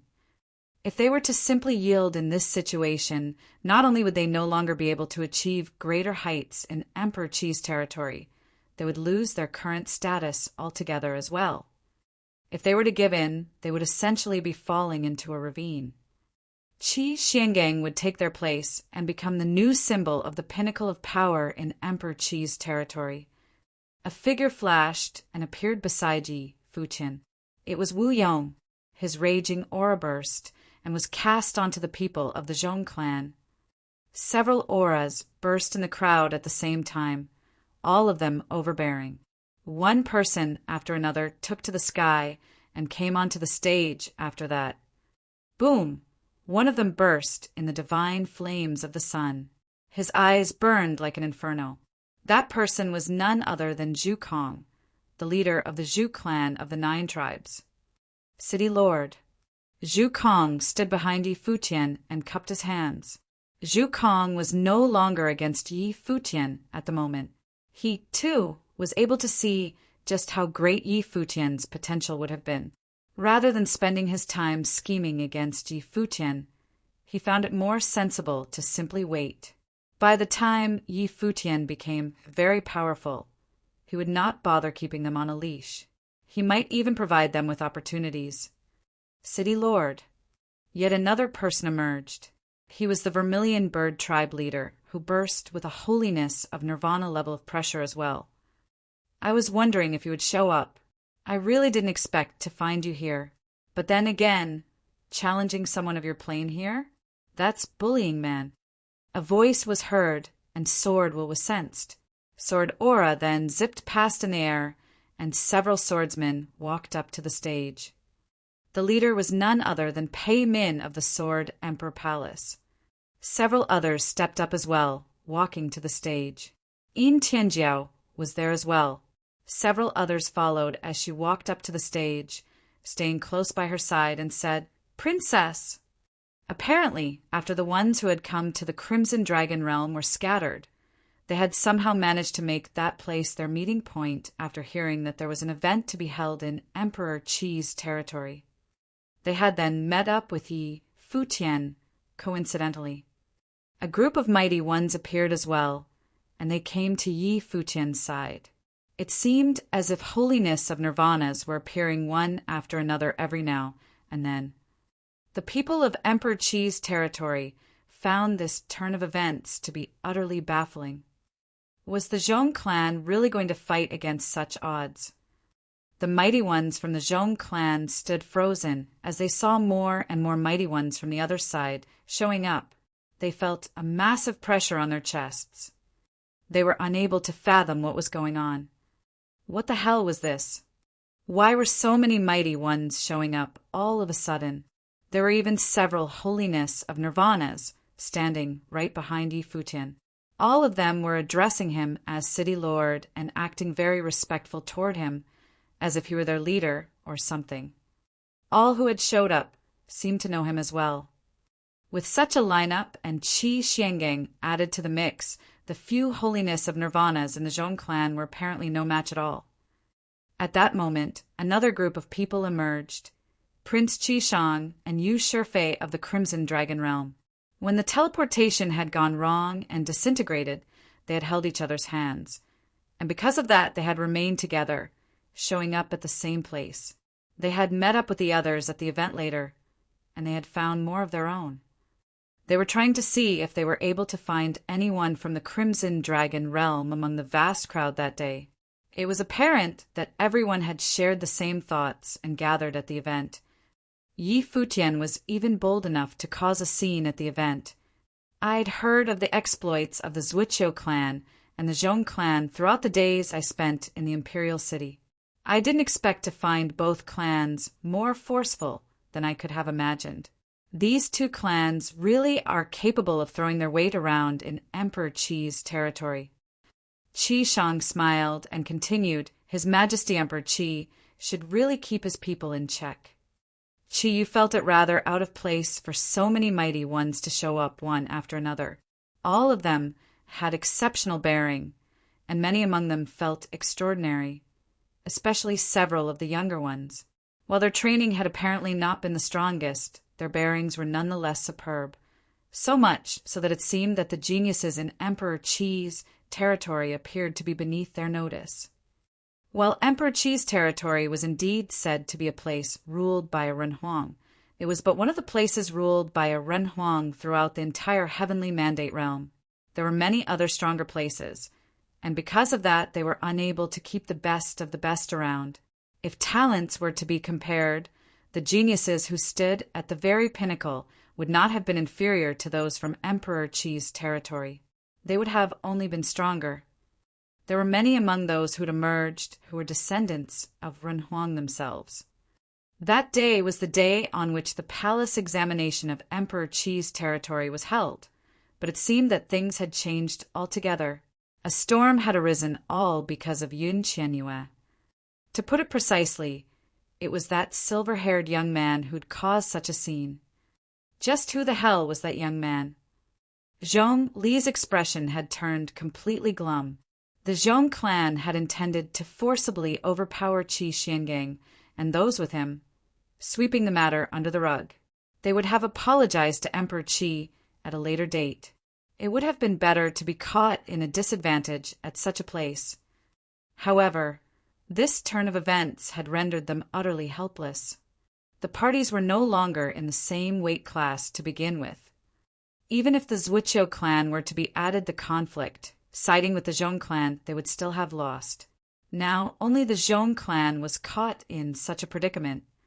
Those from the Zhuqiu clan sported expressions that were equally as interesting.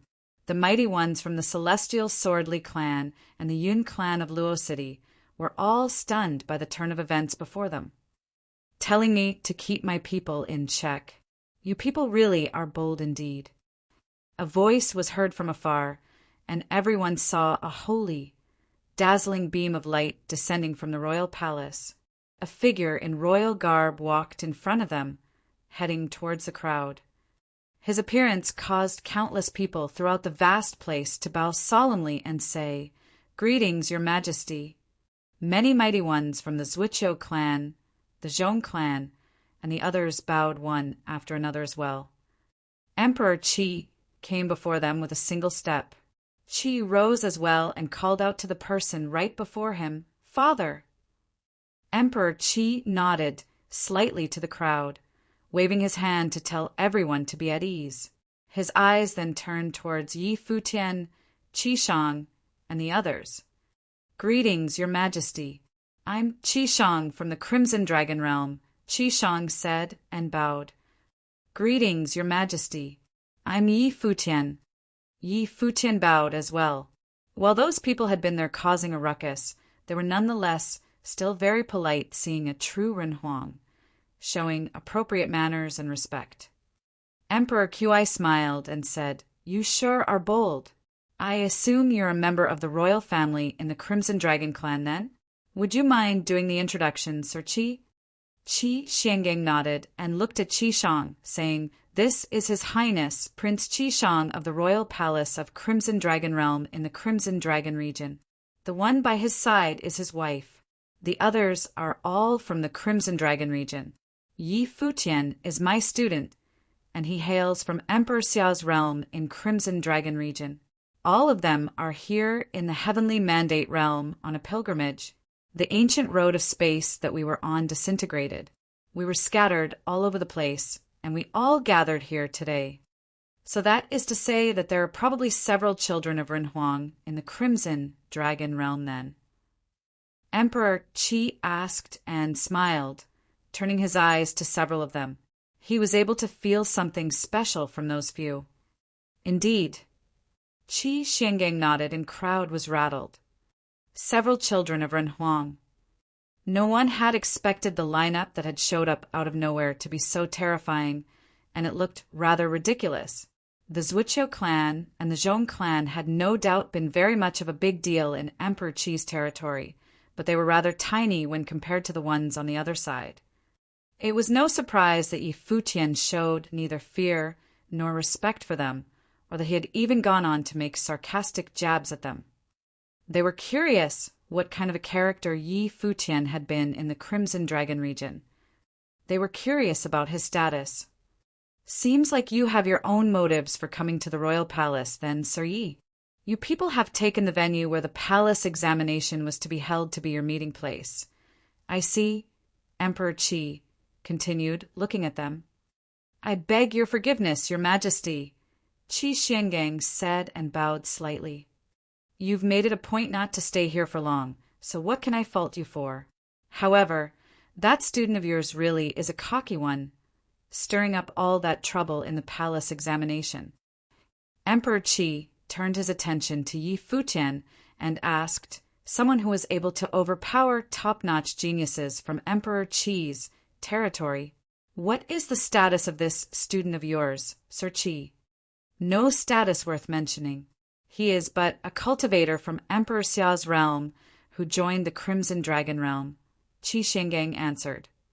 "You refuse to tell me the truth, then?" Emperor Qi looked at him and the few holiness of nirvanas around him. All of them had emerged only because of him, just as a show of force. Qi Xiangang had actually said that someone like that was of no status worth mentioning. "If you really would like to know of his status, your majesty, then I'd say that Yi Futian is someone who loved stirring up trouble back in the Crimson Dragon realm. He is a city lord who has a great many mighty ones serving him." Qi Shang smiled and continued, "By the way, Yi Futian is also the #1 cultivator in his generation in the Crimson Dragon region. A genius who stands at the very pinnacle, if you would. I'm afraid none in the palace examination would be able to compare to him, let alone Zhong Qiu of the Zhong clan. #1 cultivator." Qi Shang spoke so highly of Yi Futian that hardly any appraisal could have surpassed what he'd said. That #1 apparently took the prince into consideration, so it was saying that the prince was inferior to Yi Futian. Furthermore, he had said Crimson Dragon region instead of Crimson Dragon realm. Emperor Qi knew, naturally, that there were a great many top-notch geniuses gathered from all over the Crimson Dragon region in that realm. Yet Qi Shang still claimed that Yi Futian was the #1 young cultivator in the Crimson Dragon region. That appraisal alone spoke volumes about how tremendously powerful Yi Futian was. It was no surprise that Zhong Qiu had not been able to withstand even a single hit. He really was unfortunate for having met someone like that. The corner of Zhuqiu Yan's mouth twitched. He had been rather dismissive of Yi Futian until the other man had actually taken down Zhong Qiu with a single hit. Only then had Zhuqiu Yan felt truly shaken.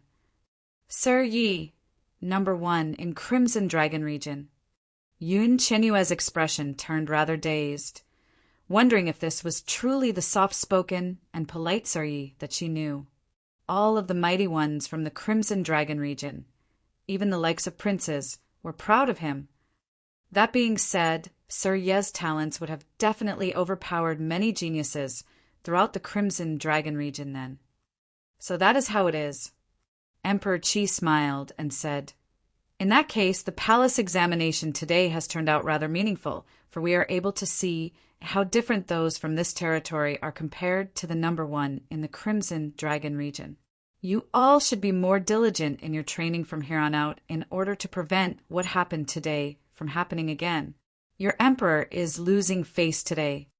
We will definitely do our best to scout geniuses within the territory. Your Majesty," the leader of the Zhuqiu clan, said to Emperor Qi and bowed. While what Qi Shang said sounded rather unpleasant to the ear, it would seem that he has a point. "I really do need to keep my people in check," Emperor Qi said. The states of mind of the mighty ones from both the Zhuqiu clan and the Zhong clan continued to plunge after they heard that. "We're responsible for what happened today. Please see to it that we're punished, Your Majesty," the leader of the Zhuqiu clan said, asking to be punished voluntarily.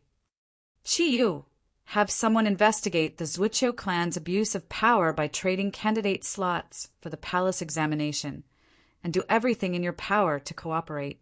Zhuqiu, you have been following me for many years, and it is impossible for you not to do anything wrong at all. I simply hope that you know where your responsibilities lie." Emperor Qi continued, "As for the Zhong clan, there will no longer be any need for them to participate in anything related to the territory. Qi Yu, look into the training methods of the Zhong clan and see if they have been forcing or threatening others in anything." "Yes, father." Qi rose and nodded. Zhong Li's expression became as pale as paper. The mighty ones of the Zhong clan were all shuddering slightly. That was the end of them. The emperor had stripped the Zhong clan of all their power right there, and then. Furthermore, there was also to be an investigation into their clan, and all of them knew what they had done so far. That large clan had had many shady dealings in the past. If any of that were to be brought to light, the emperor would surely not let them off easy.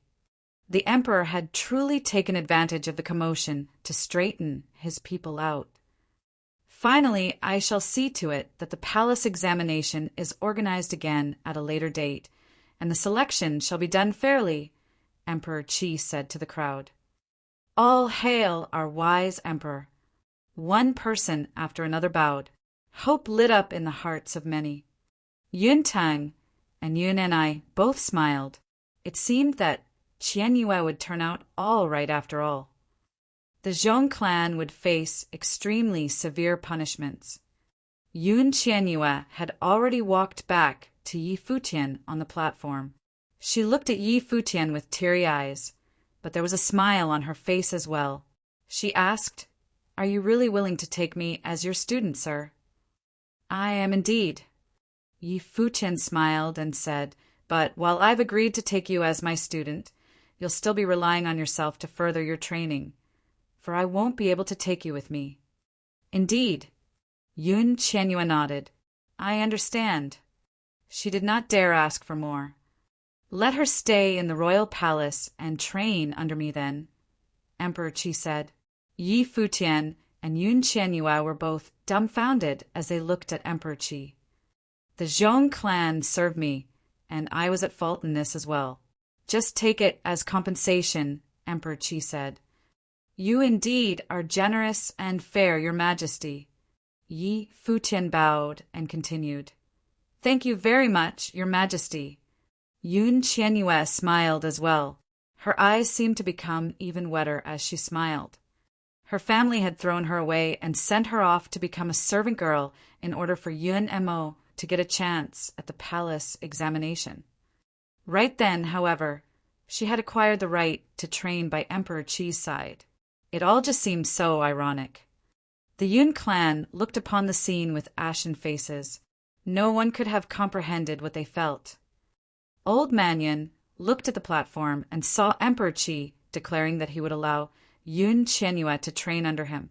That promise held great significance, more so than passing the palace examination and being allowed to train under the emperor.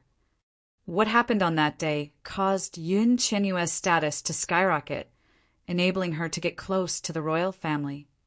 This was something that the Yun clan had wanted to do all this time, as they had wanted to send younger members of their clan to train under the emperor.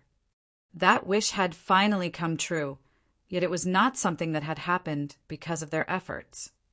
On the contrary, they had cast her out cruelly, sending her away as a sacrifice so that they would have a shot at achieving that. Yun Qianyue would probably hate her family's guts. They took a look at Yun Mo, who had been thoroughly rid of his training. Revenge was out of the question, without a doubt. If Yi Futian were to truly sit down and settle the matter with them, they probably would not have been able to emerge unscathed.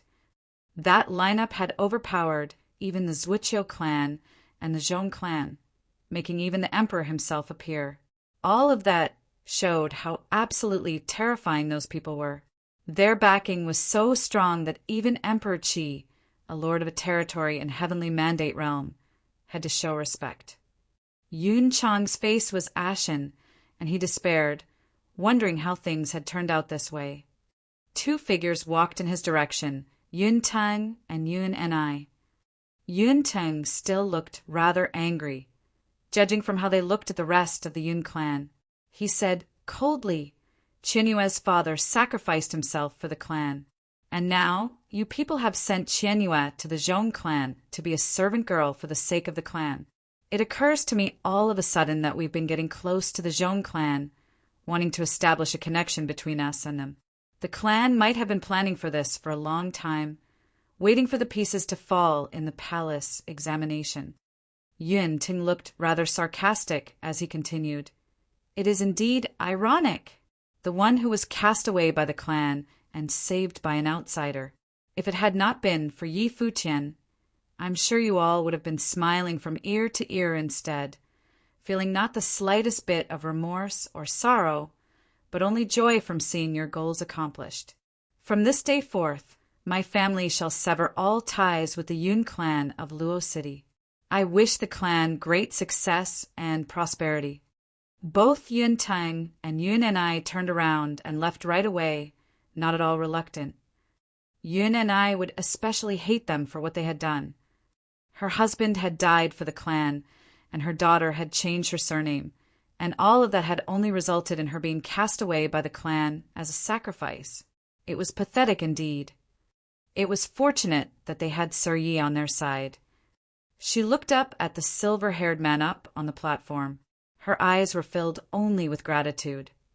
She too was able to figure out that the clan had been planning this for a very long time. None of that had anything to do with Yi Futian being threatened by the celestial Swordly clan.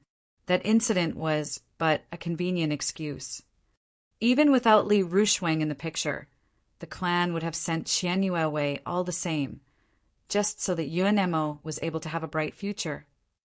At yet another corner, the people of the celestial Swordly clan were feeling just as frustrated.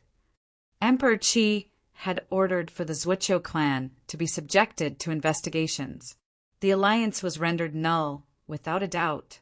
Both clans would want to have nothing to do with each other at that point.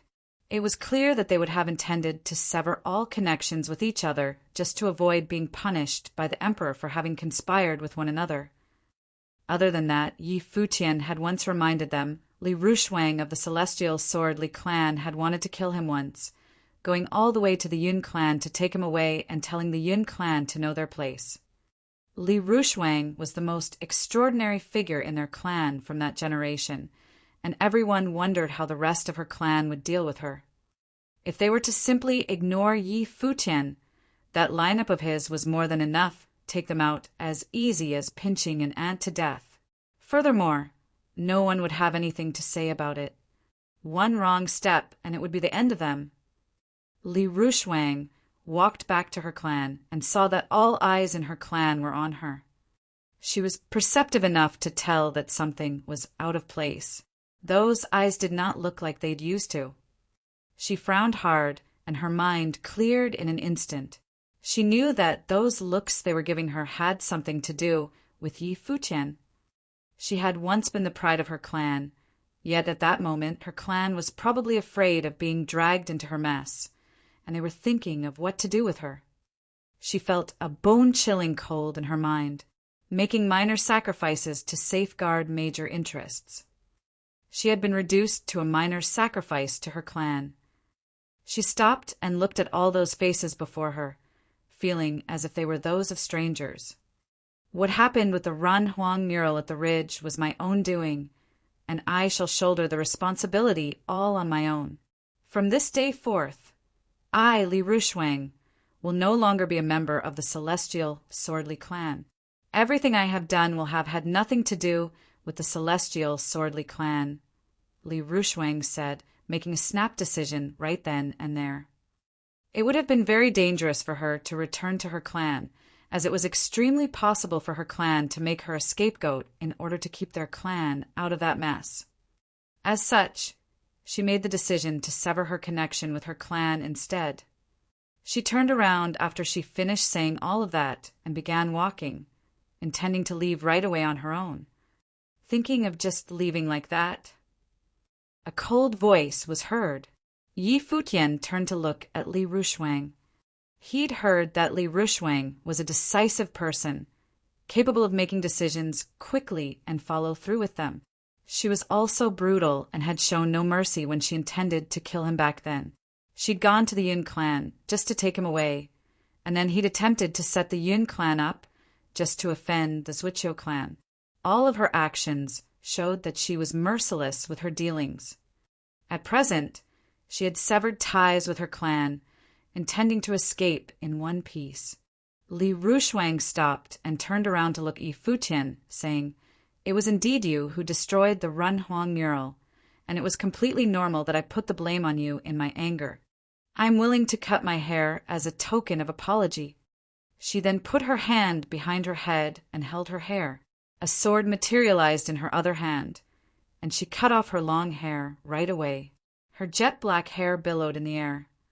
After Li Rushuang cut her hair, her then shoulder-length hair was left hanging loose, giving her the frail grace of a woman and making her look pitiful and downtrodden, preventing others from making a move on her.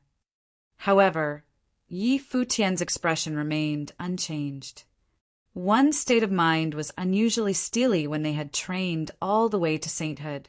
Every single action a saint took would have come from their own will, and none would have thought that they had been wrong in doing anything. That action of cutting her hair off was but a ploy to buy time. Her pitiful appearance was only a tool to allow her to live. Li Rushuang was indeed brutal. However, Yi Futian's expression remained as it had always been, without a single hint of moving in any way.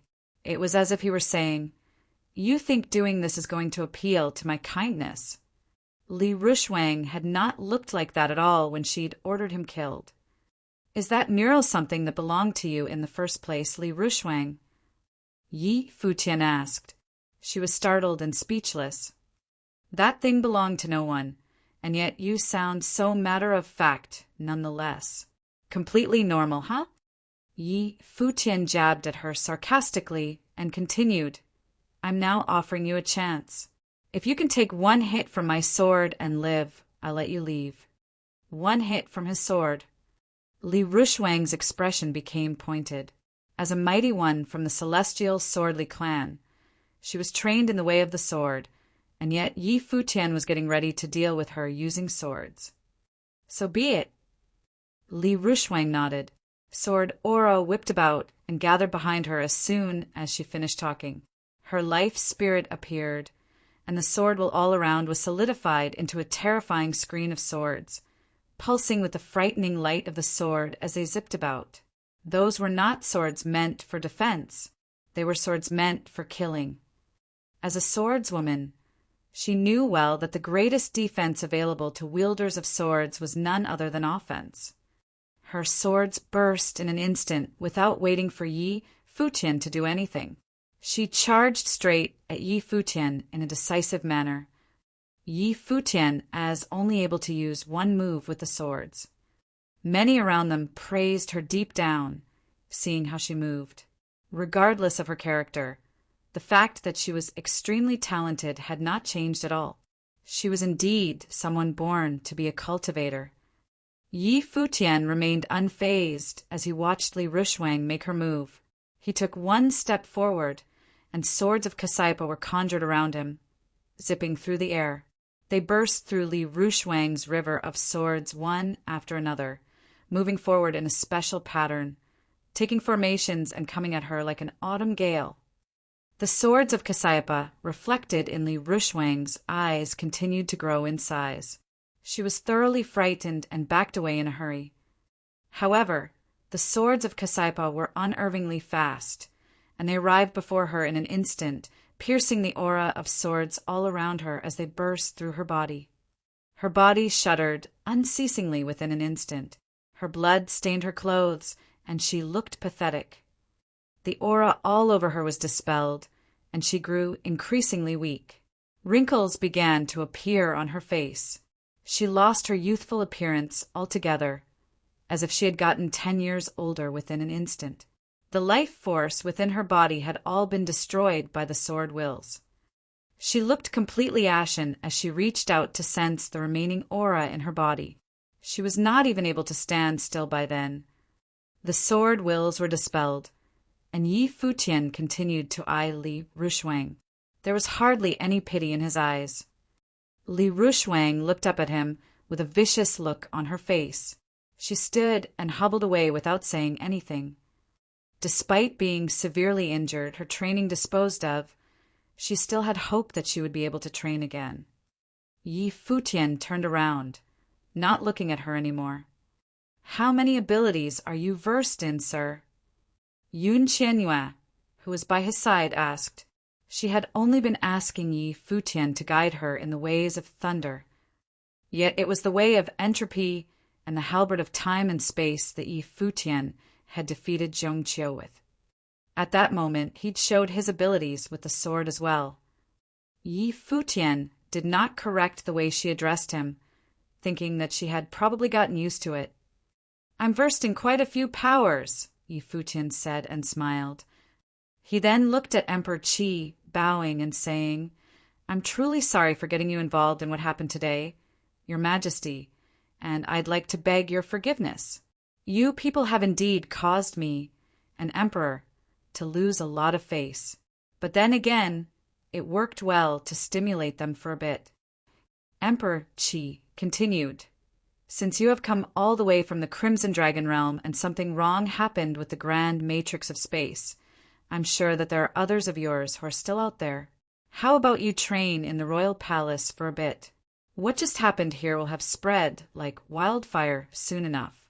Other than that, I shall have my people to hasten the spread of the news. Doing so will allow those friends of yours who did not show today to find this place before long. It is indeed best that we have your help, Your Majesty," Yi Futian said. They were in Emperor Qi's territory, and if the Emperor was willing to help, those who hadn't showed that day would come soon enough. "I'm not doing this for free. Please take your time to spar with the cultivators in the royal palace while you are training here. Have them experience what the strongest genius from the lower worlds is like, just to prevent them from developing a holier-than-thou attitude and thinking themselves to be peerless." Emperor Qi smiled as he elaborated. Many studied under him, and there were indeed some who possessed extreme talents among them, whom he'd taken in as personal students. Other than that, the emperor had descendants of his own, after all. It was great that Yi Futian and the others around him were the strongest of geniuses to be found in the Crimson Dragon realm, allowing them to spar with those of Emperor Qi at a similar age. Such training would allow them to have a better idea of who was stronger, and that would benefit their training further. All right. Yi Futian nodded. He saw no reason to refuse such a minor request. "Let's go," Emperor Qi said, and one figure after another stepped out. The crowd all over the vast place felt like they had not gotten enough. While the palace examination was interrupted, everything that had happened after the examination was even more extraordinary. They knew that from then on out, both the Zhuqiu clan and the Zhong clan, which had been standing on the pinnacle in Emperor Qi's territory, would fall into decline sooner or later, and the Zhong clan would suffer even more. The mountain range in Emperor Qi's territory was sparsely inhabited. Cultivators rarely came here, and only recluses or silent seekers would cultivate in the mountains. At this moment, many people got down from the top of one mountain. Their robes were blowing in the wind. Divine might was being released from their body, extremely intimidating. They kept glancing around, forceful minds rushing out from their heads and enveloping the endless space. They seemed to be looking for something. He is hurt. He can't escape too far. Maybe he is still in the mountain range. You go find him separately, said the leader of the group. People nodded and soon flashed toward different locations. They released their life forces without disguise at the same time, so even though they were far away, they could still perceive the life forces from others and support each other instantly. The leader looked quite young. He looked cold and had an intimidating life force. Many warriors were searching in the mountains, one of whom was an old warrior in a black robe. His body flashed in the air, fast like lightning. When he came to a land valley, he seemed to perceive a faint wisp of life force. He immediately looked up in alert and darted toward that direction. There was a river in the deep of the valley. The old warrior in the black robe arrived on the bank above the river. He restrained the life force from his body and looked down, and then he saw a figure sitting there with his back to him. The life force was suspended around his body. It seemed he was healing himself. His clothes were still tinged with bloodstains. The old man resumed his steps. His stare was cold, fixed on the figure in front of him. That man in white seemed to have noticed. He slowly turned around and stared at him coldly. Boom! The old man's life force exploded to the full and surged out. The divine might arrived. He raised one palm and thrust it out. It turned into a golden wheel and smashed the space.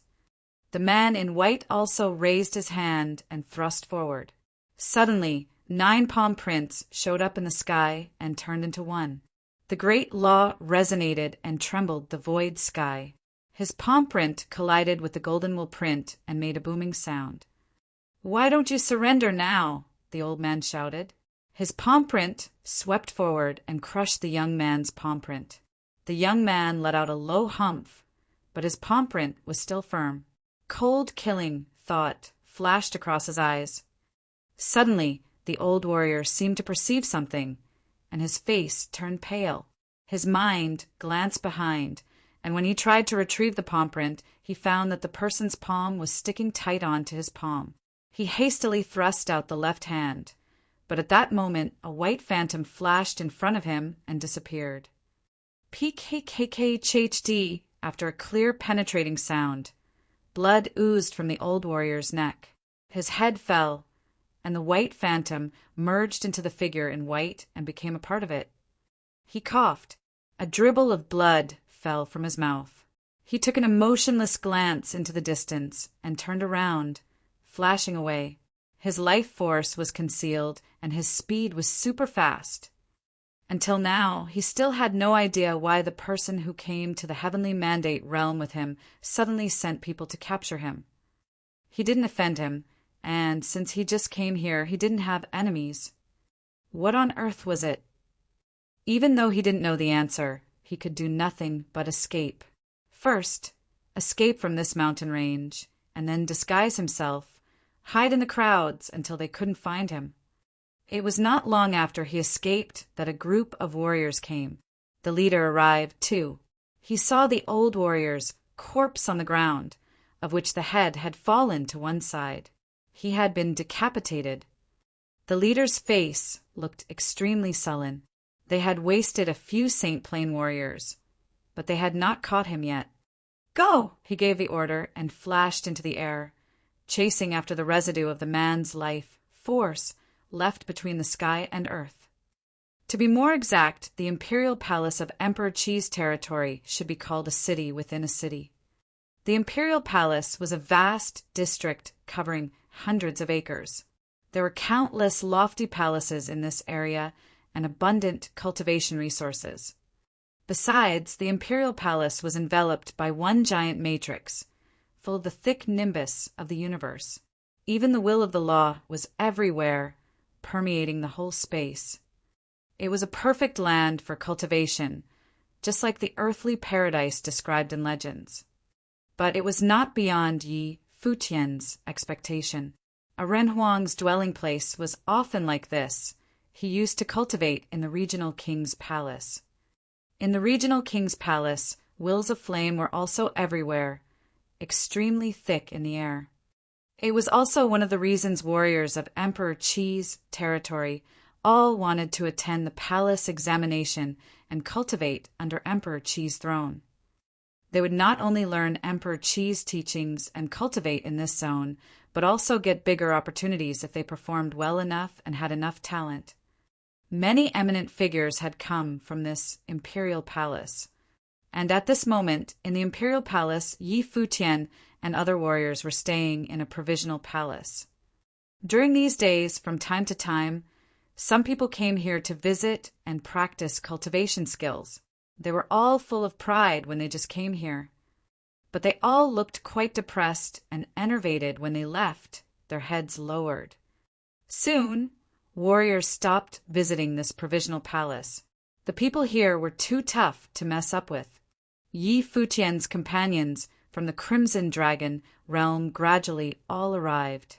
Since Emperor Qi helped release information in person, and also because what happened in palace examination had shocked the whole territory, everyone who got a clue immediately rushed to the imperial palace and found the people they were looking for. The warriors who came from Thousand Leaf City with Yi Futian were almost all here. Xia Qingyuan arrived, too. In fact, she had been in the imperial city on the day of the palace examination. Still no news. Yi Futian asked the Sword Saint of Cottage Villa. He went outside to seek information and had just come back. The Sword Saint of Cottage Villa shook his head and said, "Not yet. Donglu is always careful when doing things. If he had heard about the battle, he must have attempted to come here, unless something stopped him." Now, the third brother, Gu Donglu, was the only person who had not arrived yet. Other people were all here. The third brother's real strength was not weak. He should be able to protect himself if nothing serious happened. But Yi Futian was still worried about him since they were in the heavenly mandate realm where strong warriors were everywhere. If he had met a person like Li Rushwang, it would mean big trouble. Was it possible that he was sent to other territories by the collapsed spatial road? Asked Yi Futian in a low voice. Maybe, said the Sword Saint, nodding. A cultivator should be fine being alone outside. But he was still a little worried about Gu Donglu, who didn't come here to meet them. At that moment, someone walked to them. Mr. Yi. That person saluted him from a distance. Yi Futian walked forward. He knew the person belonged to the imperial palace. His Majesty has prepared a banquet and invites you and other heroes to come, he said.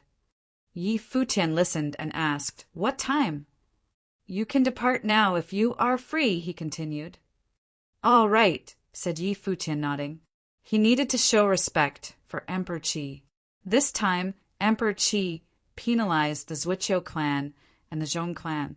The power of both clans had been weakened, especially the Zhong clan, which had left the center of politics. But, of course, Yi Futian would not think it was all for him. Maybe these two clans had fallen out of Emperor Qi's favor for long, but they worked for him and did things in his name, just like in the palace examination. So, Emperor Qi just took the chance to give them an alert and enervate their power and voices.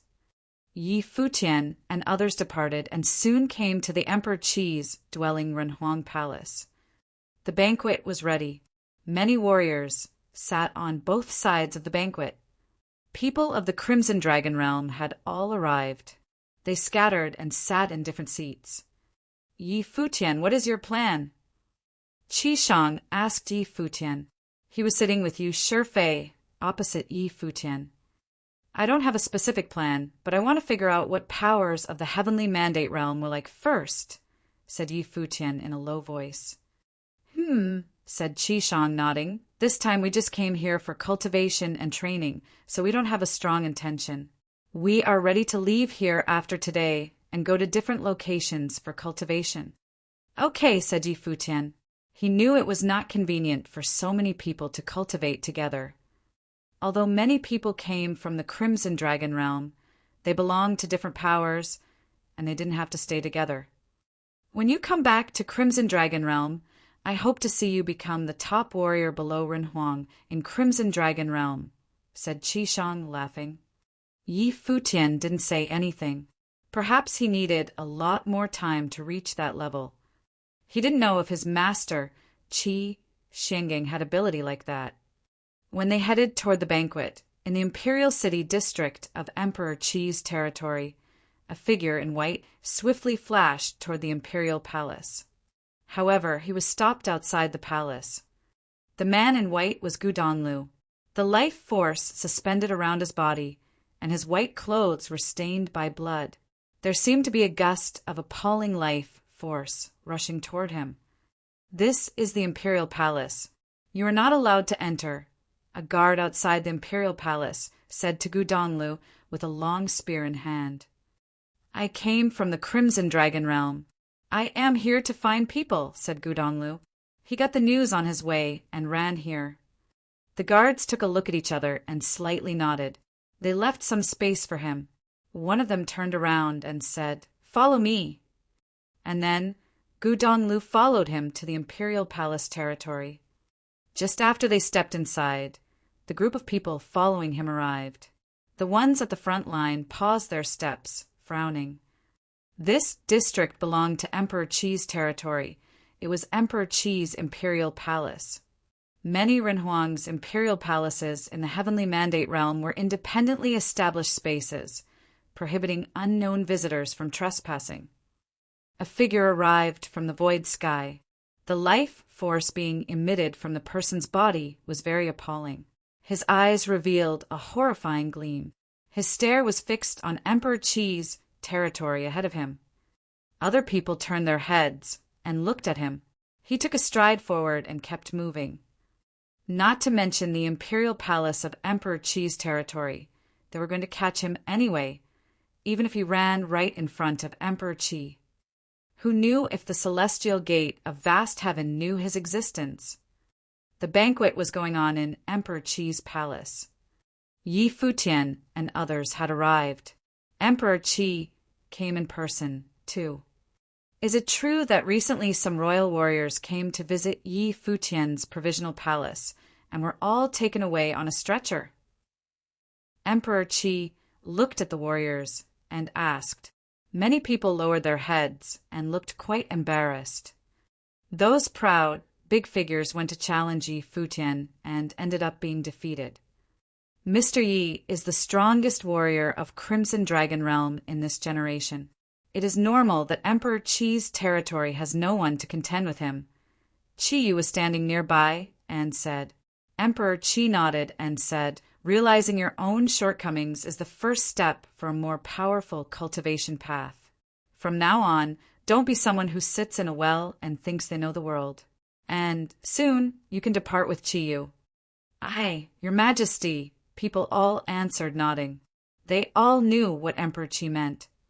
Soon, a big event would happen in Heavenly Mandate Realm. This event would be of vital importance for cultivators in this district, especially for those who studied thunder laws. That would be a rare chance for them. Even though they might not grasp the chance, they should still go to the event. "Yi Futian, I know the Yun clan of Luo City also cultivates in thunder skills. Since Chen Yue is your disciple, you must be good at the Law of Thunders as well, right?" Emperor Qi asked Yi Futian. "I can't say I am good at it, only the basics," Yi Futian replied subserviently. "You are being modest. I can tell your thunder skills are good, too," replied Emperor Qi. "Soon, there will be a chance of inheritance. I will send many people there. Would you like to go with them?" It was out of Yi Futian's expectation. Emperor Qi, as a Renhuang, seemed to pay much attention to this. Or did Emperor Qi draw Yi Futian to his side also because of this thing. To let him accompany Chiyu. May I know where to go? Asked Yi Futian. Have you heard about this after you came to the Heavenly Mandate Palace? Asked Emperor Qi. All the thunder skills in the world originated from the Heavenly Palace. Yes, said Yi Futian, nodding. He indeed heard about it from Yun Nin when he was in the Yun clan of Luo City. All the thunder skills in the world originated from the Heavenly Palace. The Heavenly Palace here referred to the top power in the Heavenly Mandate Palace, Violet Heavenly Palace. Was the thing related to the Violet Heavenly Palace? The place you're going to is one of the orthodox holy places of the Violet Heavenly Palace and contained one of the 8 Thunder Law inheritances of the Violet Heavenly Palace, said Emperor Qi slowly. He looked solemn, as if lost in thought of the past, and then said, The Violet Heavenly Palace inherited from heaven and owned the Heavenly Law, Divine Thunder of Purple Heaven. There are 72 layers in the Divine Thunder of Purple Heaven, 8 sects and numerous branches in the world, and this vast district contained one of the 8 orthodoxies of the Violet Heaven Palace. The place you will be going is related to it. Of course, nobody is forced to go. It is voluntary. Yi Futian slightly nodded. Emperor Qi just provided a simple introduction and didn't give any details, but if he decided to go, he would get to know more. Of course, Yi Futian wanted to go. All thunder skills of the world originated from the Heavenly Palace. It was one of the 8 orthodoxies of the Purple Heavenly Palace. He came to the Heavenly Mandate realm in order to reach higher levels and search for an answer. If he had the chance to approach the Violet Heavenly Palace, it would be a very good choice. We don't cultivate in Thunder Laws, we just hang around. You don't have to join in the fun, said Qishang. He was not the only one. Many people didn't cultivate in Thunder Laws, either. He had told Yi Futian he might part with him and go somewhere else. All right, then, Emperor Qi said, nodding. Suddenly, Emperor Qi lifted his eyebrows. He raised his head and looked up into the distance, as if having perceived something. His forceful mind stormed out and enveloped the boundless space. And soon he saw a place there. On the outskirt of the imperial city, a group of people surrounded a young man in white.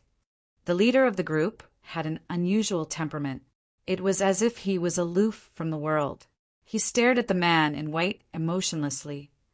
The person in white was Gu Donlu. He had been fleeing on his way and had just come here after hearing about the thing that happened in the city. However, he was still blocked the moment he entered the city.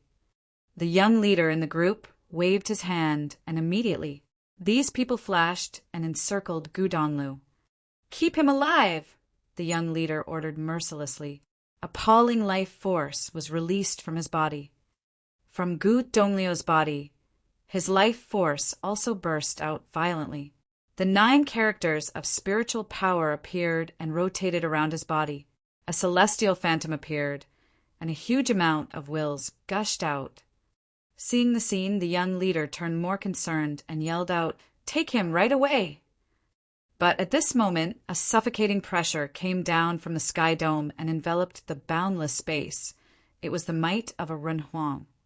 A giant face showed up in the void sky. It was formed by wills. It was Emperor Qi's face. He paused for a second when seeing the ancient characters around Gu Donlu and the celestial phantom, and soon looked toward the group of people and asked, "Didn't you know you are not allowed to break into the palace in my territory?" The young man who took the lead slightly bowed to Emperor Qi and said, "Our apologies to bother you, Your Majesty. We will leave immediately after taking him away." And then he took out a token to show him. There were 2 characters on it, Wu Tu, Earth the 5th Essential. The token of Wu Tu. Above the sky dome, Emperor Qi slightly frowned at the scene. Gu Donlu raised his head and looked toward Emperor Qi. Since he was here, Emperor Qi should have known the reason. Yi Futian came here and stirred up the whole realm, but was still looking for him. Emperor Qi might have made his guess. However, at this moment, Emperor Qi didn't say anything. He just stared at Gu Donglu in silence, as if he was able to see something from his halo. They wanted to capture him. Was it because— No, it shouldn't be possible. The celestial gate of Heavenly Gate should be extinct. We apologize to bother your majesty. The young man slightly bowed and walked to Gu Donglu. The life force emitting from his body was copious, extremely forceful. Gu Donglu was severely injured. Looking at the warriors coming to him, he saw Emperor Qi's attitude. Gu Donglu immediately understood that these people who came to capture him had prestigious identities, even higher than Emperor Qi, the Renhuang. Otherwise, they would not dare to intrude into the imperial palace. I will go by myself, said Gu Donglu. There was no need to persist. He took a step toward them and gave up resisting. He headed here after he got news about Yi Futian and still reached the imperial palace after many difficulties. Since Yi Futian was his younger brother, attracted attention from the Renhuang in this territory, he thought he would be safe here. But obviously, he underestimated these people's identities. Even a Renhuang didn't dare to block them. It meant that even if he had found Yi Futian and others, it would be useless and might get them involved. So he would just go with them. It was just, so far, he hadn't figured out what the whole thing was about. Why did these people have to capture him? Again, I apologize for this trouble I brought, Your Majesty. The young man bowed and said to Emperor Qi after noticing Gu Donglu following them. Hope I can visit you again if I have the chance. Besides, Your Majesty can let your people depart now. After these words, they turned around and soon left the imperial palace. Emperor Qi's face gradually vanished in the void sky. In the banquet, when Emperor Qi's mind came back, many people were watching him. They all noticed Emperor Qi released his mind. Nobody knew what happened. A beam of mind shot out, and immediately a virtual scene appeared in the void sky. Yi Futian suddenly rose to his feet and yelled, "Third brother!" Emperor Qi looked toward Yi Futian. Did he call him third brother? The sword saint stood up, too. He looked quite worried. Your Majesty, that person is my elder brother. Please show mercy to stop them, Yi Futian pleaded. He didn't know who Gu Donglu had offended, but now only Emperor Qi could save him. Emperor Qi looked toward Yi Futian and said, "The token he holds in hand is called the Token of Wu Tuesday. They belong to the place which I just told you about, one of the 8 orthodoxies of the Violet Heavenly Palace. Their real strength is very strong."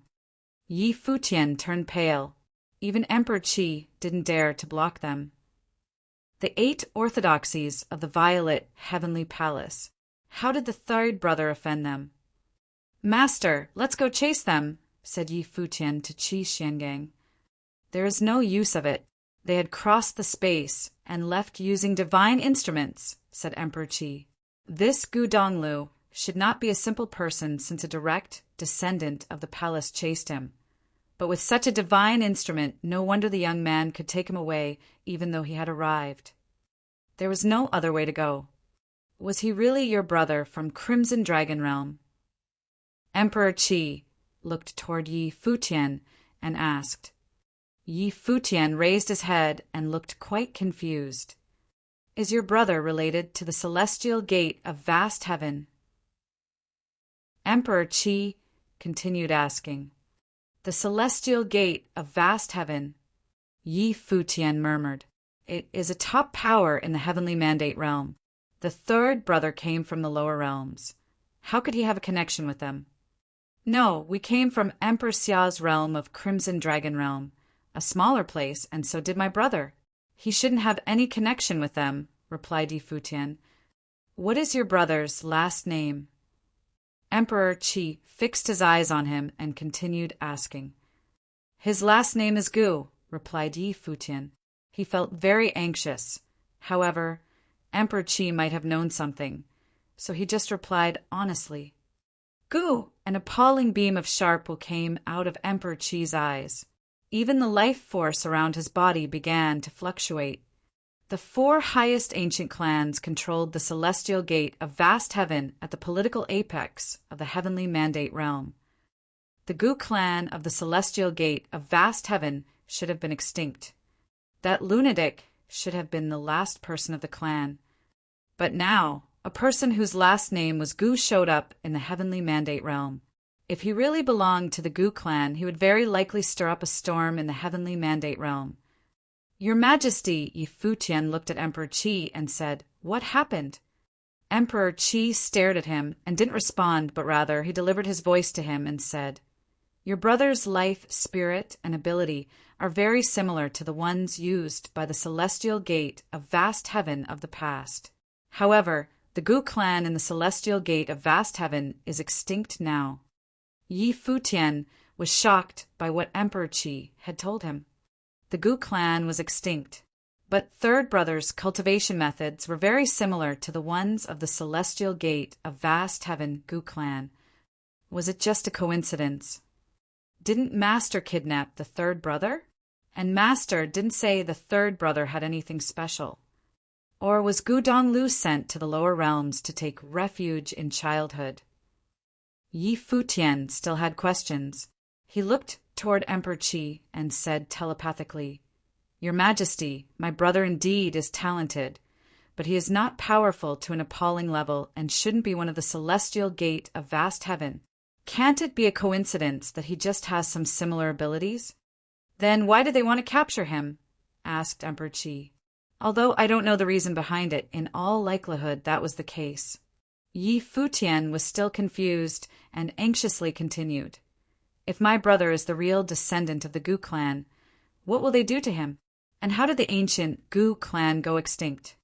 The celestial gate of vast heaven was at the political apex in the heavenly mandate realm, and so far it was still one of the highest and most powerful powers. So how did the Gu clan go extinct? If your brother is a descendant of the Gu clan, very probably he will stir up a storm in the heavenly mandate realm. But I can assure you they would not dare to kill your brother, and will not do that, said Emperor Qi.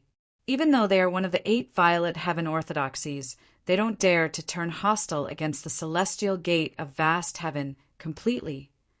He continued, "As for why the Gu clan went extinct, it is a long story. The Gu clan used to be a top power of the heavenly mandate realm, all because of a legendary figure who was invincible in the 3,000 realms of the Great Path. He made the Gu clan and the celestial gate of vast heaven become the top powers of the heaven mandate realms." Emperor Qi was reminiscing. He looked into the distance, full of yearning for that era. There used to 12 godlike figures in the Gu clan whose graceful bearings were unparalleled in the world. They were much stronger than the 9 sky goddess serving under the throne of Brahma's pure sky, especially that figure, who owned all talent of the 3,000 realms of the Great Path. He tried to break the fetters of the heavenly law, reached the top of cultivation, and became the top one deity of the heavenly mandate realm. But he who won the victory also caused the defeat, because he offended the whole heavenly mandate realm. Many top figures of the heavenly mandate realm entered the celestial gate. It was said that the battle brought the sky and earth to tears. On the battlefield, the great law collapsed, and corpses were scattered everywhere. Countless gallant heroes ended their lives there, until the celestial gate of vast heaven was no longer able to afford the cost and terminated him themselves, which also put that era to an end. During that time, how peerless that legendary warrior was.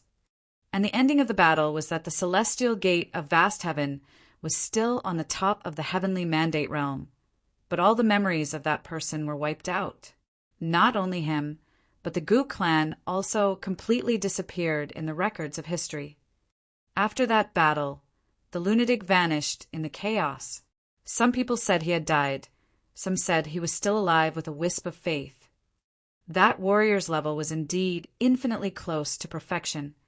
Now, if a descendant of the Gu clan showed up, one could imagine what kind of storm he would conjure.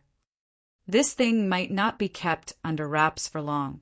Nobody can predict what your brother's destiny will be like, Emperor Qi said to Yi Futian. Yi Futian looked pale. did his third brother belong to the Gu clan? If it was true, the third brother would be involved in a chaotic storm. Your Majesty, which power did those people belong to? Asked Yi Futian. The territory of Emperor of Purple Underground, said Emperor Qi. The Emperor of Purple Underground ruled over one land and was the leader of the Purple Underworld. The Purple Underworld of this generation inherited the infernal thunder of Wutu in the divine thunder of Purple Heaven and strengthened it. The Purple Underworld was one of the 8 orthodoxies of the Violet Heavenly Palace.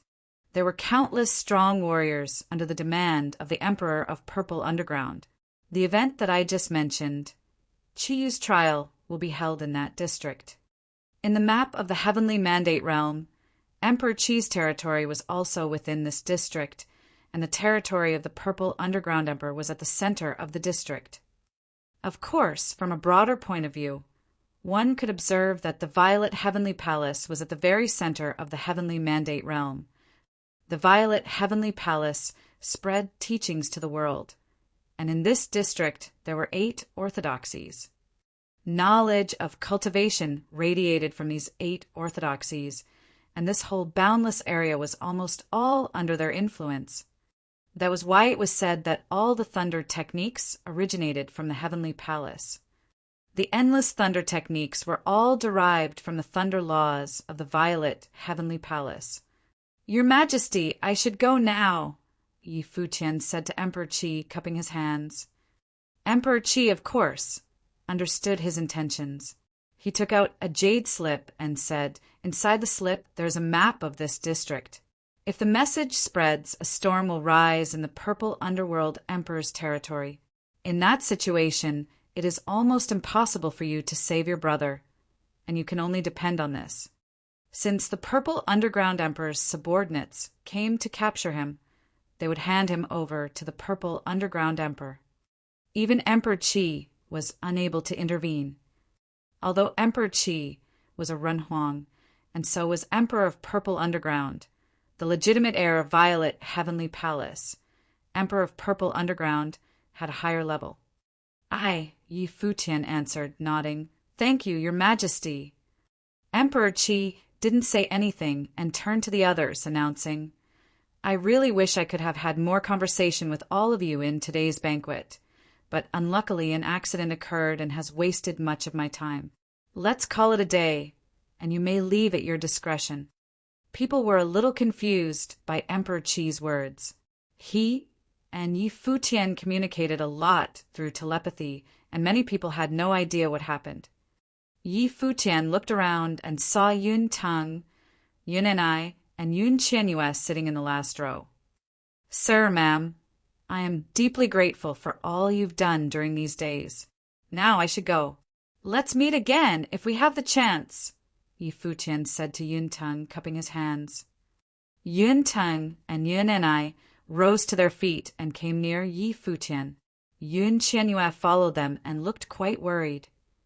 Brother Yi, take care, Yun Teng said wholeheartedly. He was very grateful to Yi Futian. If he had not taken Yi Futian back to the clan by coincidence, nobody knew what kind of destiny would be waiting for this family. Sir Yi, please take care of yourself, Yun and I also said. I will, said Yi Futian, nodding. He soon turned to Yun Qianyue and said, Since you have become His Majesty's disciple, you will have the chance to learn his teachings. Qianyue, try your best to grasp the chance. His Majesty teaches much better than I do. Yun Qianyue didn't want him to leave, but she still nodded and said, Sir, I will keep what you said in mind. Okay, I should go, said Yi Futian. Then the whole group of warriors bowed to Emperor Qi and left.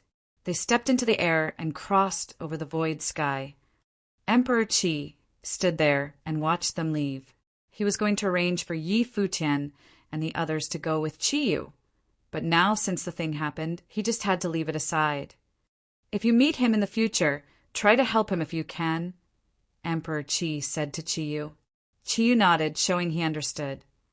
You should start to get ready too. After a few days, you can depart with them.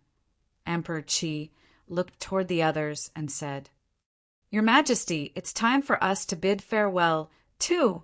Qi Shang and others rose to their feet and requested to leave. This time they came with Yi Futian from the Crimson Dragon realm, but they couldn't stay with him all the time. He also had planned to go somewhere else. Now, since Yi Futian's brother had trouble and Yi Futian couldn't wait to depart, they would not go with him. Not only Qi Shang, but other warriors who came with him from the Thousand-Leaf City were also just Yi Futian's companions. Yi Futian didn't expect them to help solve this issue, because very likely this time he would have to face great difficulty, just as Emperor Qi had speculated, although the Purple Underground Emperor's action of capturing Gu Donglu was confidential. Emperor Qi was not the only one who witnessed it. The secret was soon leaked. A descendant of the Celestial Gate of Vast Heaven Gu clan showed up and was captured by the Purple Underground Emperor's subordinates and imprisoned in the Purple Underground Emperor's territory. The Gu clan was a clan in the legend in Heavenly Mandate Realm. It was said that the clan had 12 godlike figures and a lunatic who mastered the ultimate celestial law and was able to break into the path realms of all skies. Did his cultivation methods still exist? And since a descendant of the Gu clan showed up, were there any others? How many secrets did Gu Donglu have?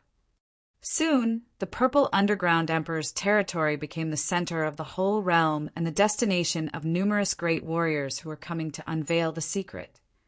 In addition, the message had even caught the attention of many top powers. It was said that the Violet Heavenly Palace had sent warriors to take Gu Donglu into the Violet Heavenly Palace. The Purple Underworld sect didn't hand him over to the Violet Heavenly Palace, perhaps because they had their own thoughts. On this day, outside the Purple Underground City, numerous warriors traveled in the air, heading toward this ancient city. Saint Plain figures with strong cultivation abilities were everywhere. Among all these travelers, a group of people who came from one direction were all Saint Plain warriors. Yi Futian was standing in the front. Next to him stood Yu Sheng, Xia Qingyuan, Yi Wuqian, Huang Zhouge, and others. Qi Shenggang and Wu Yong stood behind them. Their saint levels differed. "We have arrived," Yi Futian said in a low voice. Since they departed from Emperor Qi's territory, they had covered an infinite distance. "Don't know if Donglu is okay or not," the Sword Saint murmured. He had been worried about Gu Donglio's safety. He hoped he would be fine. Yi Futian was emotionless. Around them, warriors kept passing by. There was a voice coming from nearby. "This time the Purple Underground Emperor's territory will be bustling. I heard that not only warriors of this territory would come, but top powers of the whole realm will also all send warriors here." Was the descendant of the Gu clan that attractive to them? Someone inquired. "If you heard from elders about the thing that happened in the past, you would understand," someone else replied. But besides the descendant of the Gu clan, a big event being held in the Purple Underground Emperor's territory is also a reason that many talented people are attracted here. It will be perfect if we can see the young generation of those top powers. Normal people were usually unable to see the descendants of all top powers. They would not come here. If what you said is true, does it mean I can even have the chance of seeing the saintesses under the throne of Nine Sky Goddess? What a loser! People around him jeered. The Nine Sky Goddess of the Brahma's pure sky was peerless in this world. The saintesses serving under her throne were also very unusual figures. Were there any men in the world who didn't want to see their faces? But how could they easily be seen? Yi Futian quietly listened to what people around him talked about. Would the Brahman's pure sky show up? What kind of person was that warrior of the Gu clan? Even a descendant of the Gu clan could raise such a big storm. In the Purple Nether City, everybody was talking about two things. One was the descendant of the Gu clan. Obviously, the peerless figures of the Gu clan in the old days had so much influence on the Heavenly Mandate realms that even after many years, the appearance of a Gu clan descendant could stir up a disturbance. The person that was mentioned most frequently was that lunatic of the Gu clan. Yi Futian had known his real name, Gu Tianqing. He was not sure if third brother was a descendant of the Gu clan and didn't know if that legendary figure, Gu Tianqing, had any connection with the third brother. But now, since third brother was imprisoned, nobody knew what would happen to him. Countless warriors were heading toward the heavenly mandate realm. Numerous people had discussed the possibility that those top powers would also come for this descendant of the Gu clan. Under such a situation, Yi Futian also felt unsettled. The second thing that people talked about was the Heavenly Thunder Summit held on Wuta Mountain. It was a big event in the Purple Underground Territory, especially for cultivators who cultivated in Thunder Laws. It was a very rare opportunity. Otherwise, Emperor Qi would not have sent his son Qiyu here. Yi Futian had heard a lot about the Heavenly Thunder Summit of the Wuta Mountain and known what it was about. In fact, there was not much connection between the Heavenly Thunder Summit and the Purple Underground sect. It was initiated directly by the Violet Heavenly Palace, the ultimate land of Thunder Laws in the Heavenly Mandate realm. They spread the teachings to the world and let all suitable cultivators have the chance to learn Thunder Laws. Some people even had the opportunity to follow the orthodoxy of Wutu Infernal Thunder and became a successor of the Purple Underworld sect. Wutu Mountain was worshipped as the divine mountain of this territory. It was located within the Purple Nether City. At this moment, numerous warriors gathered in one place of the city. The whole area was full of people. There were stairs in front of the crowd, and the entrance of the divine mountain was at the top of stairs. Usually, people were prohibited from entering this divine mountain. No one was allowed to get inside. Outside the mountain, around the stairs and below them, there were giant stone pillars surrounded by the horrifying power of thunder. They let out rumbles of dull thunder, keeping people away. At this moment, Yi Futian had also come to this district. The divine mountain had not been open to the public yet, but many people had arrived beforehand and were viewing the scenery. Nobody knew how many people would inherit the thunder laws of the divine mountain this time. Yi Futian came here because entering the divine mountain was the only chance for him to approach the Purple Underground sect and learn about Third Brother's current situation. "Don't know how many people will be chosen this time," someone said in the crowd. "Not sure, but at least I know who will reach the top of the divine mountain and inherit the heavenly thunder laws of Wutu," someone said, laughing. It goes without saying, people nearby jeered. Streaking Cloud Sword Emperor's offspring Lu Yu will definitely become the one who uses his sword to draw the heavenly thunder.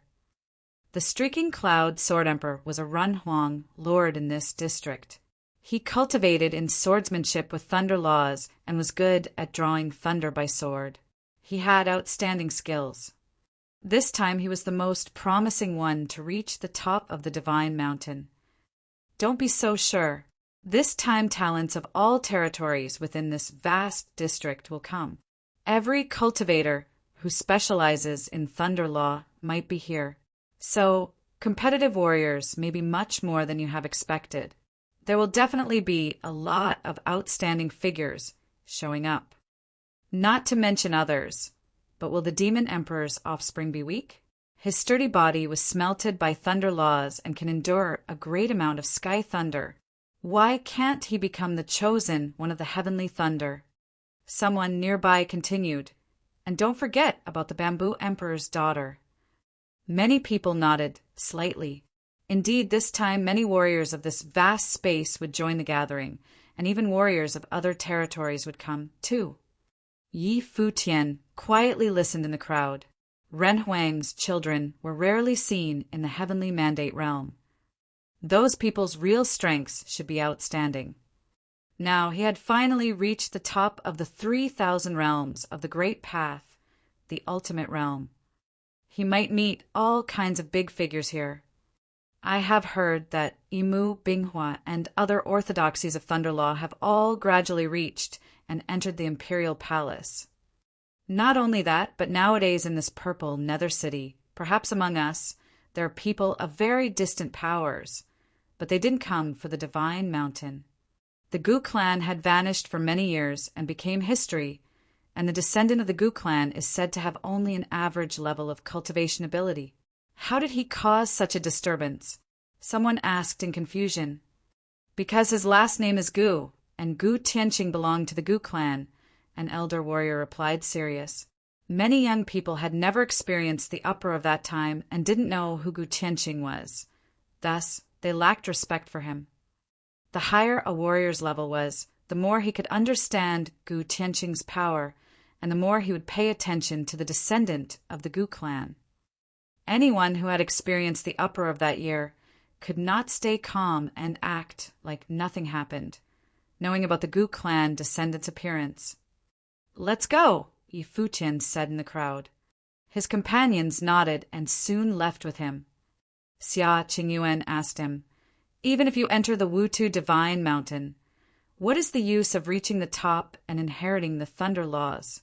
Do you really want to study in the Purple Underground sect and become a successor of one of the 8 Violet Heavenly Palace Orthodox sects?" "Of course not," replied Futian. It was not his goal. The Wutu Divine Mountain inherited the great laws of thunder. The chosen ones could only be one of the successors of Purple Underground sect, one of the 8 Violet Heavenly Palace Orthodox sects. He might be interested if he could become the successor of the whole 8 Orthodox sects. Of course, then his target would be the Violet Heavenly Palace instead of the Purple Underground sect. The Violet Underground Palace included 8 parts of heritage, and the 8 sects spread teachings of thunder laws in the Heavenly Mandate realm. Even a power like Purple Underground sect actually didn't have any direct connection with the Violet Heavenly Palace. The Purple Underground sect was not subordinated to the Violet Heavenly Palace and had its own heritage of laws. Their relationship was subtle. But of course, people usually just regarded them as having the same lineage. They all inherited from the Violet Heavenly Palace. Futian and others found a place to stay and used the time to cultivate patiently. Every day, new warriors were rushing into the Purple Nether City. More and more people had arrived. There were even messages leaking out from the Purple Underground Imperial Palace that the Ren Huang Emperor of Purple Underground was considering how to deal with the descendant of the Gu clan. But now, since more and more issues were getting involved, the Ren Huang Emperor of Purple Underground didn't dare to make arbitrary decisions. It was said that many top powers were on their way here. The hearsay made Futian, who was cultivating in the inn courtyard, quite unsettled. Now, third brother was basically waiting to be killed, but Futian had no solution. Because the top power of Heavenly Mandate Realm was involved, not to mention him, but even Emperor Xia or Emperor Crimson Dragon couldn't do anything for him. "Still worried about your brother?" A person came near and asked. Futian raised his head and saw Master. He slightly nodded and asked, "Do you have any advice, Master?" "You don't need to worry too much. Although I hadn't observed closely before, during the time I spent with your brother, I have seen your third brother's fortune." "He should be fine," said Qi Xiangang. "It's possible that this storm will become an opportunity for him. But the Gu clan is extinct. Who else can rescue him?" Asked Futian. He thought his master was just comforting him since he was too worried. "You don't know what happened at that time. You don't know your third brother's past and identity.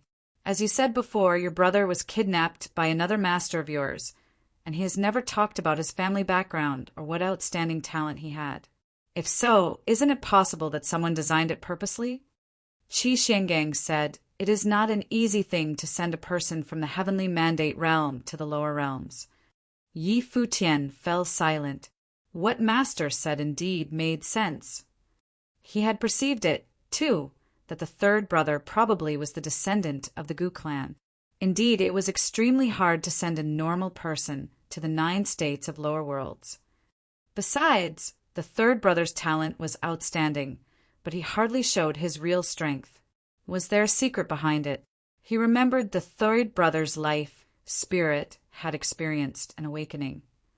There is always a way in the cultivation of the great law. Don't need to preoccupy yourself with all that had happened. Just focus on the present and do what you are supposed to do, continued Qi Xiangang. Yi Futian nodded and didn't say much. Qi Xiangang turned around and soon left. Qi Xuangang's shoulders looked so wide and dependable from behind. So, why did the master come to Heavenly Mandate Realm with Yi Futian? At this moment, Qi Xiangang was thinking of himself. Actually, he should not have come to the ultimate realm, but he still came. Just like last time, he was following his heart. All things coming up would have the best results. Instead of worrying, following things as they naturally occurred was a better choice. Everything had its time. He would try his best to live his life, and heaven had the answer of when his time would come. It was the day that the Wutu Divine Mountain would open. Numerous warriors gathered outside the Divine Mountain. Today was the day that the teachings of Wutu Divine Mountain would be spread, and the Violet Heavenly Palace would release the divine thunder of heavenly laws. Countless warriors had reached the Divine Mountain. They entered the Divine Mountain one after another. All of them had outstanding bearings. Only talented warriors dared to enter the Divine Mountain, while normal people might turn into ash under the divine thunder. A group of warriors showed up on the stairs. The ones who took the lead were all warriors of Nirvana Plane. There was also a young man standing among them. Seeing this person, Yi Futian's pupils slightly contracted. In the scene that Emperor Qi showed to him that day, this young man was the person who took away third brother. Obviously, he had a high standing in the Purple Underground sect. Yi Futian's stare was totally emotionless. That person's perception was keen. He seemed to notice and took a glance at Yi Futian. Glancing at Yi Futian's expression, he felt strange, but soon he moved his eyes elsewhere. He didn't pay attention to Yi Futian's existence. Today the 8 divine mountains will open at the same time. Here is the Wutu Divine Mountain. All of you can enter the Wutu Divine Mountain and inherit the laws of Wutu Infernal Thunder. I sincerely hope you can inherit the thunder laws and cultivate in the Purple Underground sect, the young man announced. Numerous people looked toward him, and many people communicated amongst themselves in low voices. He was the Purple Underground Emperor's favorite disciple, renowned in this district. With extraordinary talents, he once broke the previous record and undertook 900 heavenly thunders in the Divine Mountain. He was considered to be the heir to the lineage of Wutu. Yi Futian heard people's discussion and had an idea of who the young man was. So, he went through 900 streaks of divine thunder on the top of the Wutu Divine Mountain? He thought. Yi Futian was really interested to see just how powerful the orthodox sect of thunder laws from the Violet Heavenly Palace really was. Such an opportunity was extremely rare for thunder laws cultivators, which was why the opening ceremony of the 8 divine mountains was always a big event in the Heavenly Mandate Realm and attracted a lot of strong cultivators. And one last reminder, you are responsible for your own safety in Wutu Divine Mountain. The law of divine thunder is dangerous, and Wutu Infernal Thunder is deadly. The higher your plane is, the more attacks you will meet, the young man continued. People understood what he meant. The stronger one's cultivation ability was, the more intense the thunder laws would be in the falling thunder induced by the great law. It was said that no Nirvana Plane cultivators had entered the 8 divine mountains for many years. However, there was not much influence on cultivators. All cultivators would choose to enter the divine mountains when they were 2 levels before St. Plane so that they could get more chances. If they didn't succeed in these 2 levels, it was meaningless to enter during unblemished and nirvana levels. At this moment, behind the young man, a deep roll of dull thunder came. It was as if something was in the process of formation. The enclosed sky in the distance changed color as if the destructive thunder might was converging. The young man turned his head and took a glance. He soon waved his hand and made way for participants, then said, "The divine thunder will soon fall upon the divine mountain. Please get ready to enter the divine mountain." After he finished talking, Suddenly, all cultivators started flashing toward Wutu Divine Mountain. "Let's go," said Yi Futian. This time, all young cultivators in his group would enter the Divine Mountain, and the older Nirvana Plane cultivators would wait outside. Although the Sword Saint, Wuchen, and others didn't cultivate in Thunder Laws, they were still awed by the majesty of the divine thunder of the Great Law, so they also wanted to use its power to cleanse their bodies and purify their own laws. It was very beneficial to cultivators. They were not the only ones who thought like this. Many Saint Plane cultivators of the Heavenly Mandate Realm also chose to enter the Divine Mountain on the launching date. In the Imperial Palace of the Purple Nether City, many important figures were looking toward the direction of the Divine Mountain. They all knew the 8 Divine Mountains were opened. Some of those cultivators who entered the Divine Mountain would become new successors of Thunder Laws of the Heavenly Mandate Realm. Some of them would join the 8 orthodox sects of the Thunder Laws, like the Purple Underground sect in the future. Some of the more outstanding ones might even have the chance to enter the Violet Heavenly Palace and become their disciples. Yi Futian had just stepped into the space of Wutu Divine Mountain. White and purple lightning flickered on the earth, roaming over every inch of land. A gust of suffocating might drop down from the sky dome. Above their heads, long rolls of dull thunder came from the sky dome. A boundless saucer thunderstorm was in formation. Sky and earth were wrapped in darkness, but, at the same time, illuminated by the flashes of thunder. The saucer-shaped heavenly thunder enveloped all layers of skies, circulating in the upper air. The center zone of the storm had the strongest might, and the Wutu Divine Mountain was right below it. Standing on the top of the Divine Mountain, one just felt the saucer storm was over his head. Seen from a distance, the scene was very appalling. Even imagining standing on the top of the mountain would give many goosebumps. "Be careful," Yi Futian reminded. They walked between the sky and earth. The light flew from the ground to their bodies and roamed around their bodies. The power of thunder didn't attack them, but when it roamed around his body, Yi Futian could clearly feel there was a connection between him and the heavenly thunder above the sky dome. Yi Futian looked toward others and saw many warriors try to merge the roaming power of thunder into their bodies. He understood.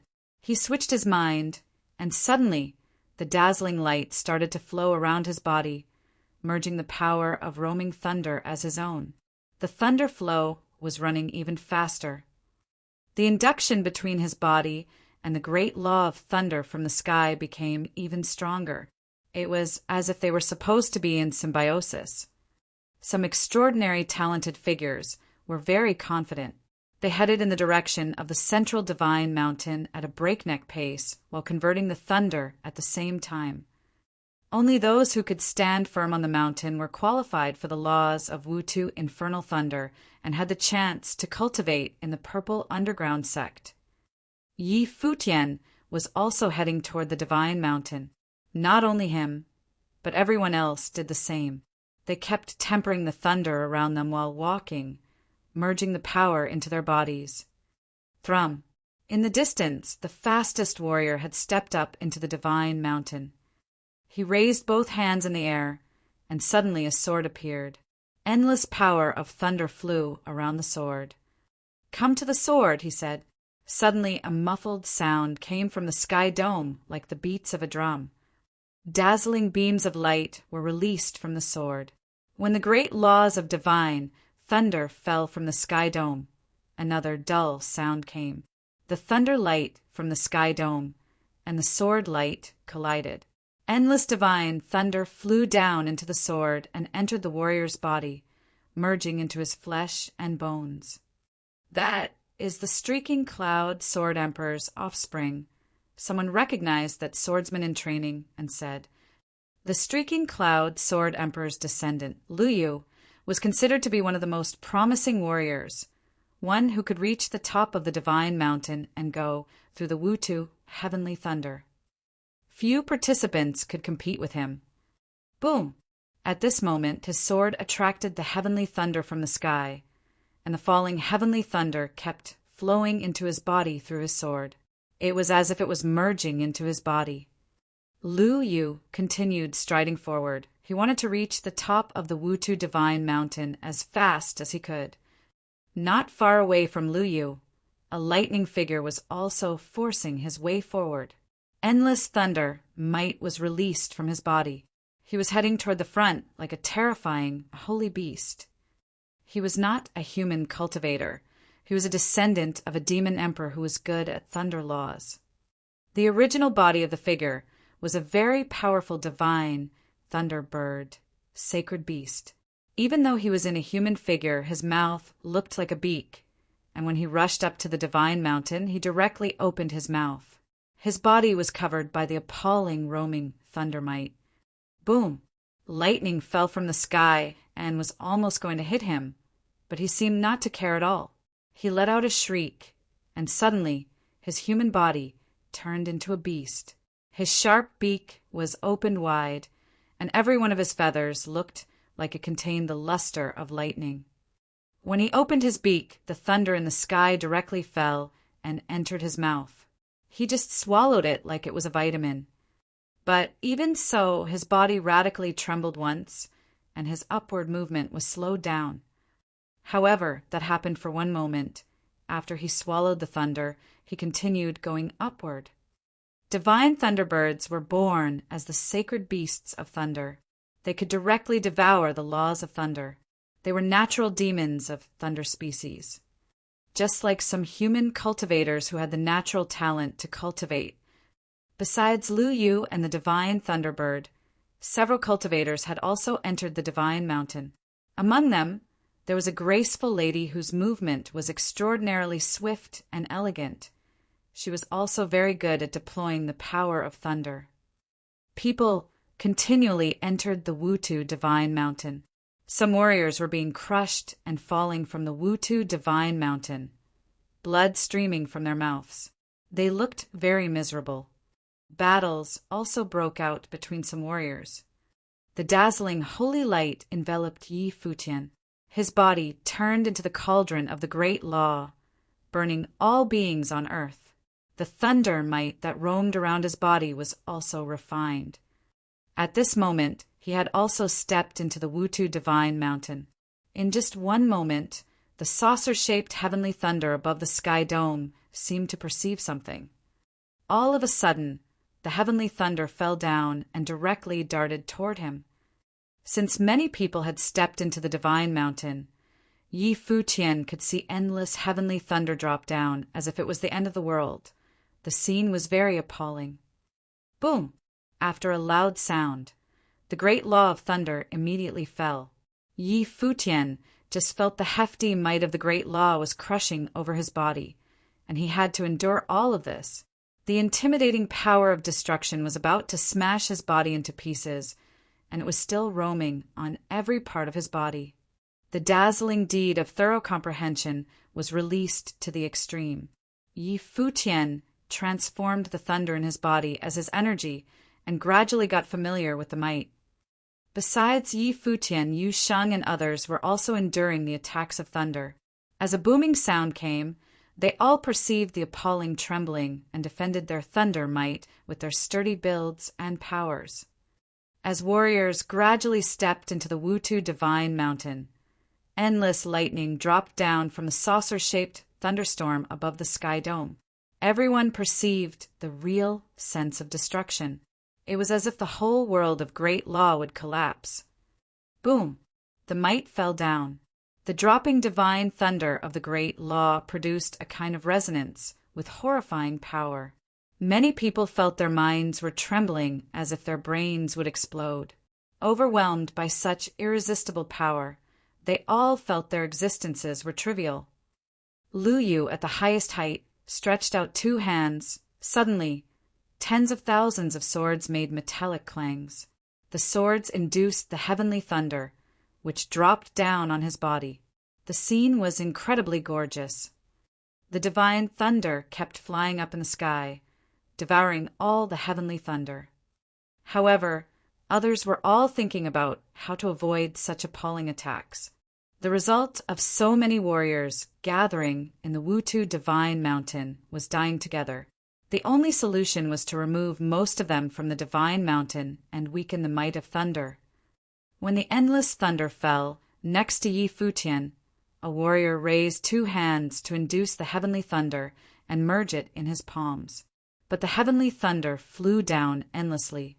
He let out a shout and moved his palms, throwing the attack to Yi Futian and his companions. The thunder in his palms exploded, trembling the sky and earth. The horrifying thunder darted toward Yi Futian and Xia Qingyuan and, all of a sudden, came to the front. Bam! Xia Qingyuan was defending against the thunder from the sky and unexpectedly got hit by the thunder from his palms. But since she was defending the heavenly thunder from the sky and had a shield around her body, she was not severely hurt. But even so, she let out a low humph and was shaken away, spitting out a mouthful of blood. Not only Xia Qingyuan, but other companions were also being attacked, too. On the battleground, there were warriors inducing the heavenly thunder to attack others everywhere.